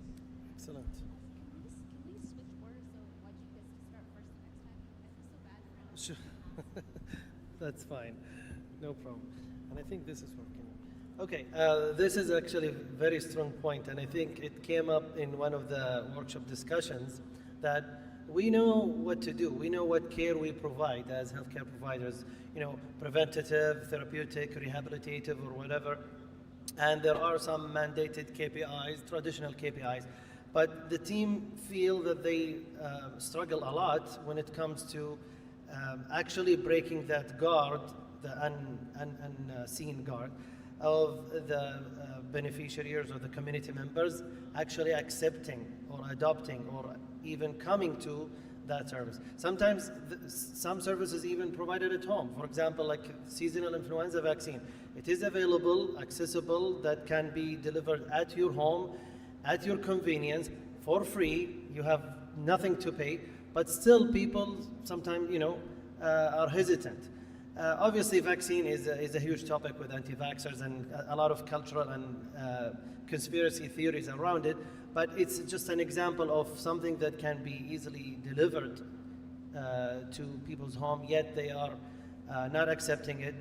Partly could be due to the trust of the people with the healthcare system that they have. Thank you very much so far for sharing your insights and experiences. I'll give you some rest here and try to shift to our audience. If anyone have any question, and then we'll come back for a closing question for our expert. Yes.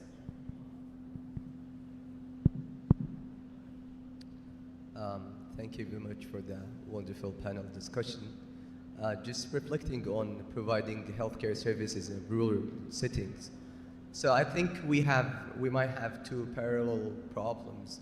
So clinical services are there, available in the community, as Dr. Asim mentioned, yet people are reluctant to benefit from these services. Engagement is very low, uptake is very low. And on the other hand, we have the the community-based interventions that address most of the social determinants of health, yet they are treated as secondary in the delivery of healthcare services. So how can we navigate this gap by enhancing the engagement with the clinical services, at the same time giving more importance or focus on the community-based interventions to enhance the population health outcomes? Would you like to start?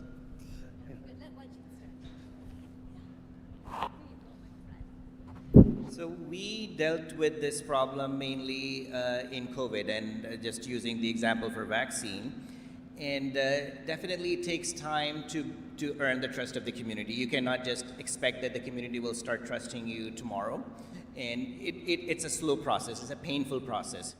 What also helps is when your lead officials or your lead physicians are talking directly to the patients or to the people. So taking the time, I know physicians are busy. They may see that, oh, I'm not able to take a call or talk to a patient for 5-10 minutes, just try to convince them for a treatment or an approach. But you have to invest that time, because that's how you will build that trust, that the patient can also see that, yes, my doctor is committed and have the time to share with me and answer my questions. I can put all the fancy fact sheet that would say the vaccine is very effective, it's safe, and it's been tested in this is the clinical trial result, but the patient is not interested in that. Patient wants to have that human connection where they can see, look into your eyes and say that, yes, it is safe, I can take it, it will be helpful for me. That's what they're looking for. And over the time, when you build that trust with your patient, then the patient are more likely to follow. And again, going back to this is a very different age. We're talking about social media influencers. There are so many influencers out there who have a much more following than any official or a credible scientific person. But some of us have to do that. Some of us have to be out there and be that credible voice that people can see and trust. So I think it takes a little bit more time and effort on the physician's part, but we have to have that personal direct connection with our patient to earn that trust, so we can see that part. So when you're going out to the homes, let's say just simple door knocking, maybe have a physician in there and then say, hey, I'm a physician, talk to me if I can answer any of your question, rather than a lay person going in and offering the vaccine. That would be my thought. Thank you. And to add to that, we see one of the world's biggest public health problems right now is misinformation, disinformation, and this whole pandemic of anti-science kind of ideas that are spreading around the world. They're just as much in North America as they are in other countries. So the WHO, the World Health Organization, saw that this pandemic of misinformation was spreading around the world, and they picked a number of people around the world to train. I was one of them in Canada. They call us infodemic managers, people who are listening to the community well and who are now sources of trusted information. Because the solution, as Wajid has said, to this problem of misinformation is to become a trusted source of information.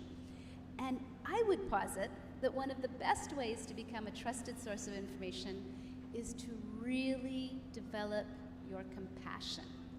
Survey after survey after survey has asked patients what matters most to you in your medical care. And what do they say? They care about compassion. They want to know when they are suffering and struggling and in pain that they are meeting somebody who looks them in the eye and caringly says to them, I'm so sorry about what's happening for you, and I will be here to care for you. So as much as we can develop compassion in the healthcare system and be genuine about it, be genuinely caring people, we are going to be able to develop that trust. Absolutely. That's a great point.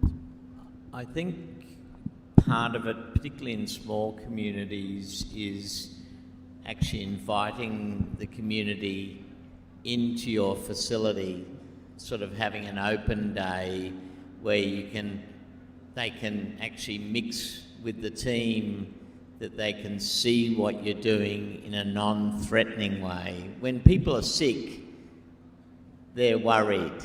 Whereas if you get them when they're not sick and bring them into the clinic and say, come and have a look around, and then sit down with them, have a cup of coffee, talk about what do you see that you like, what do you see that you don't like, how can we make it better for you? In Australia, we've had this problem with Indigenous people because they were taken away from their families, often by authorities, so they don't like coming to those places. So what we did was employ Indigenous workers who are from the community, who are their advocates within the community. So getting them in. The other thing that's not so common in many countries, but is in some countries, is that primary care has to be you have to go and see primary care before you can go to specialised services. Now that's a whole system change, but what that does is that it develops that trust in primary care first to be the navigator for the patient through the system. Because people often think, I'm short of breath, it must be my lungs. So they go and see a respiratory specialist, and yet it's their heart that's the problem. And a primary care doctor can pick that up. Even the respiratory specialists sometimes have trouble working out that it's not in their area. Very good point. And I hope that answers your question. Let's take another question before we close. Here, please. Oh, Hina. Okay. So, I'm Ahmed Bahamdan. I'm a doctor working in a rural setting in Australia. So I'll shift the focus from the patient to the healthcare workers. So we all can agree that healthcare workers face significant stress, eventually burnout. So how are we promoting healthcare workers to work in rural settings, and how can we balance those healthcare workers to have a great workload, do prevention, healthcare promotion, and at the same time prevent burnout and mental disorders? Sure. If we can do it briefly so that we can take one more question. Thank you so much for that really, really important question. Burnout has become such a serious problem all around the world. prior to the pandemic, we knew North American surveys were showing us, in terms of our physician population, something around 40, maybe 50% of our doctors were burnt out. Nurses were probably a little bit higher. Now, as somebody who sits at the top of a healthcare system in my country, I can tell you that burnout probably affects close to 100% of our nurses and a much higher percentage of our physicians. The pandemic really, really laid into our healthcare workers in a very, very significant fashion. So we have really been trying to address what are the features of burnout. We define burnout as a lack of empathy for self. When somebody does not have empathy for themselves, they're burnt out, because they're getting up in the morning not caring about themselves. So how could they possibly care about somebody else? This question is not new.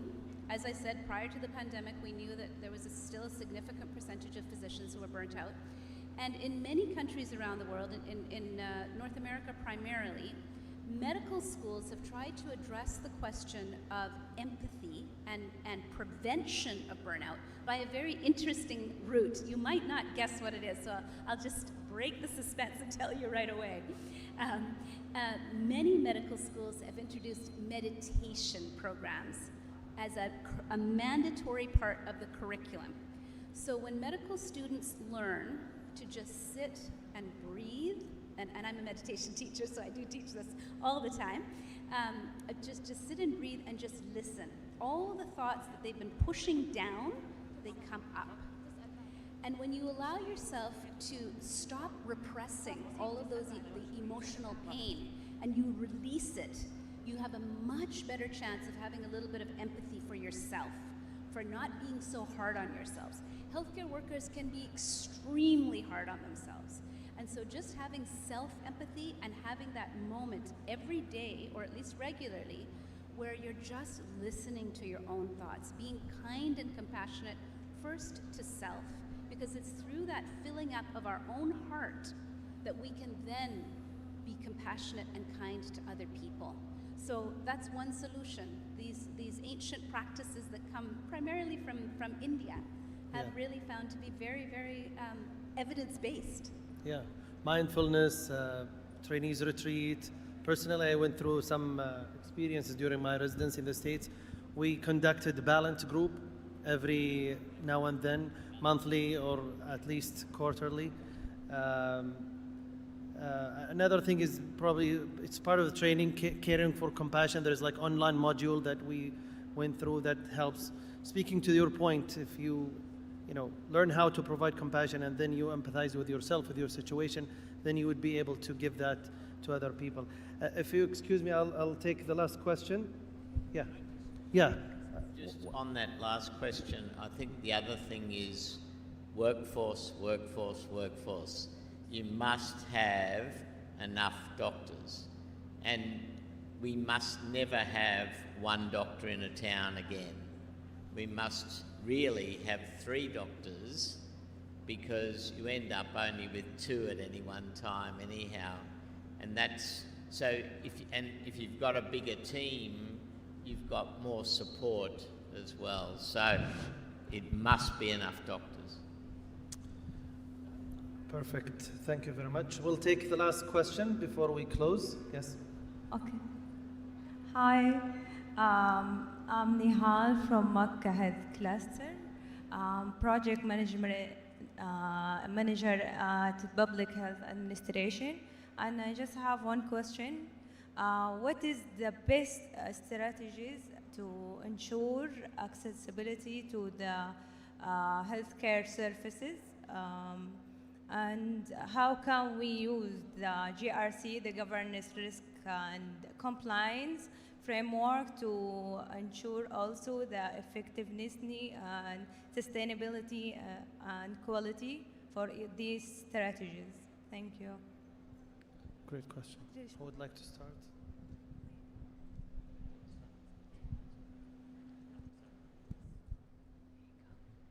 So I understood your question is, how do we ensure that we are providing services to the community, like the public health services mainly, right? Or services, health services in general? In general, and just access, okay. Well, yeah, I think one of the things that we talked about quite heavily is the number one, the availability of health services and human resources. If we have those services, then what we typically do is we map out those services too, where these people are coming from and what services are available in their community. And then how do we do the engagement directly? So the engagement part is obviously very huge. So what we have done is, one of the strategy that Bruce mentioned, and I agree to it, is how do we create those open houses that you come in and then you just offer them something which is not necessarily clinical. And it's just an opportunity for a dialogue. You get to know them. And then when you get to know them, you are able to even identify what are the services that we offer.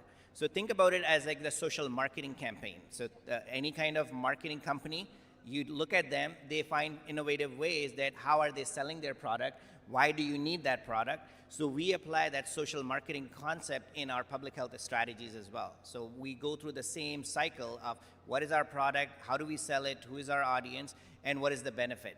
So we try to do that, but before we get to that part, I think we need the provision of health services and the right human resources available for us, and only then we can do that.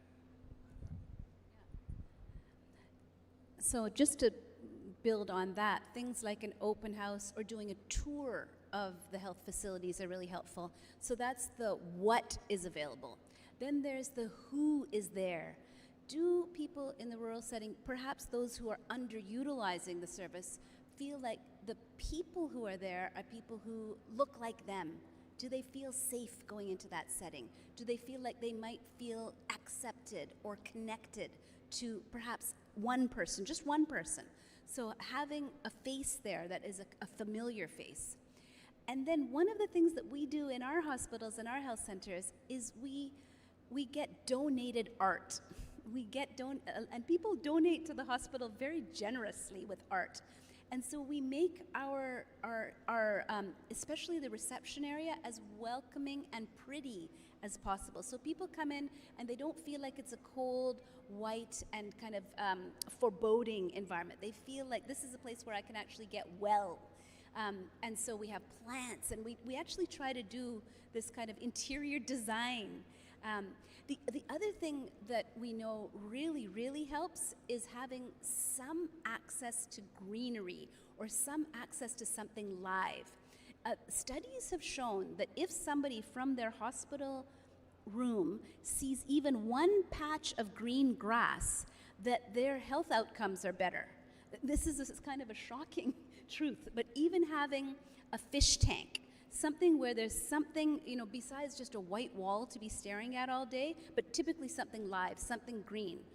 This is an area I do a lot of work in, is in environmental and ecological issues related to the healthcare system. And we are seeing that there are so many ways that you can improve access if people don't feel they trust or they don't want to come into the system. So those are a few thoughts. I won't repeat those because I agree with them totally, but the other thing, as I said before, is making sure you've got adequate staff, you've got good facilities for them to work in, and you need a happy team. You need a team that is motivated and driven, and some of that, unfortunately, boils down to leadership. You need a good team leadership. Now, I was going to say team leader. It's not necessarily a team leader, but you need a good team leadership. And that can be from the cleaner through to the doctor. It can be anyone. You need people who will be cheering along the team, will be making the team work effectively. And if you do that, then it's infectious. The people will understand that this is a good place to come to because they're doing good work and very enthusiastic about that. That's just another area. Excellent. I would really like to take more questions. This discussion is very intriguing and insightful. but unfortunately I was told that we have only one more minute. So before we conclude, I'll take the last round of one question that needs one word answer or one sentence. Is that okay? But before we go to that, I would like our attendees, with a show of hands, who of you is involved in rural healthcare, whether a healthcare provider, manager, or a leader? With a show of hands, please. Who is involved? من الحاضرين له دور في الرعاية الصحية الريفية، إذا كان سواء كان قائد أو مقدم رعاية أو صاحب قرار. نرفع يدنا. طيب. You see these leaders and healthcare providers and passionate citizens. If I ask you with one word or one sentence, what would be the one thing that you would highly recommend that they start implementing, let's say next week or next year if it's a larger scale thing? So one recommended next step of action for our healthcare leaders and providers in rural health services. Who would like to start? Since you said one thing you could do next week, stop using single-use plastics. Replace your spoons with metal spoons. I would say talk to your community. Just make that connection. Talk.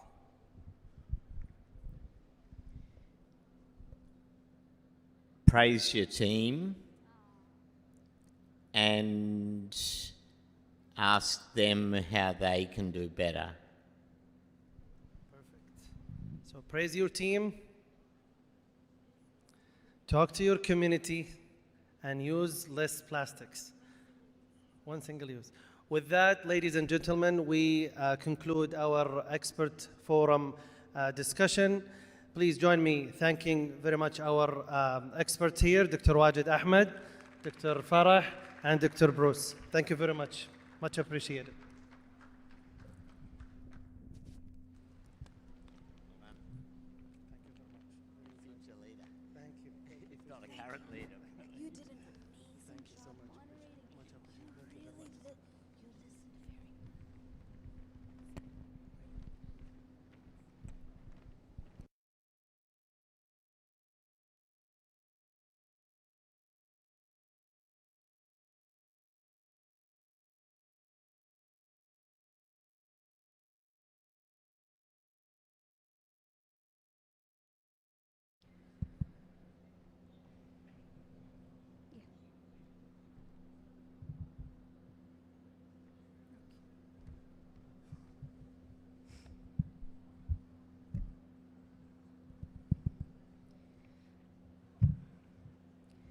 We now move to session 6 with focuses on translating, discussing into direction and shaping a strategic priority for the future of rural health. It is our pleasure to welcome Dr. Yusuf Al-Bloui, Scientific Commit Advisor, Quality and Performance Advisor, Medina Health Cluster, Saudi Arabia.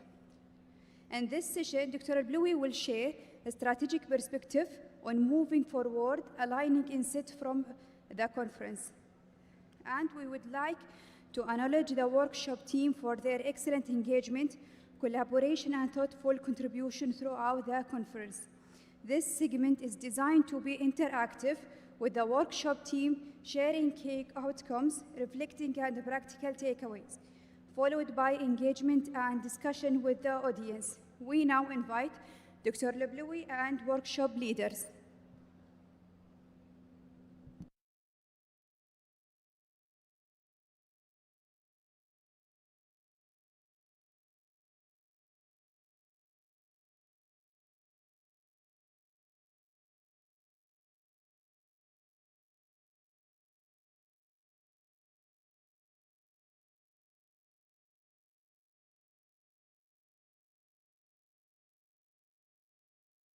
السلام عليكم ورحمة الله وبركاته.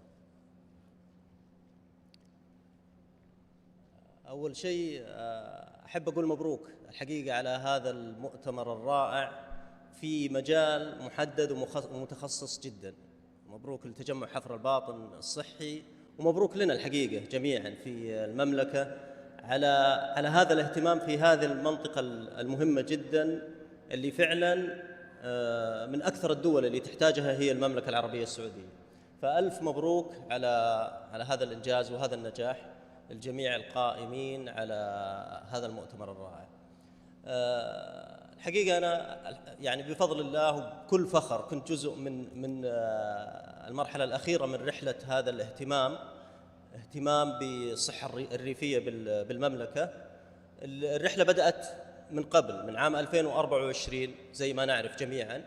أثير الموضوع، كان احتياج وكان ذكاء وكانت حكمة أنه يكون فيه اهتمام بالصحة الريفية بالمملكة. تبناها تجمع حفر الباطن الصحي، أثار الموضوع، صار في نقاش حول الموضوع. في شيء اسمه صحة ريفية، في احتياج الحاجة اسمها صحة ريفية بالمملكة. المملكة دولة تحتاج الصحة الريفية. اجتمعوا الخبراء الدوليين، الخبراء المحليين المهتمين.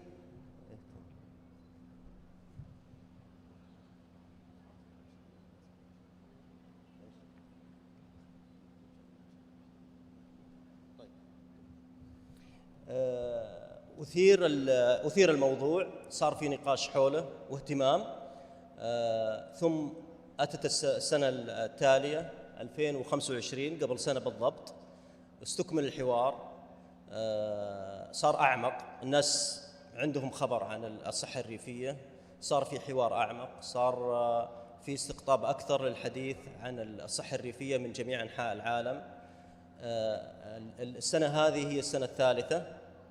الآن يجب أن نكون منهجيين أكثر، يجب أن نجمع كل هذا الاهتمام وكل هذا الحراك ونتوجه بشيء فعلا يكون خطة مستدامة لهذا المجال اللي هو الصحة الريفية. وهذا حنا اليوم الجميع موجود ليحاول أن يكون جزء من هذه الرحلة، من رحلة تحويل الاهتمام إلى استراتيجية تقود الرعاية الصحية الريفية بالمملكة بإذن الله.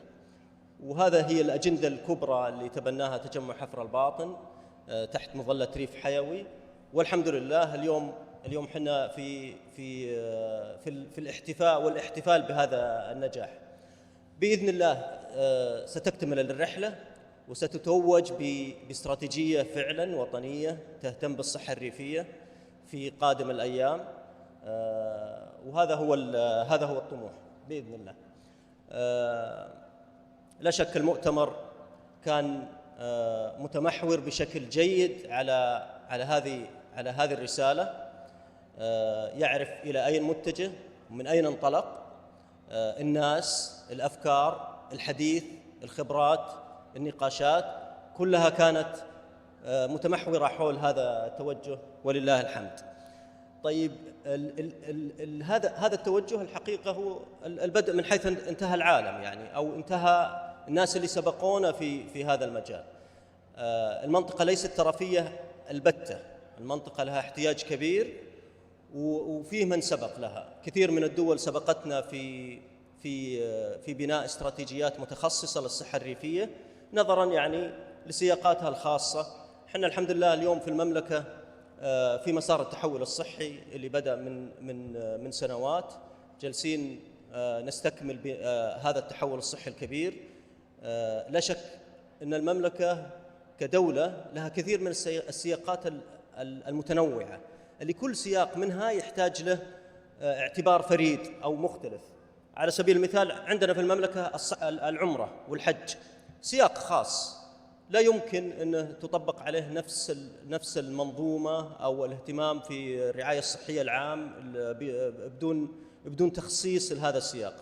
بنفس الطريقة الريف له سياق خاص. كثير من الدول اشتغلت في هذه المنطقة، بنت استراتيجيات، عندها مرجعيات منهجية، عندها حتى إدارات أو وحدات أو كيانات داخل المنظومة الصحية تهتم بهذا الموضوع. في هذا المؤتمر الحقيقة هذه الأدبيات وهذه المبادرات السابقة وقصص النجاح الموجودة جميعها جمعت، درست وحللت، ولا شك أنها ستكون مفيدة جدا للاستفادة منها في بناء ملامح استراتيجية وطنية للصحة الريفية بالمملكة في قادم الأيام، في قادم السنوات بإذن الله. لا شك أن بناء الاستراتيجية جهد رحلة، يحتاج له جهد، يحتاج له بناء منهجي جيد، يأخذ وقت، ما هو شيء ممكن أنه يتم بسرعة، لا، يحتاج له تأني وأناة وبناء جيد. زي ما نشوف الاستراتيجيات حول العالم عموما أخذت في كل دولة حسب المعطيات أخذت يعني بعد مختلف، منظور مختلف، وفي المملكة إن شاء الله راح يكون فيه اعتبارات مخصصة للمملكة، ما هي نسخ ولصق، لا، تبحث الحالة داخل المملكة، السياقات والاعتبارات الموجودة، وتبنى الملامح، ثم هذه الملامح نخرج بها بإطار يكون مرجعية للاستراتيجية أنها تبنى عليها، وبإذن الله زي ما بني نموذج الرعاية الصحية السعودي ستبنى استراتيجيات مشابهة زي استراتيجية الصحة الريفية خاصة بالمملكة بإذن الله تعالى. هذا المؤتمر الحقيقة كان عظيم. المخرجات اللي من المؤتمر سواء قبل أن يبدأ المؤتمر وأثناء المؤتمر، الكنز المعرفي اللي خرج من المؤتمر ضخم، وراح يكون تغذية قوية جدا لوثيقة تعتبر واحدة من أهم المخرجات اللي احنا ممكن نسميها الإطار العام للاستراتيجية الوطنية للصحة الريفية في المملكة. هذا الإطار العام هو عبارة عن حصر كل المدخلات والمخرجات اللي خرجنا فيها من قبل المؤتمر في المؤتمر، وإن شاء الله ما بعد المؤتمر يستكمل وتصاغ منه وثيقة تكون مرجعية، كأن هذه الوثيقة هي عبارة عن يعني توثيق كل المعرفة الناتجة من كل ما حدث في هذا المؤتمر. وهذا بلا شك راح يخلي كل المعرفة الناتجة من هذا المؤتمر موثقة ويستفاد منها بشكل مستدام بإذن الله. طبعا هذا الإطار العام لسه طبعا ما بني، لكن المخرجات اللي سيعتمد عليها تقريبا كلها موجودة اليوم، موجودة كمعرفة متناثرة لا شك، متشتتة، لكنها ستجمع، ستصنف، سترتب، وهذه المدخلات كلها منكم أنتم كحضور ومشاركين، كخبراء من عدة دول، من النقاشات البينية اللي صارت بيننا كمشاركين، من الأبحاث اللي عملت حتى يبنى هذا المؤتمر، من آراء الخبراء وانطباعاتهم وتعليقاتهم، من قصص النجاح اللي شاركت في جائزة المؤتمر، من المبادرات والأفكار اللي شاركت في ريفيثون، وهكذا. هذه المعرفة كلها ستجمع وتكون هي نواة ملامح الاستراتيجية، واللي سيوثقها وثيقة الإطار العام لاستراتيجية الصحة الريفية بإذن الله. واحدة من أهم المخرجات من المؤتمر كانت ورشة الاستراتيجية، كانت ورشتين، كل ورشة غطت محورين. الورشتين كانت ثرية النقاش، شارك فيها خبراء محليين ودوليين، التفاعل فيها كان قوي ولله الحمد. أنا راح أترك المجال في الورشة الأولى للدكتور حاتم القحطاني، يعني عشان يعطينا ملمح سريع من اللي حدث في ورشة الوصول والتغطية وأيضا القوى العاملة. تفضل دكتور.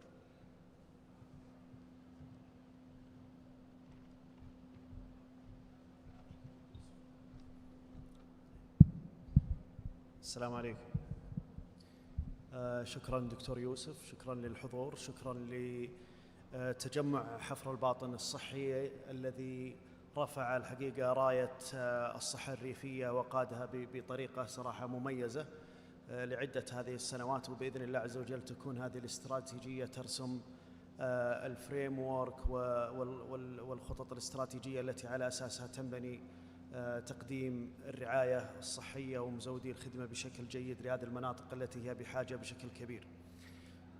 الحقيقة بالنسبة لورشة دكتور يوسف، في سلايد بعده؟ كان مو في سلايد. لا. بالنسبة للورشة كان العدد المتواجد فيها ما يقارب 35 مشارك من مختلف الخبراء الدوليين والخبراء المحليين وكذلك الهيلث كير بروفيشنالز، وكانت على 3 أمور. الأمر الأول ما هي أبرز التحديات، ثم ما هي الحلول وإعطاء الأولوية للحلول. تم التوصل أنه تم تقسيم المجموعة إلى مجموعتين.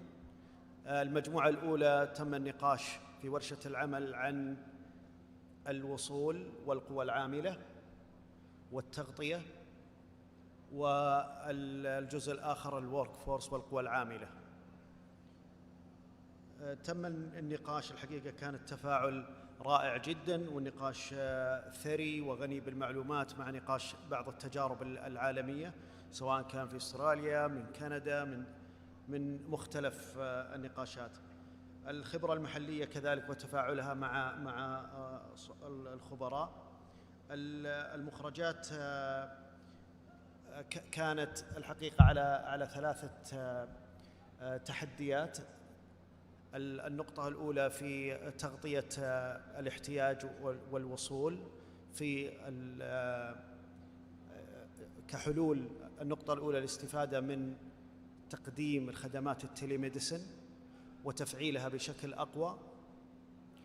النقطة الأخرى تكامل الخدمات وتعاونها مع بعض حتى يتم توصيل الخدمات بشكل صحيح للمستفيدين في الرورال هيلث.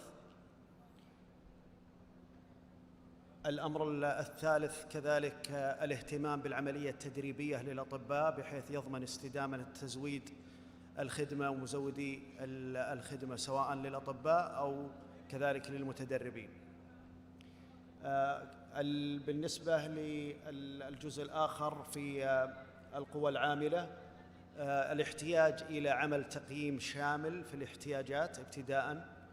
النقطة الثانية الاستماع للإند يوزر أو المستفيد النهائي، سواء المستفيد كمراجع أو مواطن أو مقيم، وأيضاً كذلك مزود الخدمة ذاته العاملين من قوى عاملة.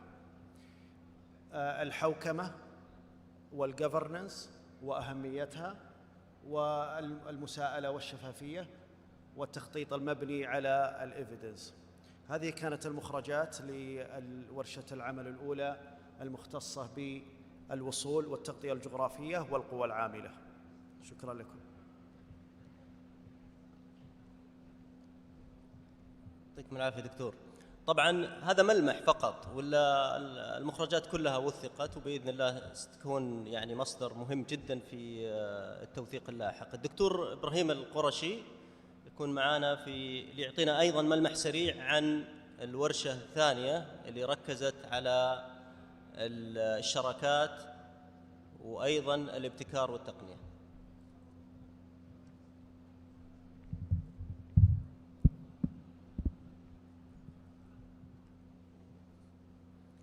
السلام عليكم، مساكم الله بالخير جميعا. طبعا في الورشة العمل الثانية كان النقاش جدا ثري، وكان في تبادل خبرات محلية وخبرة من ألمانيا. أحد الدكاترة من ألمانيا عرض خبرتهم في مجال الصحة الريفية. طبعا حذكر بشكل سريع. طبعا الورشة انقسمت إلى قسمين. القسم الأول كان التقنية والابتكار اللي هي الانوفيشنز ان رورال هيلث، والورشة الثانية كان فيها البارتنرشيب ان رورال هيلث. المخرجات في الورشة الأولى يعني تركزت حول عدة نقاط. طبعا المخرجات كلها بتفاصيلها حتضمن يعني من الفريق بقيادة الدكتور يوسف ضمن استراتيجية الإطار العام. لكن أهم النقاط نذكرها الآن يعني مشاركتها معكم. النقطة المهمة كانت واللي كان عليها نقاش كبير هي تعزيز مشاركة المجتمع في إدارة القضايا الصحية. طبعا البروموتينج كوميونيتي سبيشالي في الرورال كوميونيتي بارتيسيبيشن. الأمر الثاني كان تدريب المستمر العاملين الصحيين اللي هو improvement in continuous healthcare provider training. النقطة اللي بعدها كان تثقيف المجتمع ورفع الوعي الصحي واللي هو improving the community awareness through available media resources. النقطة اللي بعدها كمان كان في نقاش حول انه يكون في كيس كوردينيتور في الأرياف يجمع الحالات من مختلف التخصصات ويكون فيها كونسلتيشن مع السبيشاليست، سواء يأتوا السبيشاليست إلى المنطقة الريفية في زيارة واحدة أو يكون في استخدام الديجيتال ريسورسز في الكونسلتيشن والدوكيومنتيشن. طبعا إدماج التدريب الصحة الريفية في المناهج التعليم الجامعي كانت واحدة من النقاط المهمة. تنفيذ الاستشارات للصحة الريفية باستخدام التقنية عن طريق الديجيتال كونسلتيشن between the level of care primary secondary tertiary. النقطة الثانية كانت أو النقاش الثاني كان عن اشتراكات المجتمع، الاشتراكات مع القطاعات الأخرى، وفيها يعني نقاط مهمة. كان في دعم المبادرات المجتمعية support local community initiatives، أيضا تعزيز التعاون بين القطاع العام والقطاع الخاص، التعاون مع المؤسسات التعليمية والجهات الصحية، أيضا تعزيز استدامة التمويل الصحي، وكذلك التنسيق مع الجمعيات الخيرية والمؤسسات المجتمعية. طبعا مثل ما ذكرنا كل هذه النقاط وغيرها ستضمن إن شاء الله ضمن استراتيجية الإطار العام.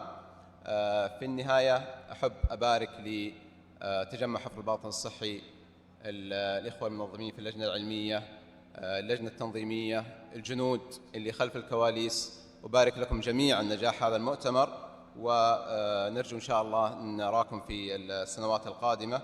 كل الشكر والتقدير للجميع.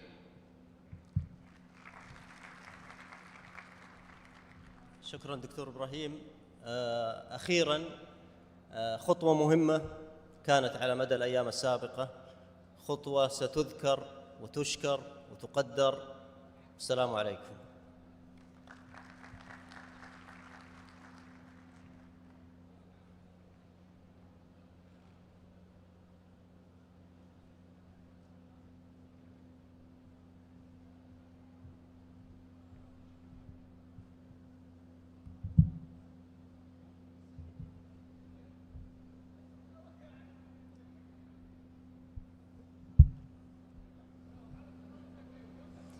As we approach the conclusion of our conference, it is my honor to introduce Dr. Turki Al-Mekbil, Chief Executive Officer of Hafr al-Batin Health Cluster, for conclusion and closing the conference.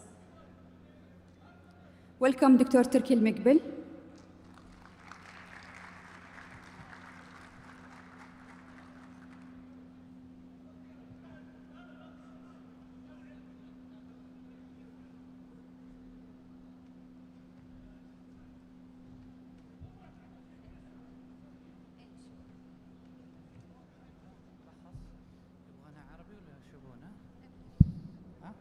زي الزملاء. اوكي. السلام عليكم، مساكم الله بالخير جميعا.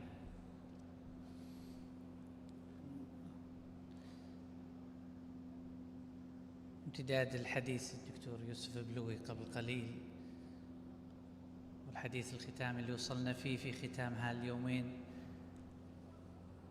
اللي نسعد أمانة هذا الحضور الكريم من الدول المجاورة الشقيقة. شرفتنا الدكتورة عفرة المكتوم وبقيتهم، أسعدونا وشاركوا وأضافوا، كذلك الأذر international speaker Prof. Bros that he came to us the second year.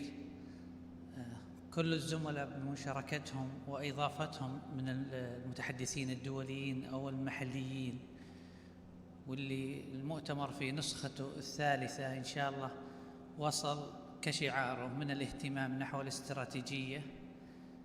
سعدنا أنها المشاركات هذه المرة لم تقتصر فقط على قطاع المنشآت التجمعات الصحية، توسعنا في الخدمات الطبية في وزارة الداخلية ونقل تجربتهم في عربة الأورام المتنقلة، مستشفى القوات المسلحة من وزارة الدفاع ونقل التجربة، شركائنا الأساسيين دوما في فرع وزارة الصحة أو في وقاية أو في الهلال الأحمر، ونقل التجارب التي تلامس الصحة الريفية ليكتمل هذه منظومة الصحة داخل هذا البلد في نقل التجربة بالشراكة والاستفادة من الخبرات المنقولة الدولية. كل هذا ولله الحمد والمنة كلنا ثقة بأنه سينتج في الأخير مخرج يليق بهذه العقول النيرة التي طرحت وتناقشت به، وستخرجه لنا إن شاء الله. قد يكون المؤتمر في بداية سنواته للاهتمام ولتسليط الضوء وضعناه بشكل متكرر. الآن نحن نبحث عن جودة عالية، عن مستوى أعلى، أن يكون المؤتمر سواء كل سنة أو كل سنتين أو كل 3 حسب ما يراه الفريق، لكن يعطينا ملخص مفيد يلامس في هذه المنطقة ويقود ويرفع شعلة هذه الصحة الريفية بما نرى مخرج يليق بإذن الله. نريد عندما يحضرون هذا الزملاء مرة أخرى في حفر الباطن أن يجدوا مخرج واستفادة كاملة بإذن الله، ليس فقط لإثارة الاهتمام كما فعلنا في البداية، ولكن لطرح استراتيجية عميقة تلامس بإذن الله جميع سكان هذه المنطقة وما جاورها، لأننا نتشارك جميعا نفس المشاكل ونتشارك الحلول بإذن الله. كما نتشارك حضورهم هنا لطرح حلول نتشارك فيها، فنحن نتشارك أيضا نفس المشاكل ونفس التحديات. قد يكون عندنا في هذا البلد الكريم 17% من السكان الذين يتجاوزون 5 مليون يسكنون القرى والهجر، لكن لدينا دول وأقاليم لديها أكثر من ذلك نستطيع استفادة من خبراتهم. في هذا المكان أنا أختمها في شكري الجزيل أمانة لجميع من شرفونا في حفر الباطن على حضورهم وعلى تعنيهم وعلى بذلهم لوقتهم الثمين ومشاركتهم مع ما لديهم من علم وتجارب في هذا المحفل. لقد جئتم لمكانكم وأكرمتمونا في ذلك وأعطيتمونا من وقتكم الثمين، فشكرا لكم على هذا الشيء وعلى هذا الحضور، فتشكرون على ذلك، وهذه لكم شكرا أنتم جميعا. أنتم. أما عن أعضاء تجمع حفر الباطن الصحي فأنا أمانة لا أستطيع أن أقول عنهم يعني أكثر من كلمة ما شاهدتموه أنتم. هم أبطال التجمع وهم أبطال حفر الباطن، فهذا هو عملهم وهذا جهدهم، يعني لا أستطيع أن أقول أكثر من ذلك. شكرا لكم، شكرا للجميع.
والآن يتشرف سعادة المدير التنفيذي لتجمع حفر الباطن الصحي ورئيس اللجنة العليا للمؤتمر دكتور تركي المقبل بتكريم الرعاة.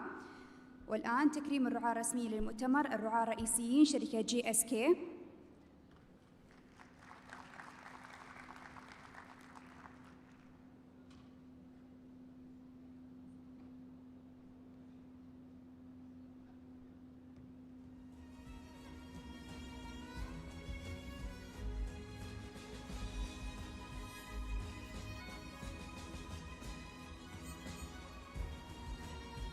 الرعاة ذهبيين شركة عناية.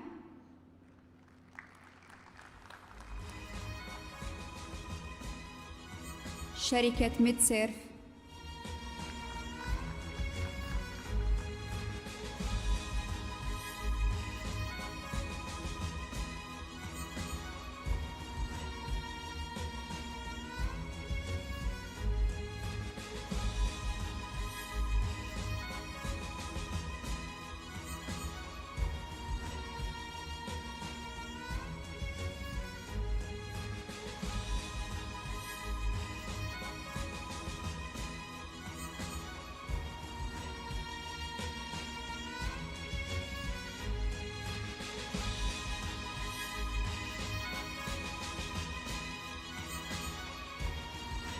شركة دار الزهراوي.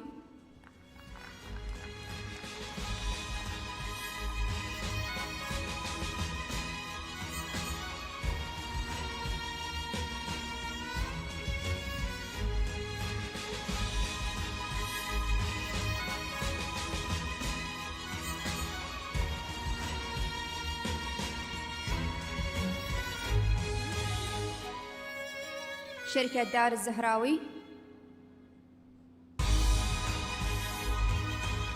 مستشفى المعالي.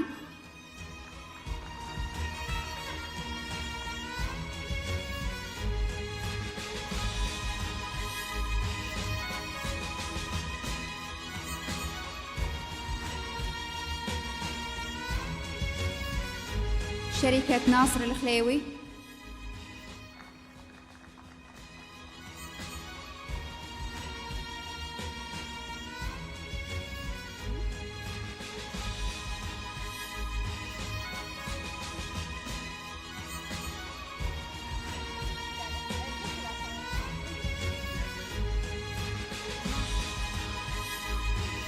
شركة ناصر الخليوي.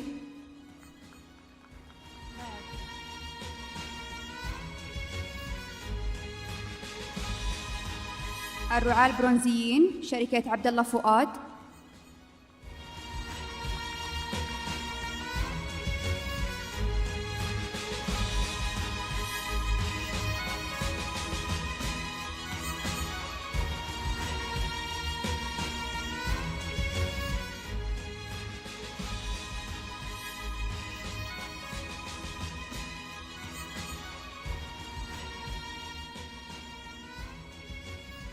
شركة المراعي.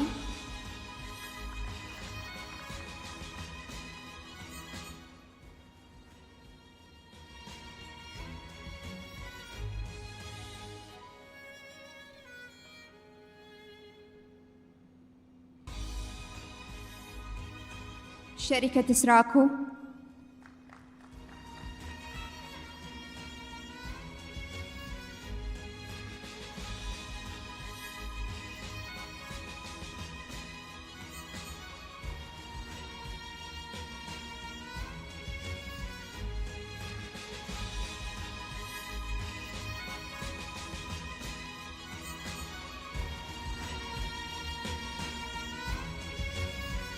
شركة مدارات التقنية.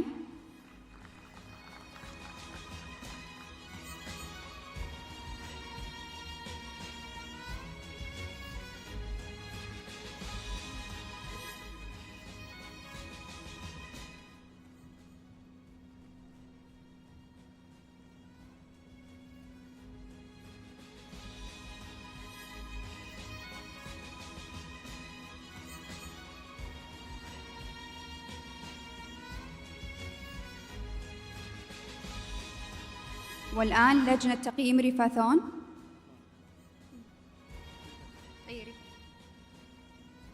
الشيخة الدكتورة عفرة آل مكتوم.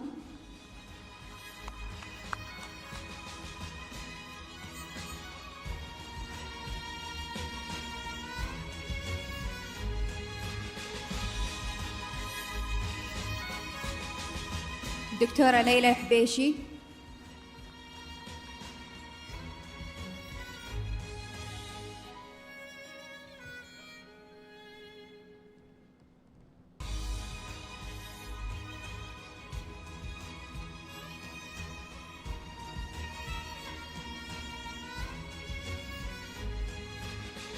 دكتور أحمد مرعي الظفيري.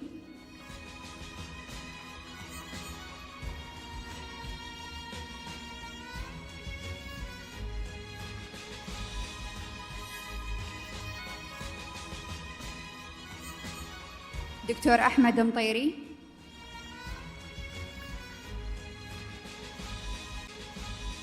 دكتورة أميرة الأمير.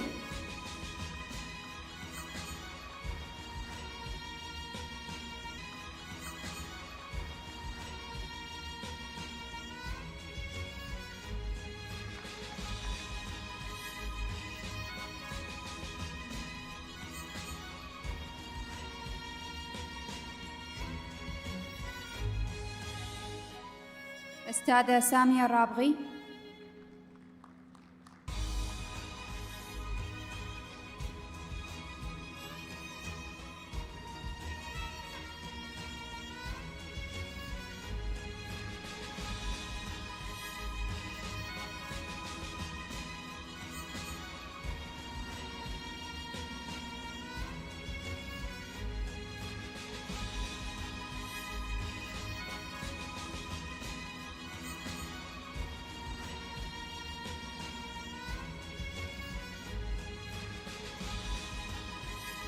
تكريم الراعي البرونزي شركة بوسطن.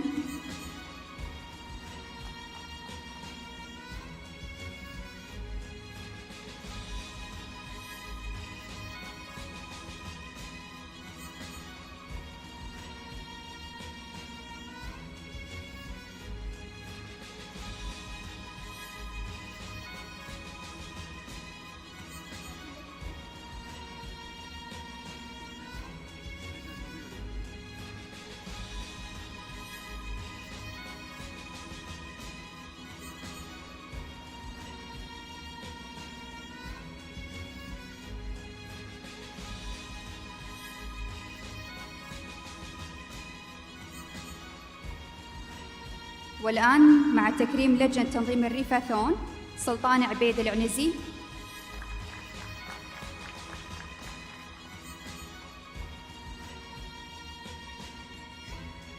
عبد العزيز هملان مطيري.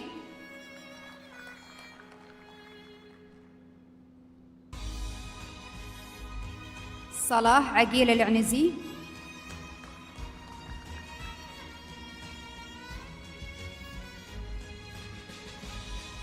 عايشة عطوان الشمري.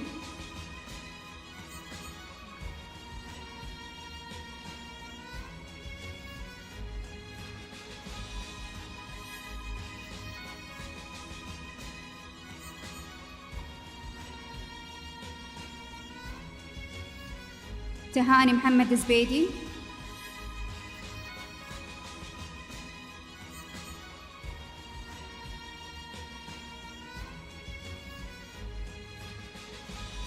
حنان معيش الشمري.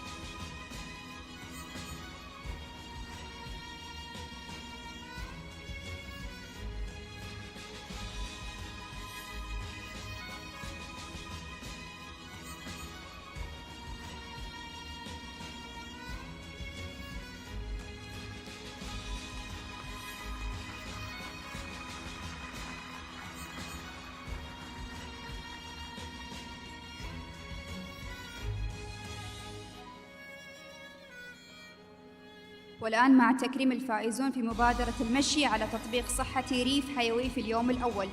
المركز الأول سند فيصل الشمري.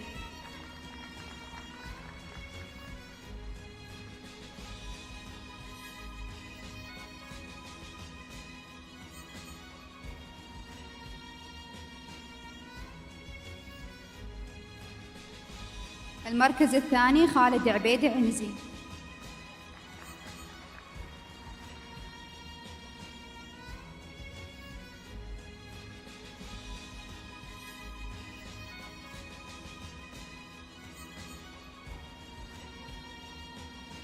المركز الثالث صلفة سعود العنزي.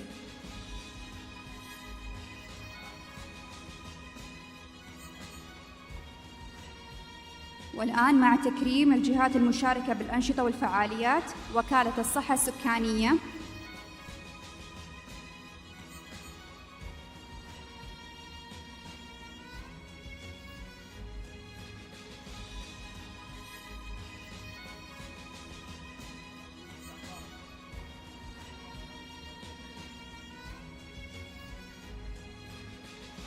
جمعية رياضيون الأهلية،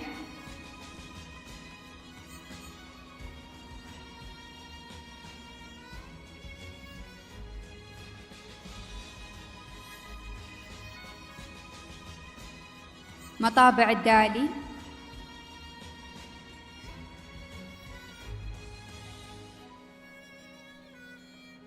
مدارس شعلة الإيمان الأهلية،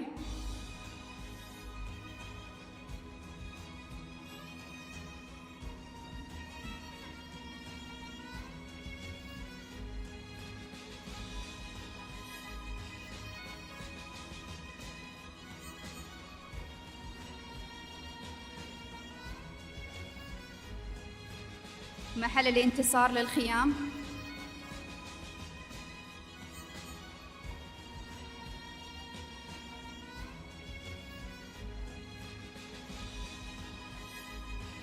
منسوجات الدانة،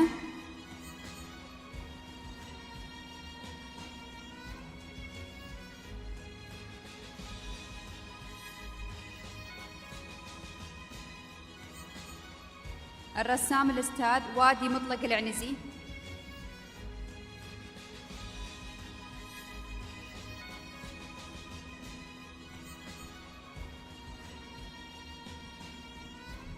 توب 10 الأستاذ عبد الله علي المطيري،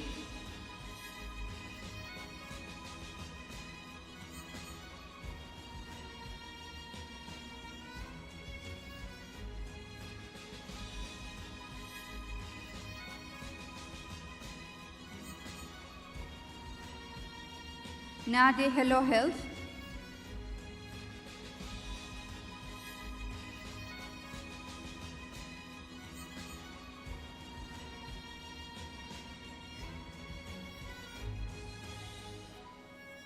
وجبة فن،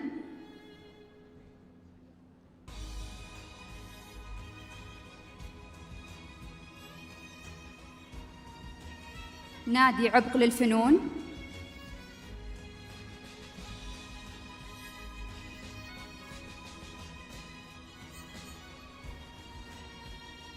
نادي عبق الماضي للتراث،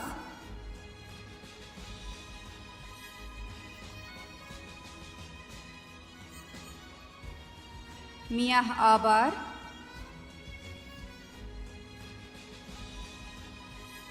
مربط الصقار،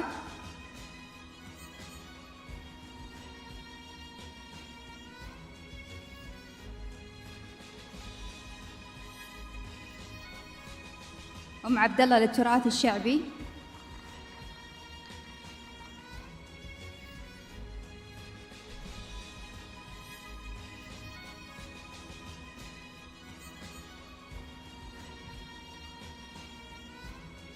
كلية التقنية للبنات،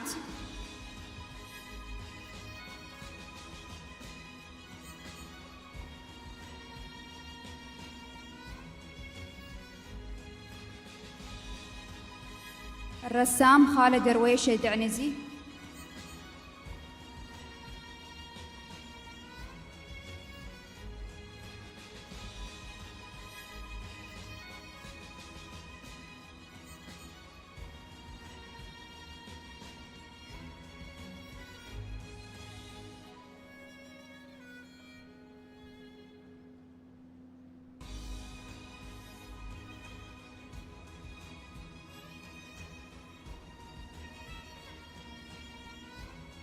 والآن مع تكريم مقدمي المؤتمر دكتور فهد سعد المطيري،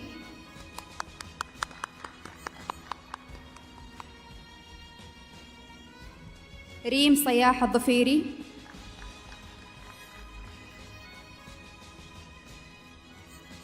دكتور خالد المطيري،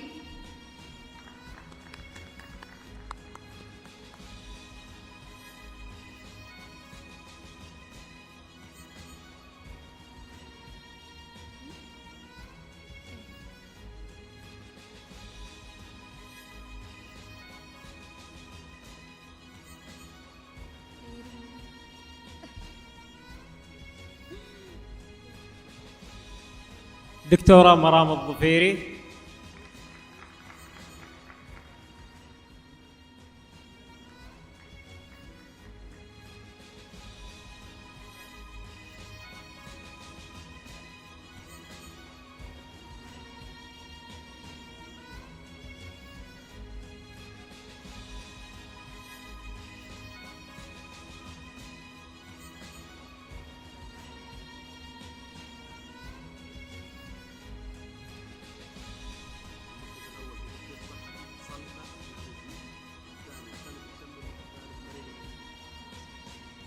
المركز الأول في تطبيق صحتي صلفة العنزي، الثاني سند الشمري، الثالث مريم العنزي.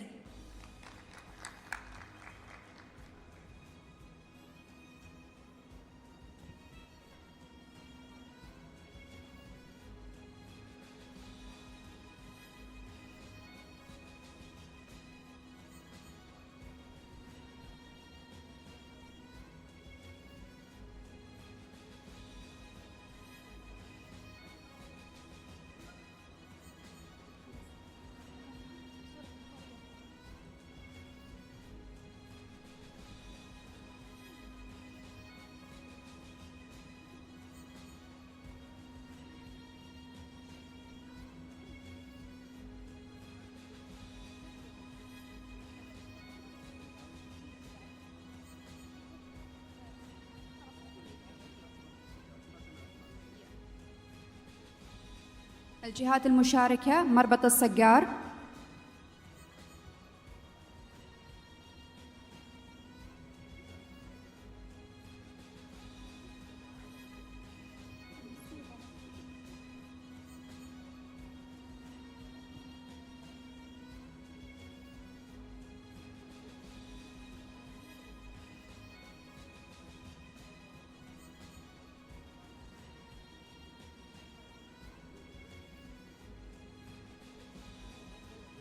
تتفضل اللجنة العلمية للمؤتمر لالتقاط صورة تذكارية.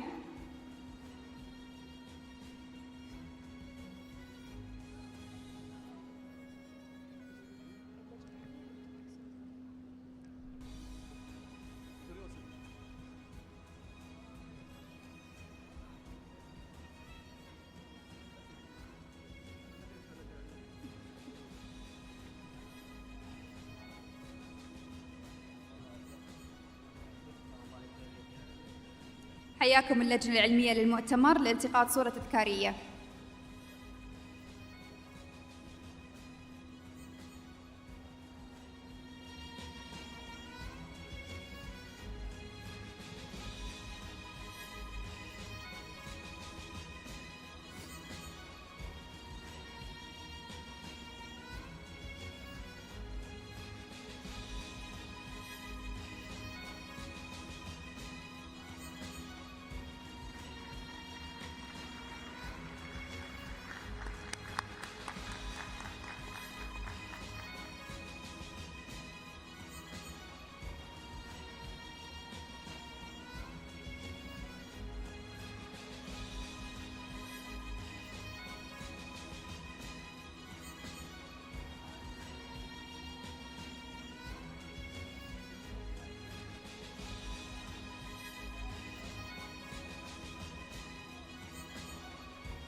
والآن تتفضل اللجنة المنظمة لالتقاط صورة تذكارية.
والآن تتفضل اللجنة الإعلامية للمؤتمر لالتقاط صورة تذكارية.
Ladies and gentlemen, this concludes the scientific program of حفر الباطن International Rural Health Conference.